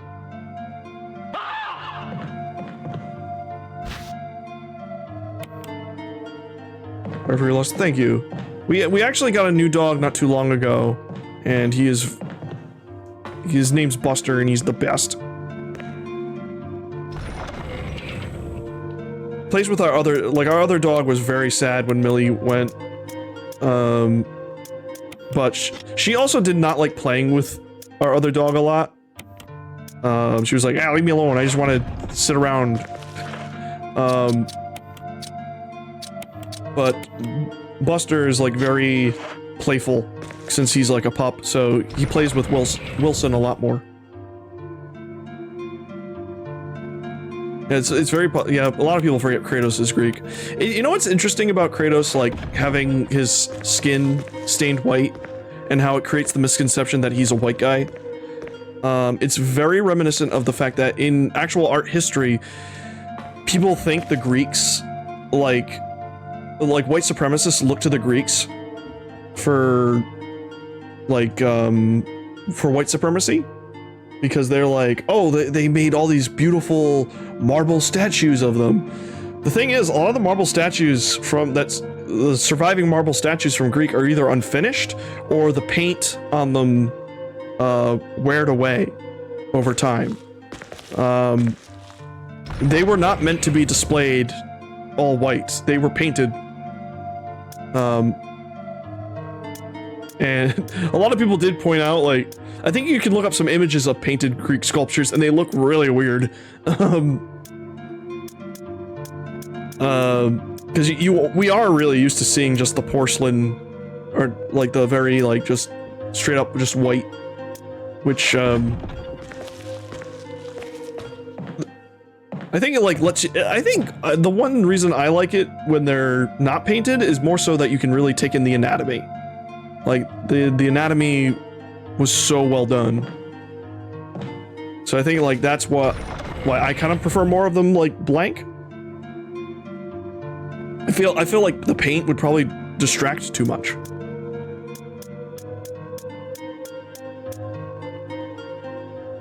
Yeah, they look a little silly sometimes. Yeah, especially like the eyes, they look like weird. The eyes would like look almost like weird hypno eyes. They were like, what the fuck's going on?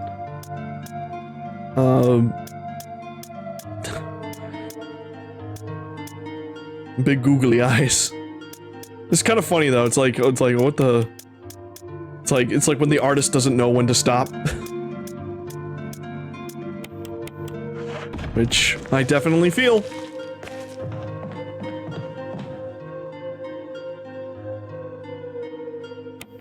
I will use the ink ribbon. Please do not turn off my PC.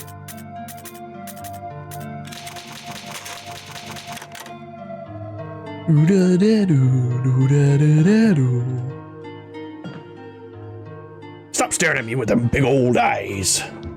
Alright.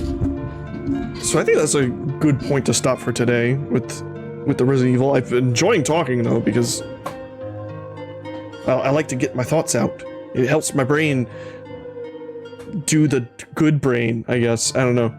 Alright, so let's see who's streaming right now. I do also want to thank you all for stopping by. Always appreciate it.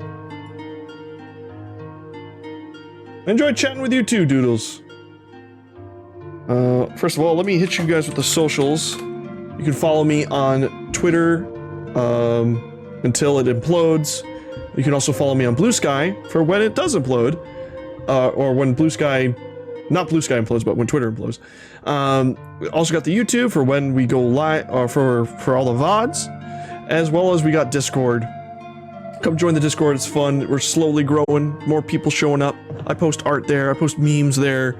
We post all the goofy shit, as well